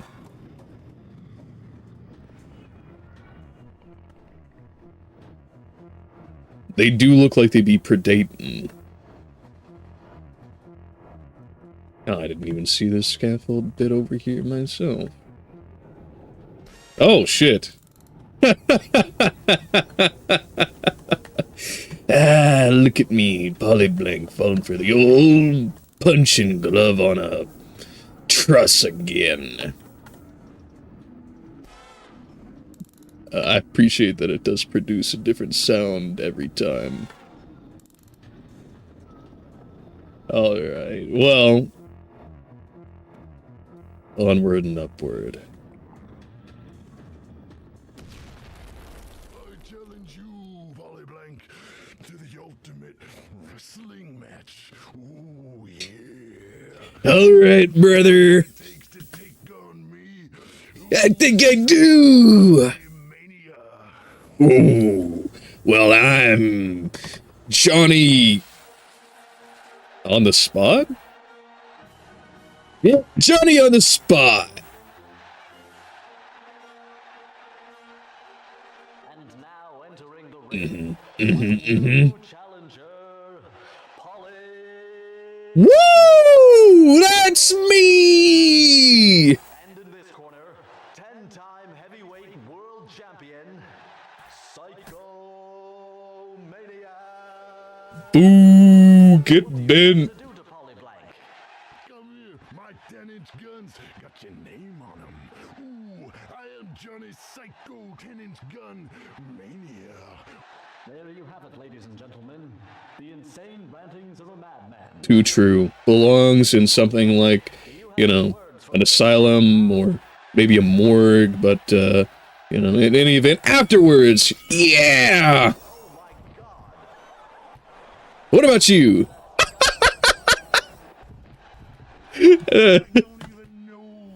It's time to rumble!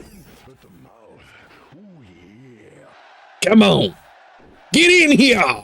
Yeah! Yeah! Not even a single time, bench! Come on! Trying your flying lunges and your lunged flying. It's death by 1,000 britches! I am the granola of rock and roller. Oh, they're the hit. The audience is fired up. Try me, you square-bodied fool! This is gonna Yeehaw! Oh, This is gonna be delicious. are you... You're gonna have to do better than that. Here! Huh! My man's stuck! You got what it takes to defeat me, Polyblock. Yes, I do! And I'll tell you why, 'cause I ain't got no charity!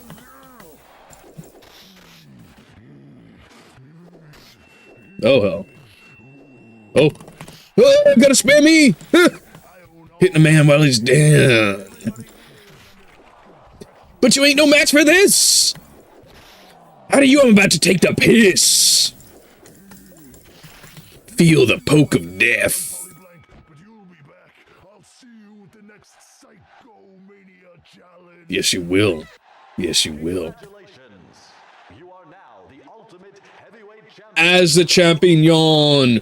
Woo! What do you intend to do? Fascinating. Yes. All for tonight, ladies and gentlemen.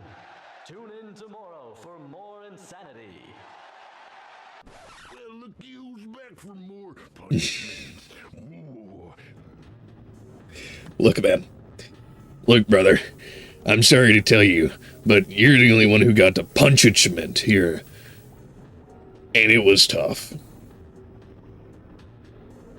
Because now I got tendinitis. Alright, brother. Good talk. Alright.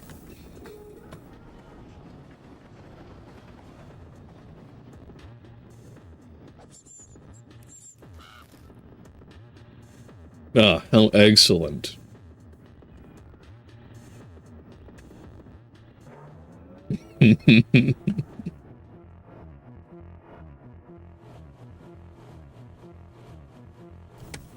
Now, whereabouts did I end up?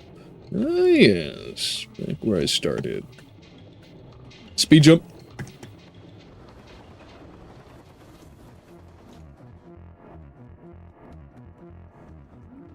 Okay.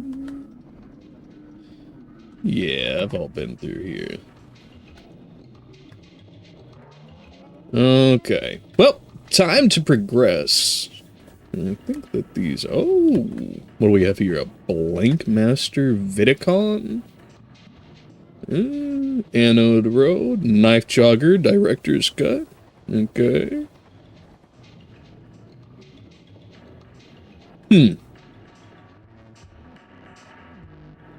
Well, that's curious. I should probably also check out... Yeah! What about you? So this you Hmm? are not professional swatter. But I could be. Wish there were like this. I mean, no mistaking that. Try it. I don't know, you could be kind of fly yourself, my guy. Please don't hit. Okay, well, only on request.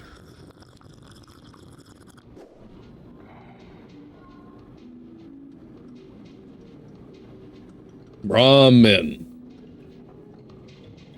What do we have here? Herringbone RFI. Marconi cheese. Rosin core tuna. Scrambled yolks. Push-pulled pork. Flyback fish. Tempura octopus. Braised wild mullard and sullen key lime pie. Reasonable that it's 3.14. Yep.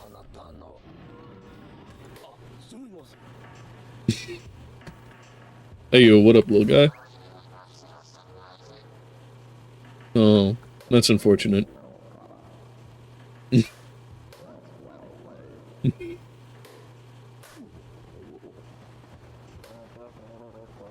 It isn't the size of the tube that counts. It's the intensity of the electron gun. Not wrong.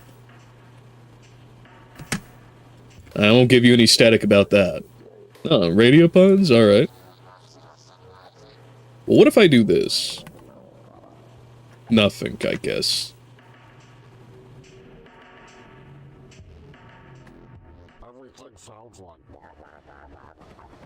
Mm-hmm.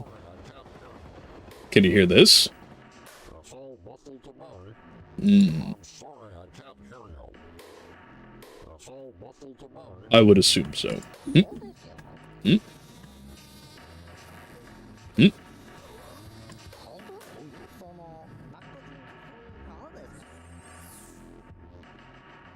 Still nothing to do with this, eh? About 0987, eh? Nope, okay. I don't know where I would go with this. This didn't go anywhere. Close 24/7. As most things.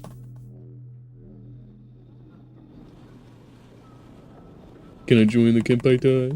Nope, okay.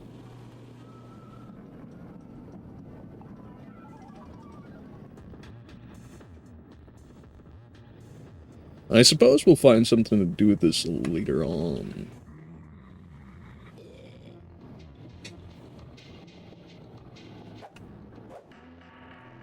Oh! Well, that might be of handy use or eerie use. Oh, that's... Wow. I didn't know you were here, there, and everywhere, specifically of the Tupper variety. Yeah, I should have known.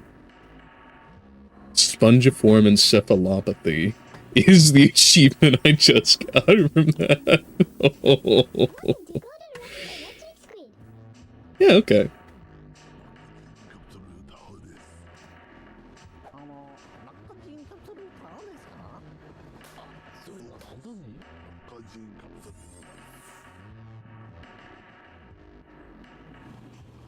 I guess this is the natural place to be, then. Alright. Welcome to you, too. Alright, sure. Yeah, that tracks. I'd be wearing clogs.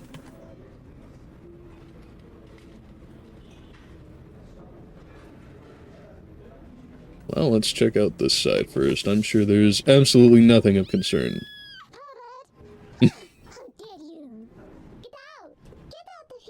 Alright, but what if I... Yeah! Okay. Vile. Revolting. And this one. Also vile. Oh. Ah! Yep! Okay. Is there a spider in that corner, too? Nope.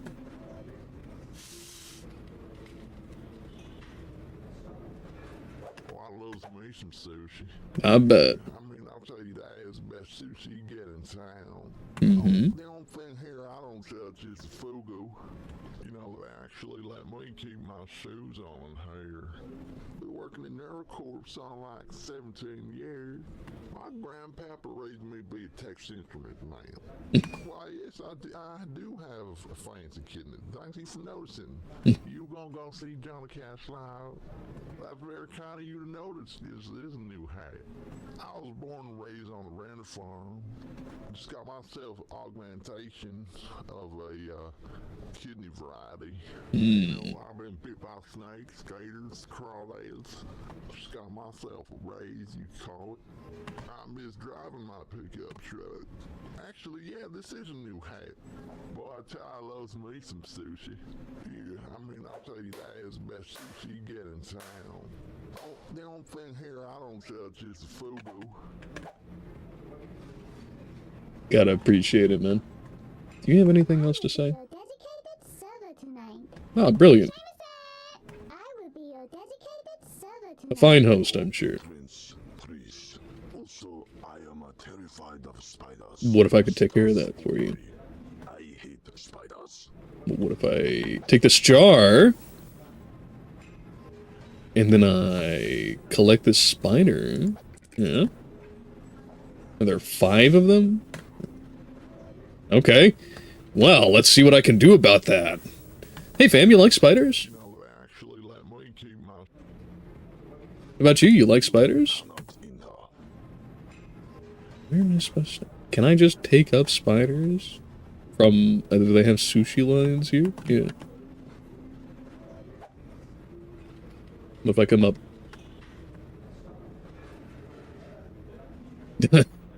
Ah! Gotcha. Yep. There's 2. Are there more just hanging around outside? Oh no, there's 3. Don't hiss at me, bitch. How old are you? And there's 4.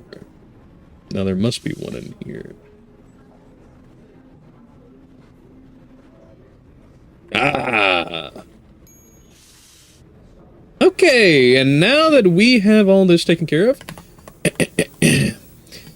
as you serve at this fine establishment, I think it's only fair for me to present you something of my creation. Spiders?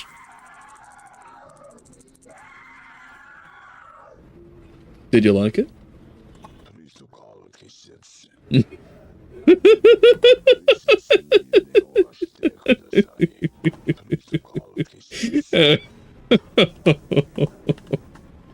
Ruin this man's very existence. I feel like that's a reference, but I couldn't say to what. I feel like I've seen that very depiction before, but... Alright. Up for fish?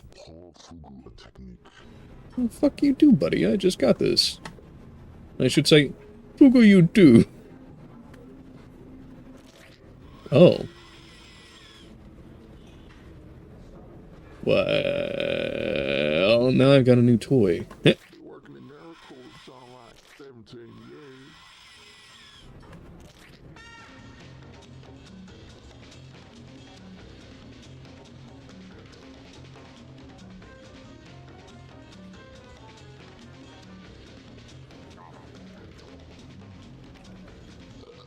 Oh, I'm gonna say.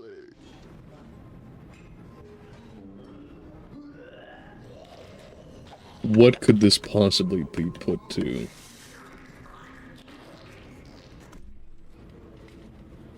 Oh no.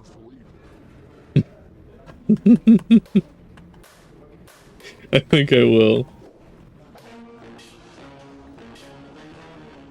Alright. Well, that's a colorful way to repo. Can I do anything with this? Does this do anything? Would you like me to wrap that up for you? Nah, thanks so. Enjoy your night, Kambawa. What about yourself, huh? Clink, clink, nothing. I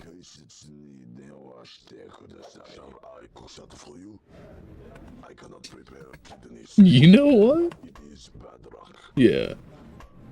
I cannot prepare kidney sushi. No, that's unfortunate. That's okay, though. I'll make my own kidney stew. No problemo. I guess I'll just leave these here. There's a little bit of a party favorite here you can think of, I guess.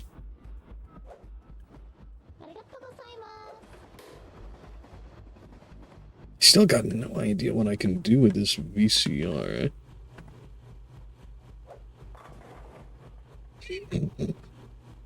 I guess I pinned him down.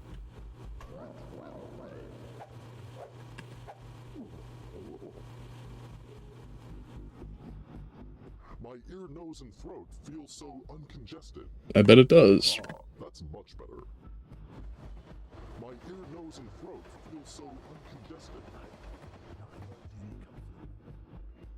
Hand over the wetware, and we won't do something ridiculous. What if I just Can you? Spare me. I could. I could. But should I? I think the answer is no.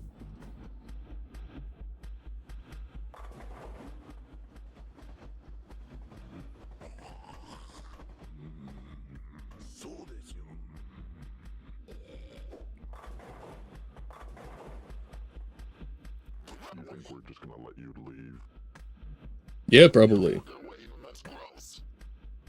That's gross. Put that away. That's gross.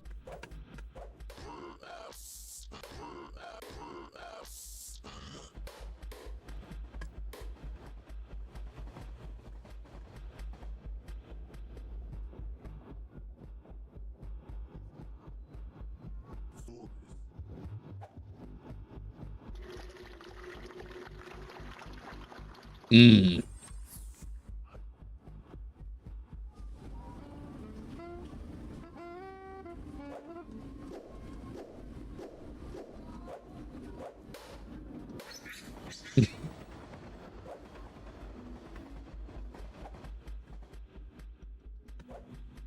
That's some thumping bass.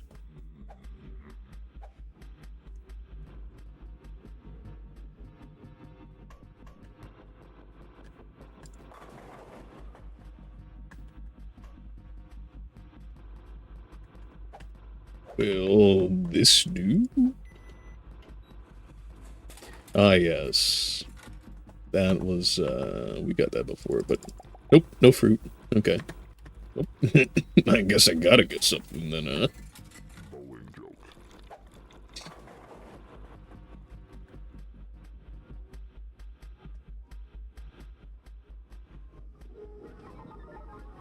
I guess there really isn't any place to use this VCR cassette then, eh?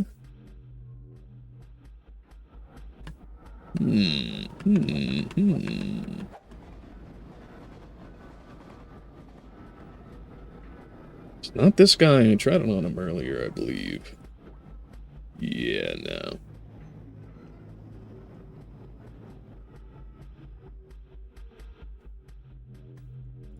Nope, not you either.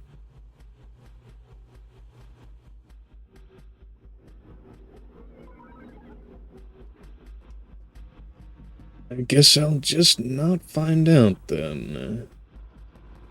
Nope, I already been down that way.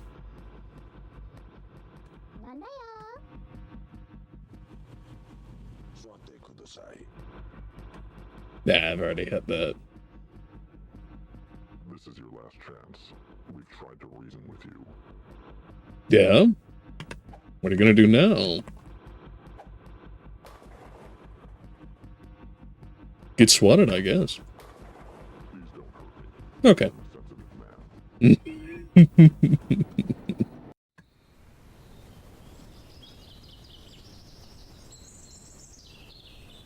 Back at the garden. Good place to be. Can I hop down from here? Nope, doesn't look like it.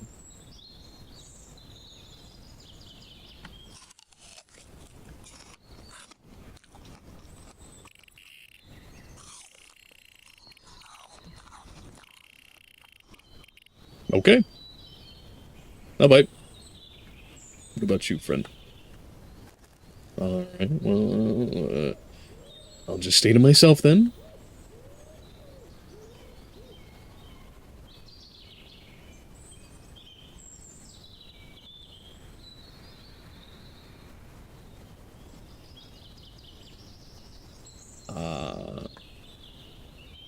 Now we are lit.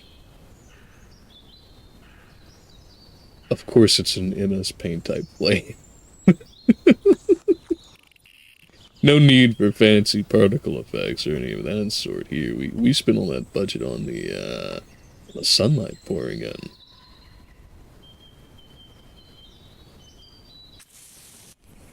Alright.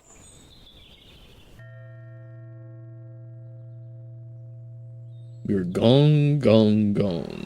Fantastic work. Now I can Thanks. formulate my steak and kidney pie. That last job seems to have attracted us a bit more heat than usual. We'll have to wait for things to cool down a bit. In the meantime, I'll set you up for a vacation. Vacation now? Spencer's paid trip to Kai Tak Resorts. Now go on, get some warranty. You look like you can use it.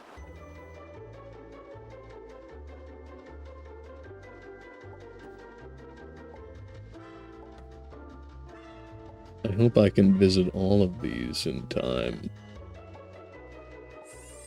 Mexico, United Prefectures of Japanada, Bahamas, Salsa Port Parallel, Bragg, Grenada, Guyana Log, United Partitions of Brasilia, Parabola, Tangent, what was that? Tangentina, Cape Horn, Absolute Zero. I guarantee there's some hidden stuff around here. Yep. What do we have here? Death? That seems like a fair place to go.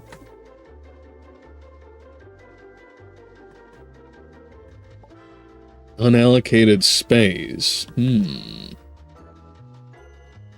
Seems tempting, but I'll see what's up here first. Islands of discarded ET cartridges. Yeah, I think that's actually a real location. PG Film. Polygonesia. The Cube. TM. What's this here? Kai Tak Resort. Wow. Check-in at reception.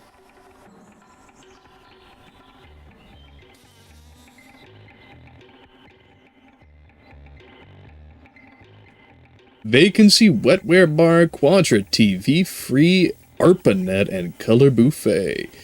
Ooh boy, I can't wait to check in at the Kai Tai Hotel.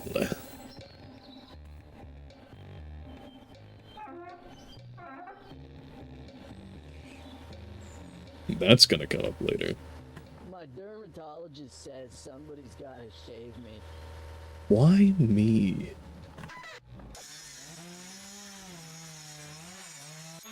I guess why not? That was nanotubular.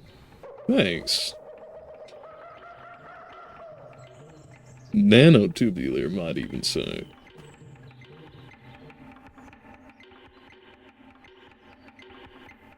You open up? No, but you got a pearl. Interaction. You don't talk to me that way. I'm just as good as you are, at least, if not better.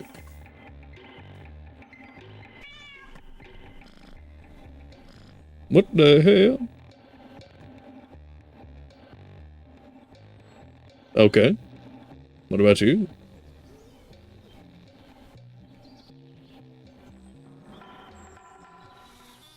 Oh! I didn't even notice we absolutely ruined that guy.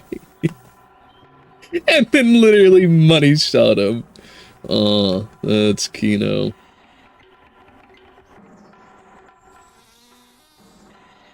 And there's no way out by the looks of it. I suppose I could come around the back, though. What have we here? Dining ware. It's the wet bar. How about up on the roof? Come on. Come on. Alright. Why, thank you! I'm glad I can finally be recognized well for my not slipping in. Oh.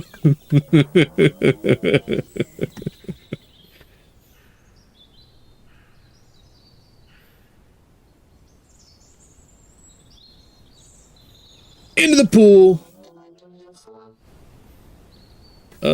How about, yeah, please. I'll happily have whatever you're serving. I'm sure it's very healthful. That would seem pretty good. I mean, yeah, it's like savory. Of course not.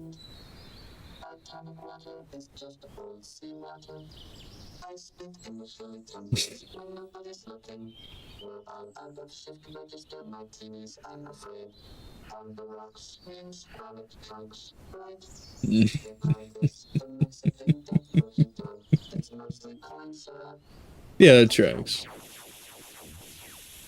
Alright, give me another. I'm sure they'll have no ill effects.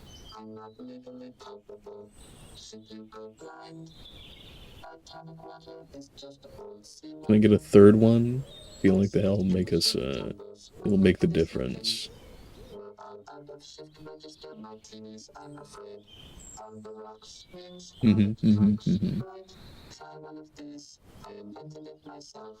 Alright. Sounds promising. Alright, what was in that? Okay, well, I was hoping for a little bit. The last man who betrayed me. It should prove fairly lucrative for all parties involved. I'm putting myself at quite a considerable risk bringing myself out here. I expect 3 shipments by next week, or the deal is off. I'll wire you the money as soon as I receive shipment. We can't have Astrocol checking our freighters every shipment. I trust you know what happens to those who betray me. Perhaps we can bribe the trade commissioner.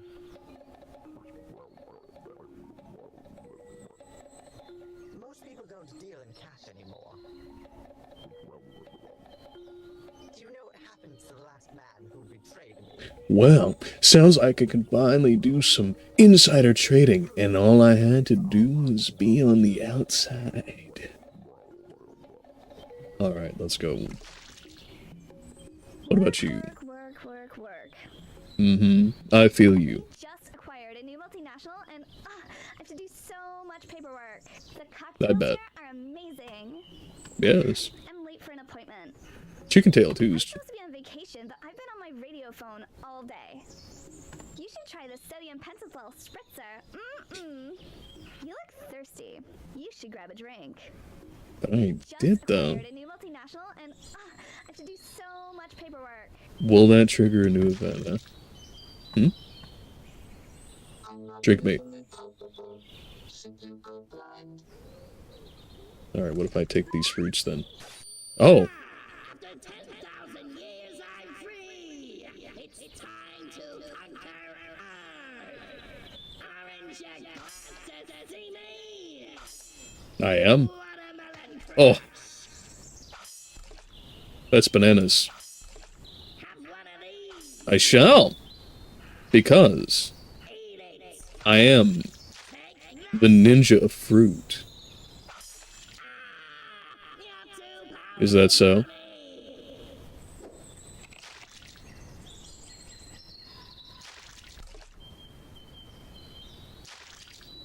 Oh, those fruits. They're a real basket case. magic wand. Make my monster grow. The most common witch. How do you like them apples? Pretty sweet, honestly. Apples to lips. How do you like them apples? Oh. Just, I underestimated you. Yeah, probably. Does a third time make a difference? Have one of these. I shall. Banana stuff. I'm the fruit master. No, that's too kind. Eat it. Okay. Take that. Yeah, but only if it's seedless. Oh, right to the face.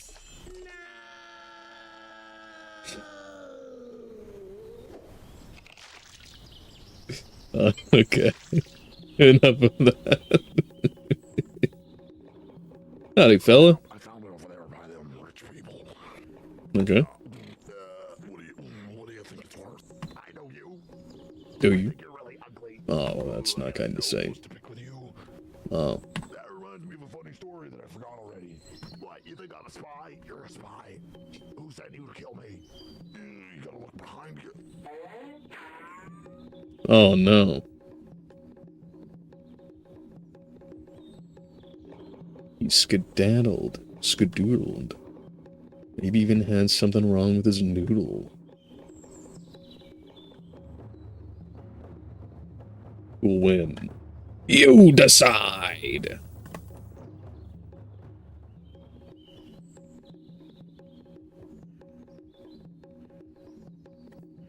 Elementary physics, Polyblank. Elementary physics. Yeah, what about him? Another dimension of pure madness. A different time, a different dimension. Go off and explore this strange new world. I will. Polyblank, I find this jumping is becoming far too risky. Is that so? I lack the stamina for this sort of interdimensional hoopa-joopa. Polyblank, I believe it is time we leave. In all my years, never have I seen such lunacy. Let us try and mate. But it's with the daytime. population. I'm going to see if I can find my doppelganger. I'm going to go investigate whether my ex-wife is still alive here. Albert Einstein must be spinning in his grave. The universe may collapse at any moment. I do believe it is time we vacate the premises, The people here may recognize us as gods. These wormholes are giving me headaches. I believe these wormholes are giving me an ulcer. And an erection. Oh. Well, that can be relatively generalized. Another dimension of pure madness. Hopefully it's not too discreet. A different time, a different dimension. Go off and explore this strange new world. Alright, let's see what these bunny slippers do. Quickly, Polyblank, into the portal. Absolutely not. Not right now, anyway. I hate the look of this place. Do you? It's all just such weird nonsense to me. That seems pretty reasonable. This place, it's absolutely ridiculous. I mean, seems pretty normal to me. Feeling about this place at all. Oh, I'm not cut out for this sort of thing. I just want to go home. I miss my mama. I mean, the portal's right there. No, I don't like the look of this dimension. Oh, I don't know, Egghead. I think we better get out of here. I don't have a good feeling about this place at all. Alright. So, now that we're here, it seems perfectly reasonable to me that we knock on everyone's doors. Like a good neighbor, we want to introduce ourselves to all of the vacationers. Oh, there's cake. Of course.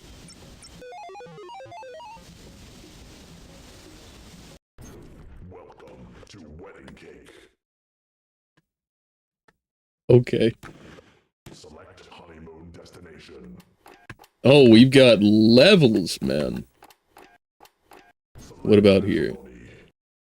Let's see. You gonna go see Johnny Cash live?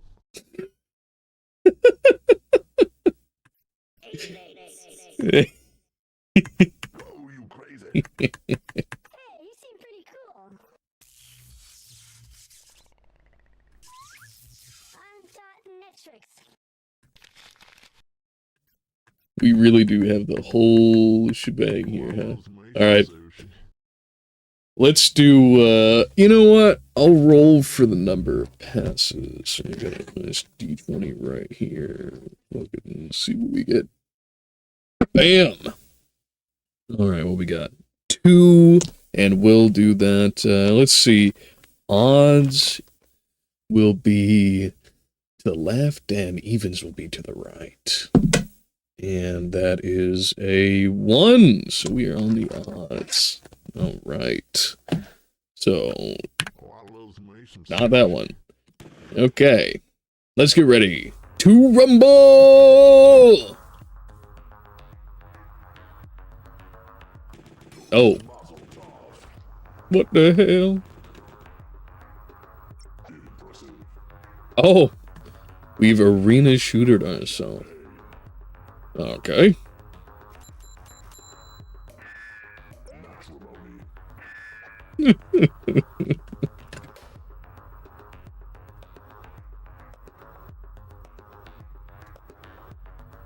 Need to recover here.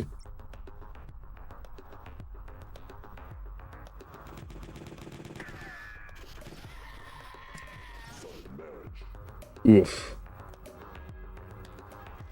Got absolutely wrecked. Let's try that again. Oh. No. No. Gotta get myself armed. Maybe even slightly dangerous. What do we got here? Huh? What does this do?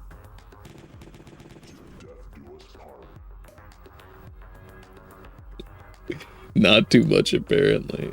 Alright, how about this jar of something? I'm sure it's perfectly healthy. Good for the spirit, you know? Ugh.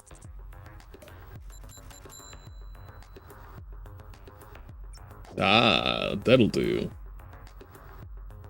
Come on.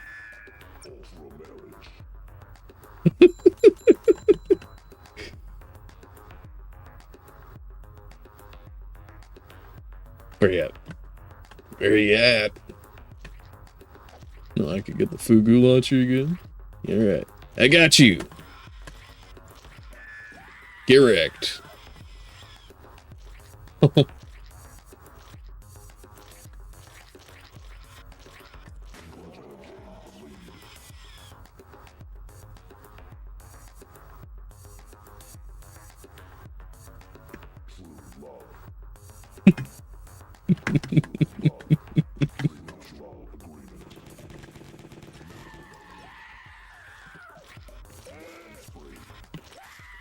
Woo!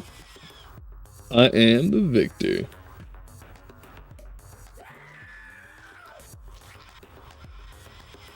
They are all getting fooged up.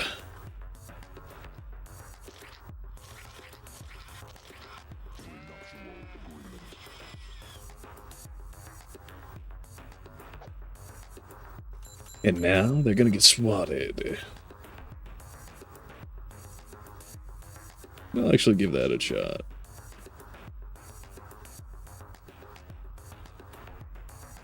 Come on!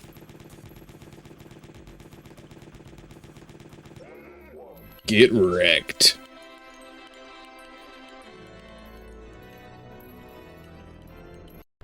Welcome to Wedding Cake.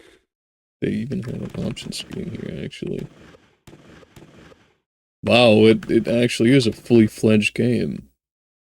You know, that's mighty impressive. You could have an entire experience of one of the classic Quake-alikes. All here. Rear pool is under maintenance. Sorry for the inconvenience. You know, actually, I should probably check out that cake again, because I wonder if I can split screen this. I don't know if this is a multiplayer game, Jazzpunk. Welcome to Wedding Cake. Choose your honeymoon destination. Choose your matrimony. Yo, we actually can. It is insane that in a game this niche, this small and relatively speaking kind of old, that compared to all of the like AAA releases that come out frequently these days, this one has split screen and they don't. Oh, it's a sad thing to see that we have this kind of disparity. But I do respect Jazzpunk for having, in a mini-game of all things, split screen, local multiplayer. Lost art, man. Lost art. Can I hop this fence? I guess not. I'll get in there somehow, though. Just watch me. What about you? Pardon me, my good Samaritan. I've taken notice of your propensity for performing various, shall we say, unsundry favors for the inhabitants of these most tropical of premises. Yeah, whatever you said. Whether you'd be so kind as to assist me in one of my, no, flagrant indulgences. Yeah, sure. If you'd be so kind, please take this aerosol fromage. Aerosol fromage. I've never thought about it in that way. Artificial cheddar flavored insulation foam. Oh boy, I can't wait to be perfectly well isolated from all sorts of heat and or electromagnetic frequencies. The ingredients are skim milk, nitrous oxide, shaving cream, aliphatic hydrocarbons, difluoroethane, propellant, natural and artificial colors and flavors. Honestly, kind of wishing the natural and artificial flavors, specifically the artificial ones, were higher up on the list. But at least we have an assurance that it is classy. A bite. Oh, I should hope to recapture the lost cheeses of my youth. Okay. The best to aim for my gaping I shall. mouths.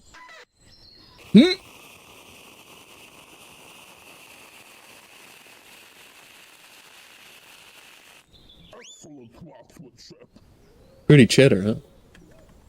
Well done, Samaritan. I shall have my legal counsel factor you into my will once I'm home in my Cayman Island estate. Oh, finally, someone gives me that American dream they've been telling me about all these years.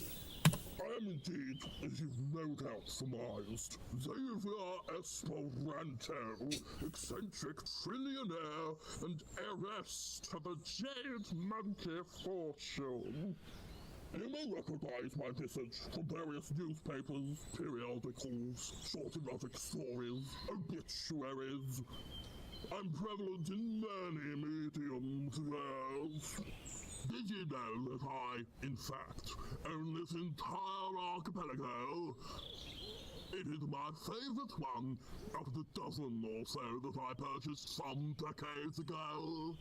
I've purchased entire Got the stonks at the right times. so as to rest my ample feet upon their exotic plumage. You may not think it to look upon me, but I am a man of many indulgences. One could suggest that it is, in fact, my Achilles heel. Excellent craftsmanship. Now, well done, Samaritan. Okay. Huh. That's actually rather lovely.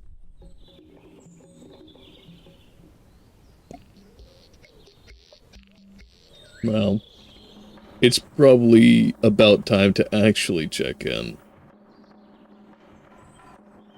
What is that? I guess pigs might not yet fly, but they certainly do drift.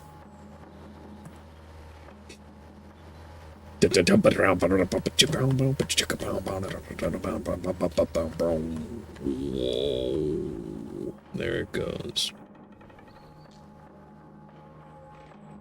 Alright, what say you? My skin is crawling with polygons and you terrify me. I'm firing upon my thoughts on the sea of mackerel. I call a fist this big. Pretend I have hands. We're gonna find Luke secret like there is an avocado. So sorry, I'm not learning anybody, so let's see, pretend I have hands. My skin is crawling with polygons and you terrify me.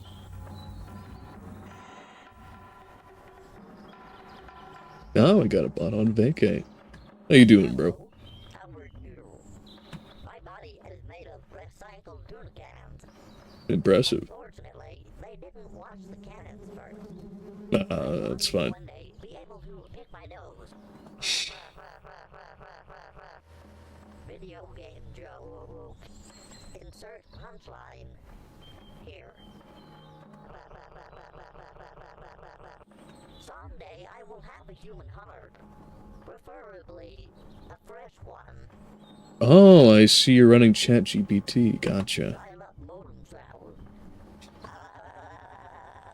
It's impolite to ask a lady her serial number. You're invading my personal proximity sensor area. Have a lovely day. Hello, how are you? My body is made of Okay. recycled tuna cans. There's a bug on my shoulder! Oh. Get it off! Eh. I gotcha. You're the best. Yeah, no problem. Well, at least she's got a good nest. Because it's sure as hell not being used by this one.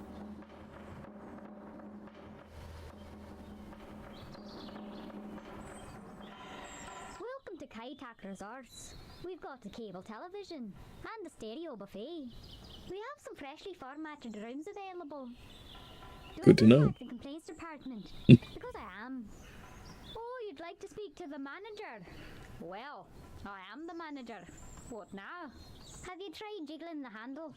Have you tried up, down, down, left, right, BA? Oh, I'm sorry. Have you tried turning it off and on again? Roll up the rim to win. Spurn. Oh, you'd like to speak to the manager, would ya? Hello? I feel very welcome already. What have we here? Quantum Mechanics Illustrated? We observe the latest qubit sorting algorithms. Alright. DIY Cube. Build your own quantum computer for less than $10. Wow, I see this was published in 2030.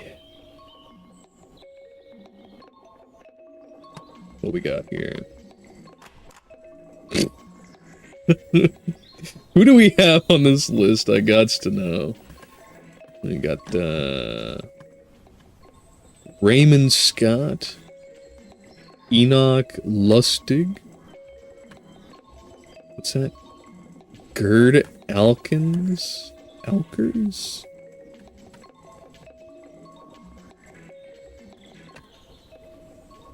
Tylo Lumen?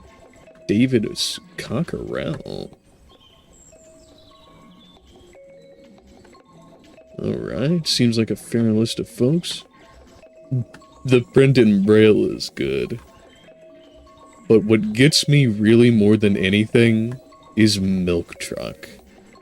The date of not any, or not applicable. Ding-a-ding-ding. Oh.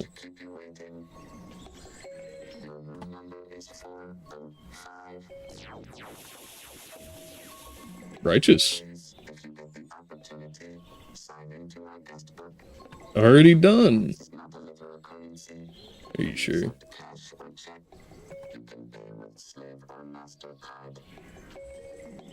Oh, I see they have a Nietzschean kind of banking system here.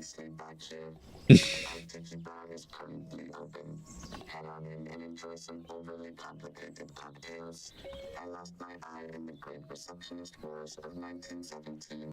We have some freshly formatted rooms available. Thanks so much for choosing Kaitak Resorts Limited. Your room number is 405. I hit that bell with all my life. We have many garishly decorated cocktails for you to enjoy. All of the arrangements have been made. The elevator is to your right. Take it to the top floor. I'm afraid class is not a literal currency.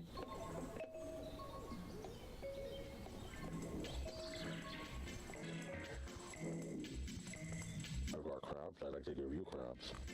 I'm good, man. This night just keeps getting better and better and better and better. If we find my mouth, please let me know. That's my favorite animal, the squirrel.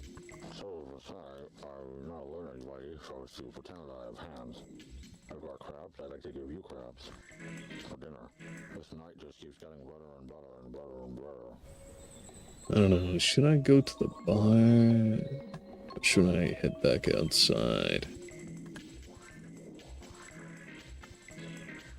Let's see what they have here anyway. Alright, let me have it.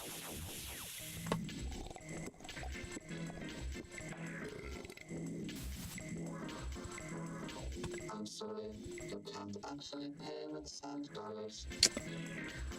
All this time I've been investing into this currency and it just doesn't pay off. Oh well. Most of our drinks are just rum and fruit coloring. Would you like hepatitis C or B? I'll take that as a in between the Y and it. Yes, you should be ashamed of that Oh, tattoo. well. I lost it in one of these drinks actually. Let me know if you find it. Try one of these. I invented it myself and won a Nobel Prize subsequently. Alright, hit me.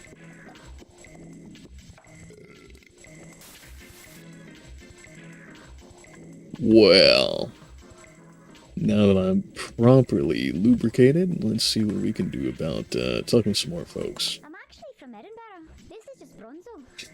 I only speak sock puppet. I'm paying my way through coroner school. Excuse me, can't you see I'm trying to be ambiguously exotic? You say Jiff or Jeff. Some people say Jeff. I don't fancy those people. Scotland. I'm definitely on the GIF side. Would you like fries with that? We're not allowed to accept tips. For real? So hey baby, can't you see I'm trying to be ambiguously exotic over here?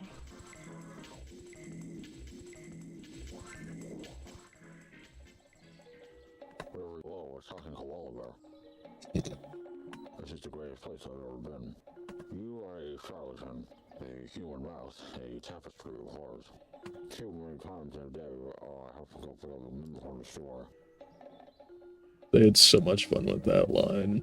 Well, there's no way you can tell me to bring it. Whatever you say, anthropomorphic pineapple. This is the greatest place I've ever been. You are a charlatan.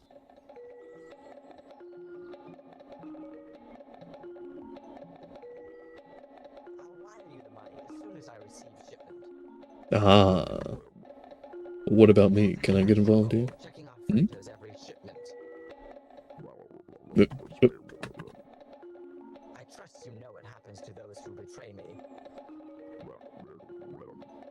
Yeah, you told him. Bribe the trade commissioner.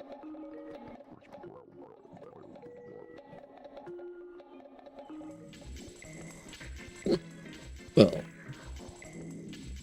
admittedly, expected a bit more in here. Oh, I've got the hiccups. That's terrible. What a misfortunate state. Oh, and like that, they're gone.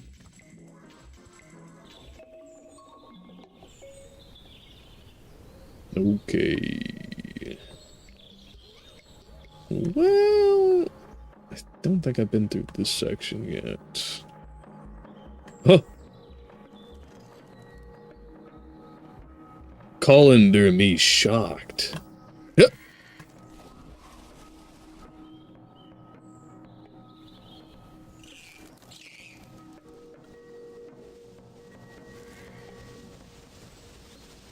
Ah, yes, I haven't been keeping up with the tradition. Got a 104, 105, and 106, and 107, 108, 109, 110. Oh. Another pie. A pie guy. Wonder if I can try. No, okay.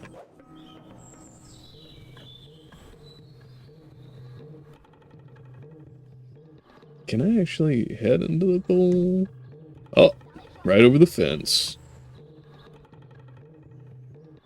Alright, what you got to say? Ah, yes. Just stoically standing here, watching the board, feeling the breeze fly through your hair, and then finally going for it. Well, I'll give it a shot as well. Diving board! Yep! Double hit! Oh, no. No, man. No.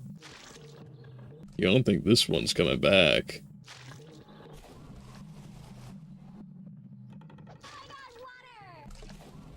Can I just sink to the bottom? Is that something I can do? Because I can tell we're definitely going deeper each time.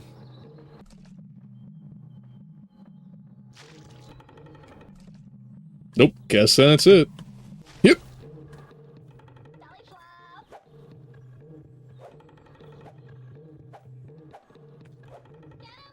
Got anything to say about this? Oh, another Joe's Think Pizza. Alright, what we got here, Joe? Alright, bye then. Back to the pizza zone. Ah, can't catch me. Yep, no siree.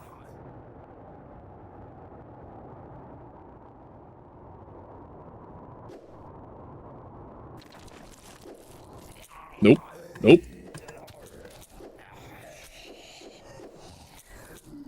Cooked on a stone slab, that's what you are. And you ain't ready for this. Alright, let's go in.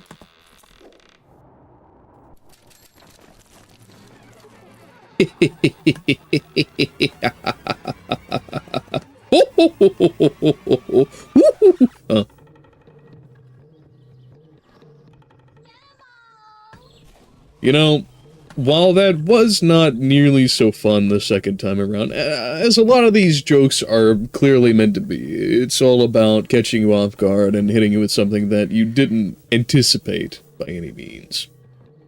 Making sure that the player has the opportunity to, if they missed it the first time in one of the previous areas, hit it again is something that I think could definitely be picked up and ought to be. Especially for people who don't play games just all the way through, like many find themselves in the position of. If I hadn't played this for maybe a good several months, I would definitely find this a good refresher. It's worth the time to think about. Are we registering? Newspaper printed with Ebola ink? People who read this will probably die! Detours reroutes entire information superhighway. Oh, well. Honestly, I'm more worried about the second. SPF 5000 just isn't strong enough these days. Chlorine is good for you, right? Yeah, Wanna sure. join the mild dry club? I don't. I'll have a double martini, thanks. Do you ever notice that, like, water is really wet? I guarantee at least a few hundred of you out there will disagree with that. But I stand on her side, actually. Don't splash me. Quit it! No splashbacks. Suntan lotion is so greasy. I just use lard. Chlorine As you is do. good for you, right? If you're already soiled up... Whoa! Help! My boyfriend is drowning in the pool. Well, I guess I saved him, right? Eh, he's just a little blue. He looks defective. Belly flop! Yeah, but did he look different before he fell asleep in the pool? Marco! Polo! Marco Polo!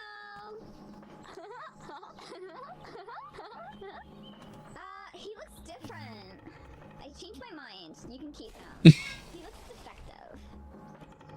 Oh, poor guy. Is he following me? Oh no, they're hopping out of the pool. You know, I would really hate for my last few moments after being, you know, pulled out like this to be told, yeah, he looks defective. He can keep him.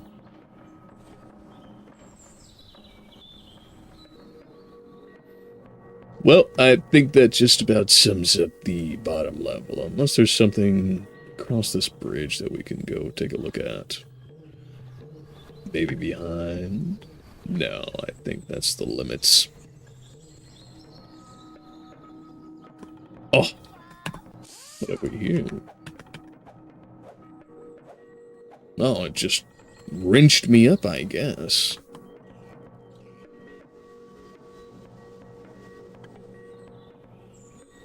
But it played a drill noise. Does that mean I'm screwed?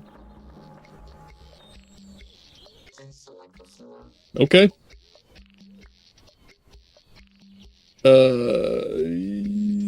Start with number 1. It's the first in the line.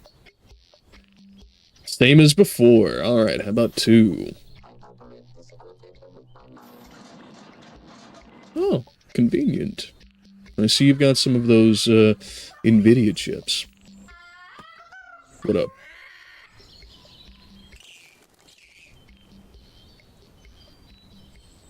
I didn't do it. Alright, what we got here? Looking at me, looking at you, looking at you, looking at me. Bond. James Bond.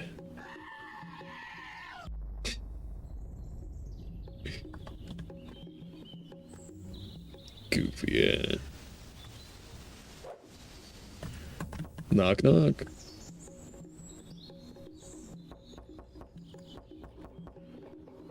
I do wonder if this is ultimately fruitless like in the last map, or if they will actually put in something that you can get out of knocking on all these doors.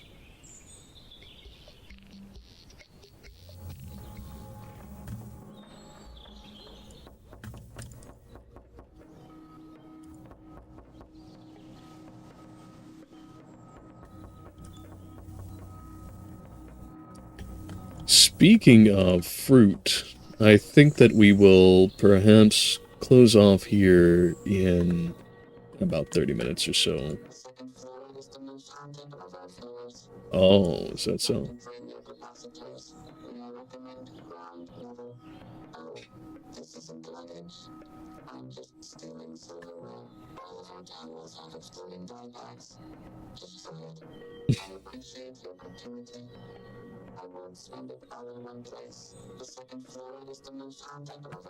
Well, I've got 2 then. This one is Resort Limited? Does it open just any door? But yes, I think we'll close off maybe here at 30-minute mark.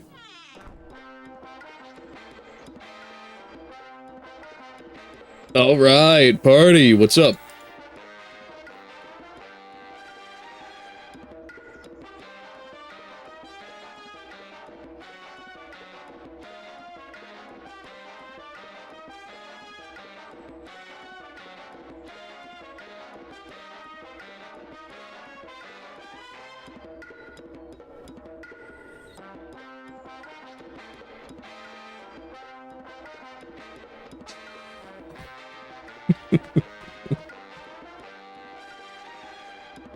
I don't know, I'm not feeling very haunted so far. Just taken with the jazz.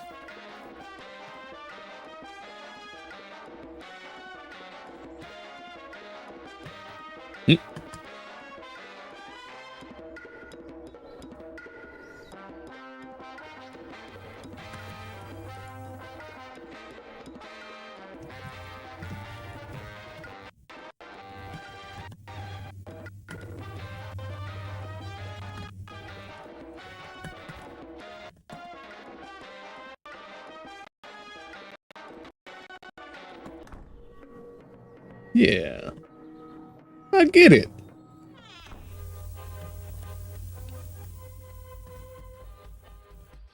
Shock Voyeur, Room Explorer. Good achievement. Alright. Had a banana lately? Probably not. Pretty tough. But if you suffer on some other people in one of the countries that used to be called banana. Oh, I'm just hanging. That's good. Story about you're not having bananas. What are you doing here? The war story. Not just these guys.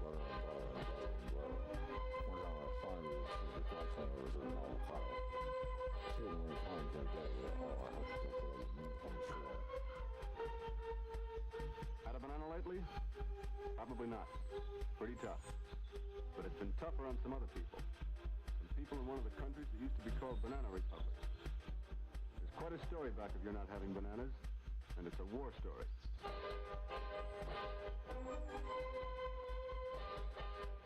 Spitting facts.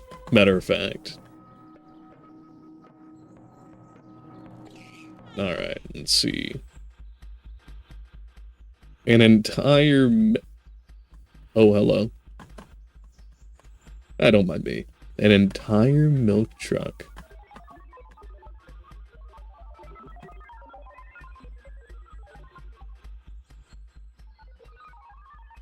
Anything good?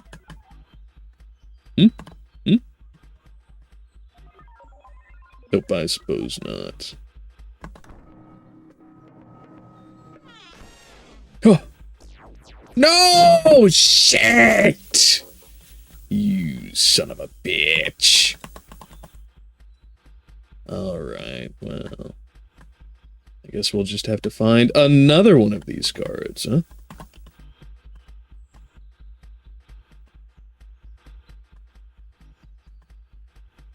Did they really burn my card? Oh, man. Shit. I hope... Yeah, come here, you. I need a second one of those, because I need to explore some more. Come on. Don't make me race you. Man. Misery. And company. Is there one over here? No, I've already been over here. Oh, big sad. What room was that, in case I come back through here later? 2 something. 207. Well, I guess that is rather a good bookend to everything, though. Bigly sad. Another one of you? You're the best. Ah, thanks, friend. Let's play together. Again?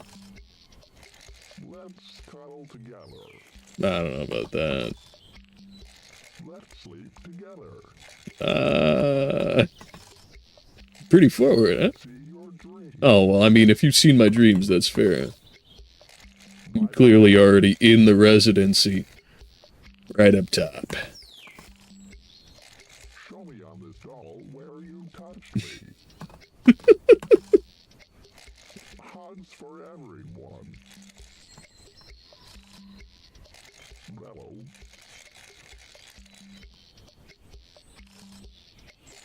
You're the best. Oh, well, thank you kindly. Best friends forever. I guess so if you live rent-free in my head, huh? Ah, these are the good thoughts. I'm glad to see you found them. Alright, well, I guess I didn't know what else I expected pulling their string like that. And there's no one over here who will, give me another one of those cards. But I will knock on the doors, at least.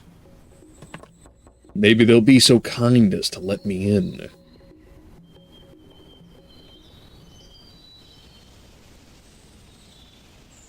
But perhaps not.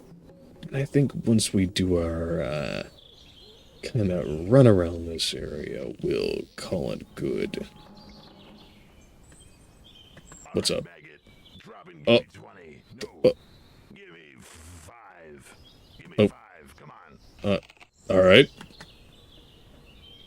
1, 2, 3, 4, and a 5. All right, get up. Get the hell out of my face. Alright. I knew you still had it in you. Remember that time I saved you from that burning elephant? Yeah, of course. Never have I seen such recklessness. Makes me sick. I knew you still had it in you. Alright. Knock, knock, knock, knock.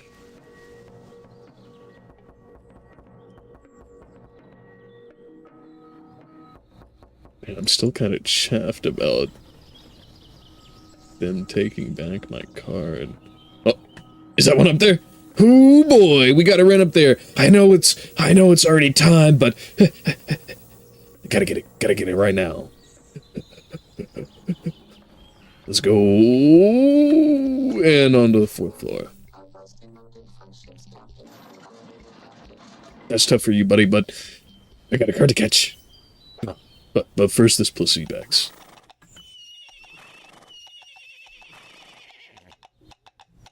I suppose this does fit. I am horsing around over here.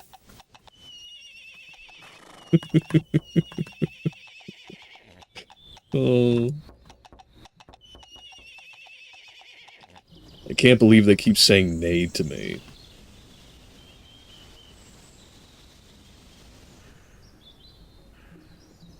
But then maybe it's because I'm just not saying hey.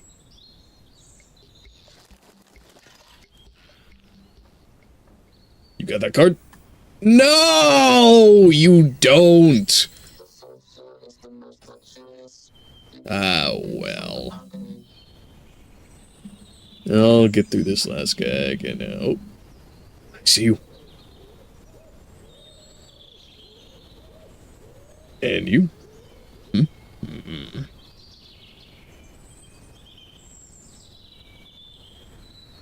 Hup. Is this it?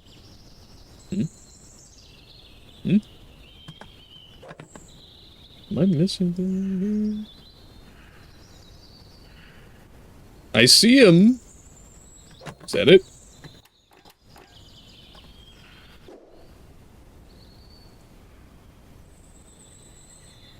Alright. Well, anticlimactic as that was, let's get our last thoughts in. Since we didn't spend that much time, I won't be very verbose with it.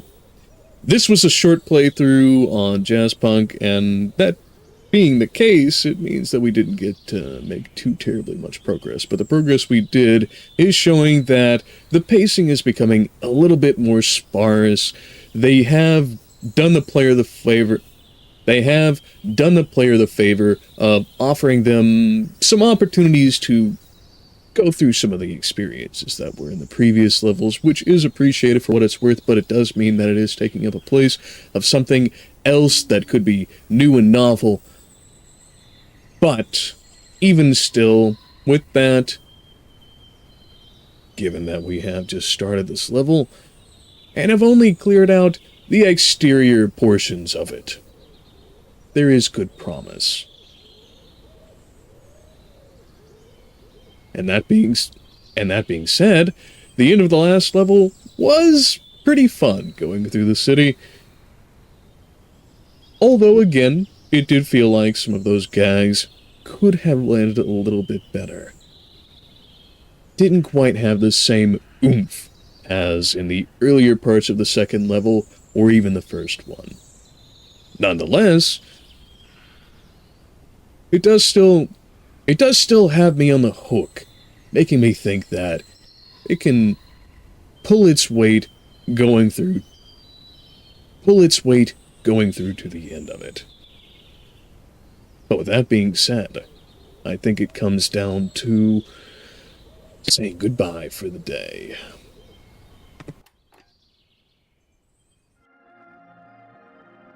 And getting all centered up, as we do.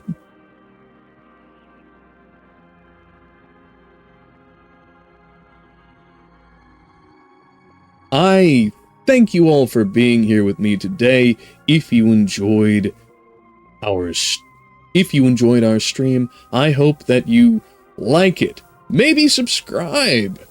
Share it around, which does a great deal more than many other options.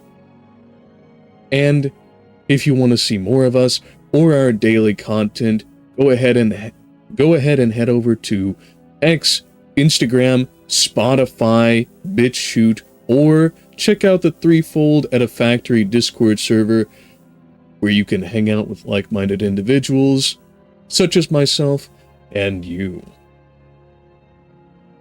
as an enjoyer of it. If you think it might be worth a little bit of your hard-earned monies, go ahead and drop a donation down at Stream Elements or Patreon, linked below. The Stream Elements option lets you do any amount, and the Patreon lets you do a recurring monthly subscription starting at $5.